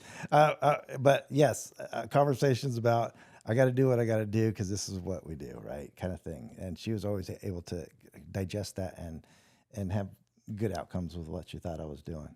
After leaving, you know, I mean, I guess the military, but also, I mean, just your recent retirement, right? What's the first thing that you've relearned to enjoy that felt like a small miracle? I mean, you spent years living overseas, living in this high-paced, adrenaline-filled environment, and I can imagine when you finally walk away from that, you know, again, initially you're like, oh, this is cool, it's a vacation, and at some point you start yearning for that thing that, you know, is giving you comfort. whether it's being on the run or, we talked about kind of what that means. But like, what's one of those first things that you feel like helped you maybe relax a little bit or something, or like, I don't know, man. So my faith and family, in my situational awareness classes and my preparation classes, emergency preparation classes. So I get this one portion of the class that I give out, the things that I say. I was like, and I came to the grips with this too. Like okay, I've done this and that and the other thing, and who's really been there the whole way for me, right? And that list goes really small, really quick when you really honest assessment. Like, they don't have to be there like the longest, but who was there really? Who like the friend? It could be like in a friend situation. Like who's that person you're gonna call at 3:00 in the morning, and they're not gonna ask questions. Be there in a minute, and they're bringing the shovel. Yeah. And there's not that many of those, even though we like to kid ourselves that there's. You don't have to ask them; they're going to bring. So same thing with family, right? Who are those people? And I had that honest assessment, and that's why I go back to, what have I been more aware of? So I'm actually more. So I was in hate mode for a long time, because that's how I needed to be, I guess, to do what we were doing. Yeah, I was angry, hateful, just we got let's do this, right? Kill. But I think that was more of a I don't know, protective mechanism. I had to be in that space to do what we were doing, to keep me focused on the task at hand. But now that I think about it, now I'm really so. If you knew me back then, you would see it, but. Because some of the guys that I talk to now, they're like, wow, you're totally different than when we worked together wherever, X Warzone. And more calm, more like faith and family. I understand who those people, what's been in my life the whole time, and just didn't pay attention to it, which is the weirdest thing when it's like, oh, okay. And you want to think it's people in your family, your best friends, or you're thinking your best friends are and stuff like that. But when you just honest assessment and the list starts out like, oh yeah, this, yeah. And then wait a minute. I haven't talked to that person in like 10 years. So, well, if I call them right now, what would happen? And okay, well, scratch them off the list, right? Wow. And so I get down that list of emergency preparation. Like, who are you going to call if something bad happens right now? Who's the first one on your list? And then who's the second, third, and fourth? And you don't have to go too far before you realize that, okay, that list is a lot shorter than I thought. And I used to be angry about that. Like, I've helped a lot of people. Why is my list so short? But then you just realize, man, like, especially as we've gotten older, and especially if we've had friends that worked in either law enforcement or, GWAT related, everybody's dealing with their own shit, man. Some of them dealt with it better than others. Some of them still haven't dealt with it. And I think when I finally got peace when I went to Mexico, and I really came to peace with actually what you're talking about. I had been angry pretty well too. And then I was angry, like, I've been there for all these people. How come nobody was there when I needed them? But you realize a lot of those people that you thought would be there are still going through their own shit, and they haven't dealt with their own shit, so they couldn't help you deal with yours. Yeah.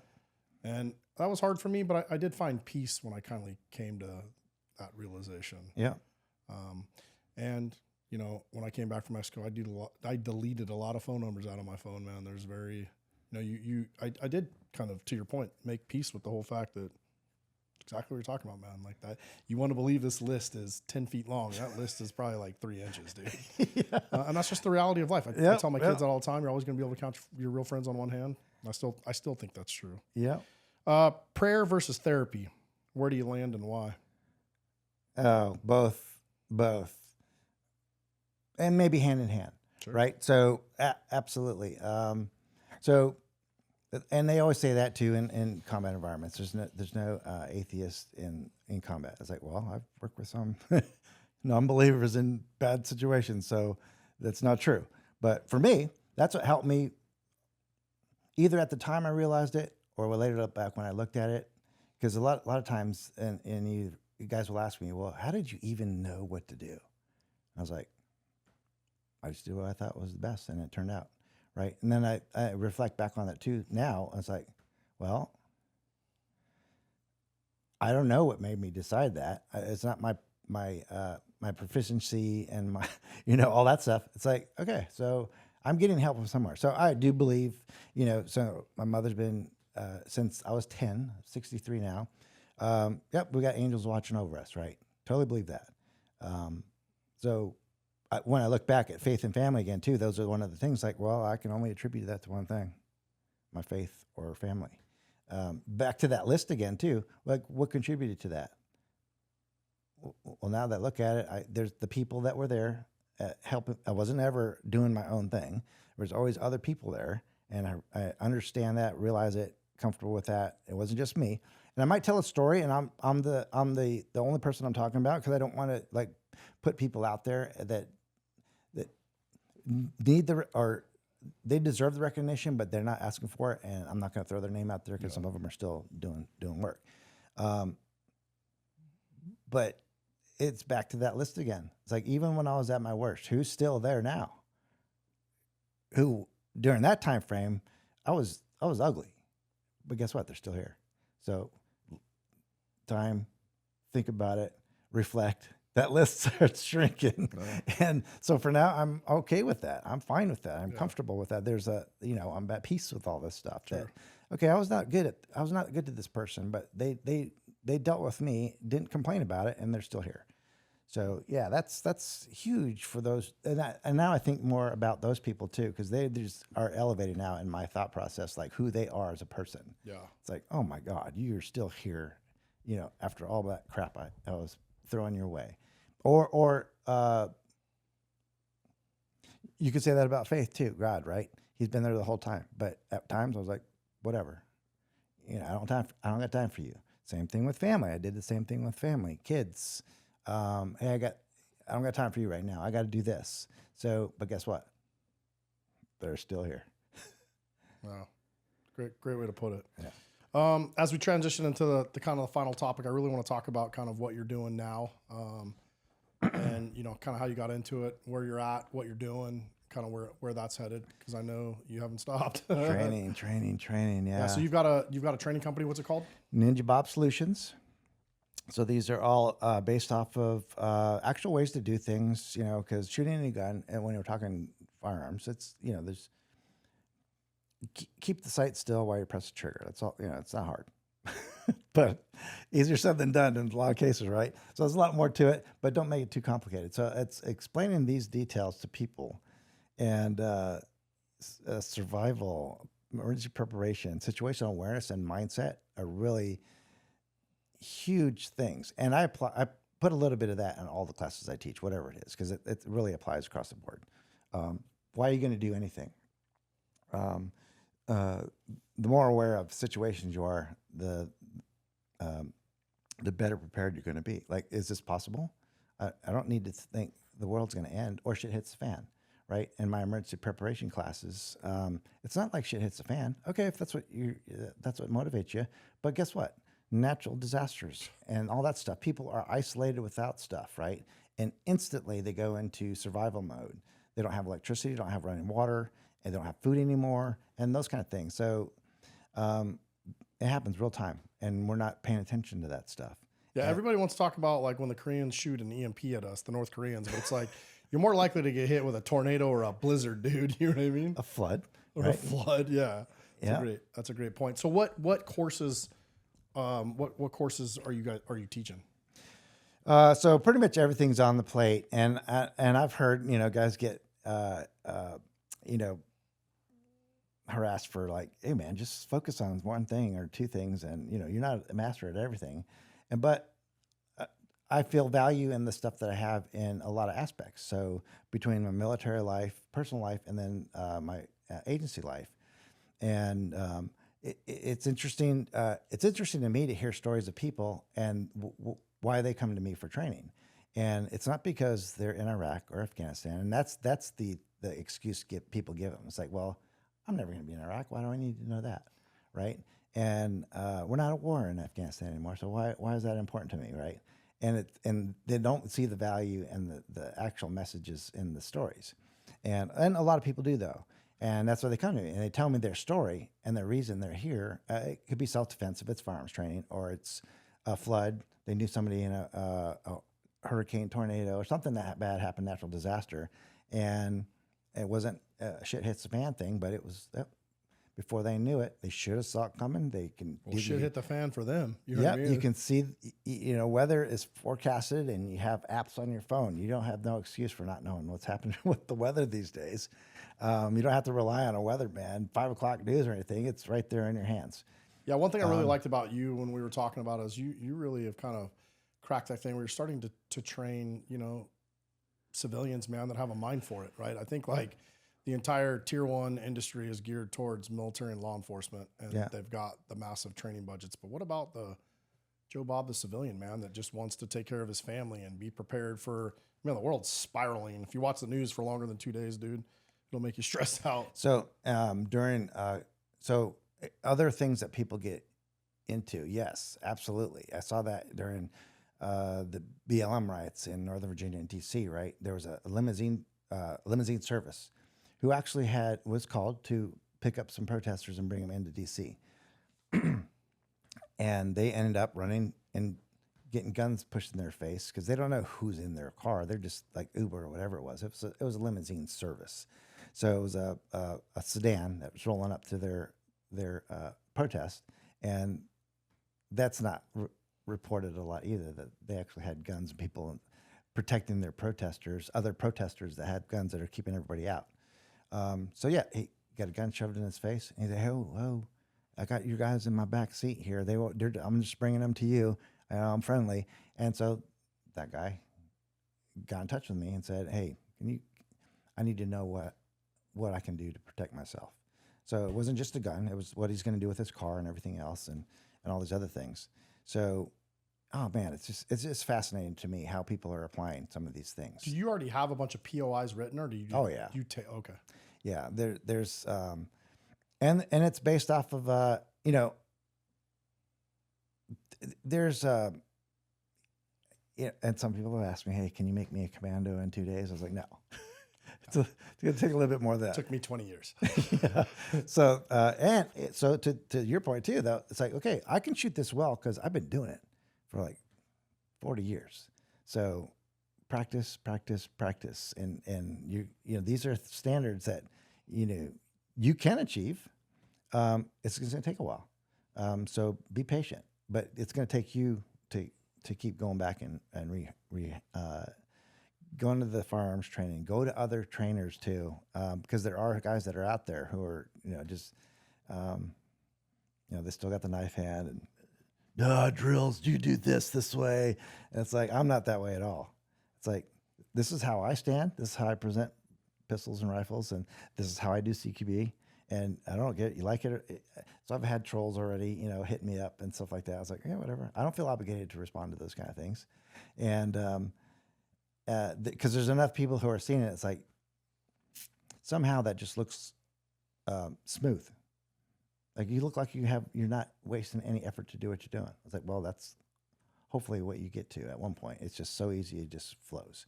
Then surveillance, counter surveillance for people who are doing it's surveillance and counter surveillance techniques that I teach people in their situational awareness thing, because it's the same kind of mindset, same kind of things you got to look for. So are they going to be surveilled? Do they need to do counter surveillance stuff? No, but if you mentally do these things, it'll help you be situationally aware of your environments and stay away from trouble. So avoid. How do you do that? Pay attention to what's going on. Get your face out of your phones. There's no phone call, no text important enough to risk your life over, and that's what you're doing when you do that. Walking in a gas station, parking lots, and major department stores. Walking around with your earphones in, listening to music, like you're missing one of your main senses, dude. Yeah, and I tell everybody, hey, I know they sell them in pairs, but you can just wear one. It's fine. Yeah, right. Leave your other ear available. How can people find you? Ninja Bob Solutions is the website. I'm on all social media platforms now. Instagram, just started a TikTok. I got to start putting some content on these things now. So I was reluctant to do all this stuff because I'm not a TikToker. Oh and God, that stuff. my kids had to show me how to use TikTok. I still don't totally get it. Facebook, you just either look up Ninja Bob or Ninja Bob Solutions, and you'll find out. Go to the website. I have all the links to all the social We'll media have content. all the links to your stuff will be in the description of this video. So if you're looking for Bob's social media or his website, you can find it in the description of this video. If you're watching this on YouTube, it'll be in the description. If not, if you're listening to this, it'll be in the description. So leadership platforms too. That's another thing that I'm doing. Conferences on that kind of stuff. This is what I dealt with. This is how I apply it in regular life. You don't have to be in the military. You don't have to be a CIA to apply these leadership principles. And this is what I did. Your adversity is different than mine, but if you do this, you'll be fine. That's awesome, man. Well, man, we just did a marathon. That was a marathon podcast interview, but man, there was so much good information. That's not very often you just get to sit down with somebody like you. You're kind of like a national treasure, in my opinion. I've talked to a lot of people. I love all my podcast guests, but man, just to be able, I remember from the very first time that we started talking, and then when we did your podcast prep, I think when we actually sat down to your prep, I'd only scheduled like an hour. I think we talked for like 3.5 hours. I just enjoyed talking to you. You've got a good outlook on life, and you can still laugh, in spite of all you've been through and all you've seen. And I really appreciate that about you. I know I'm going to try to take some training for you down the road because I think it's good to stay frosty, but I just wanted to thank you for trusting us to be able to put your story out. I know especially after Sean Ryan, man, you're kind of famous now. So thanks for meeting with the JV team, dude, and coming on our podcast. But no, man, I've thoroughly enjoyed our interactions. I hope this isn't the last time that we get to sit down and talk. There was a lot of things I didn't even get to cover on this interview. I mean, I wrote a pretty lengthy, I did a ton of research, but I could have talked to you for an entire another day or a podcast. So maybe we'll schedule up a follow-up. No, appreciate the invite. Yeah. Saw some of your work and we're fans of some of the actors you had on. I was like, yeah, that's cool. I'll do that. Yeah. I know you're laughing when I checked you out a little bit. I sent the initial picture of the packet that I had. I made a packet on you and you're like, dude, what do you do? What did you do for a living? It looks like a Target package. I'm like, you're not totally wrong. So awesome, man. Well, again, dude, we'll put all your links in the bio. So thanks for coming on. For everybody out there listening, we just can't thank you enough for the support. This is just another great interview. And if it wasn't for all you folks listening or watching, we wouldn't have a podcast. So I don't read all the comments on the short videos, but on the actual YouTube videos, we read all those comments. If you leave a comment on iTunes or Spotify, we read those as well. You can always reach out to us by email. Our email's in the description below. And if you want to support the podcast, we got a website. We sell merch. We got shirts, hats, all that stuff. That money allows us to bring guests out and pay for their expenses. So again, man, thanks for the support, and everybody continue to stay tuned. We're looking at starting a Patreon soon and maybe putting some ad-free stuff and some behind-the-scenes stuff on Patreon. So stay tuned from that. My editor and I just filmed a podcast a couple days ago on how we met, which is an extremely interesting story. That'll be on Patreon only. So stay tuned. Anyway, you guys stay safe out there. And if you can't be safe, be violent out here.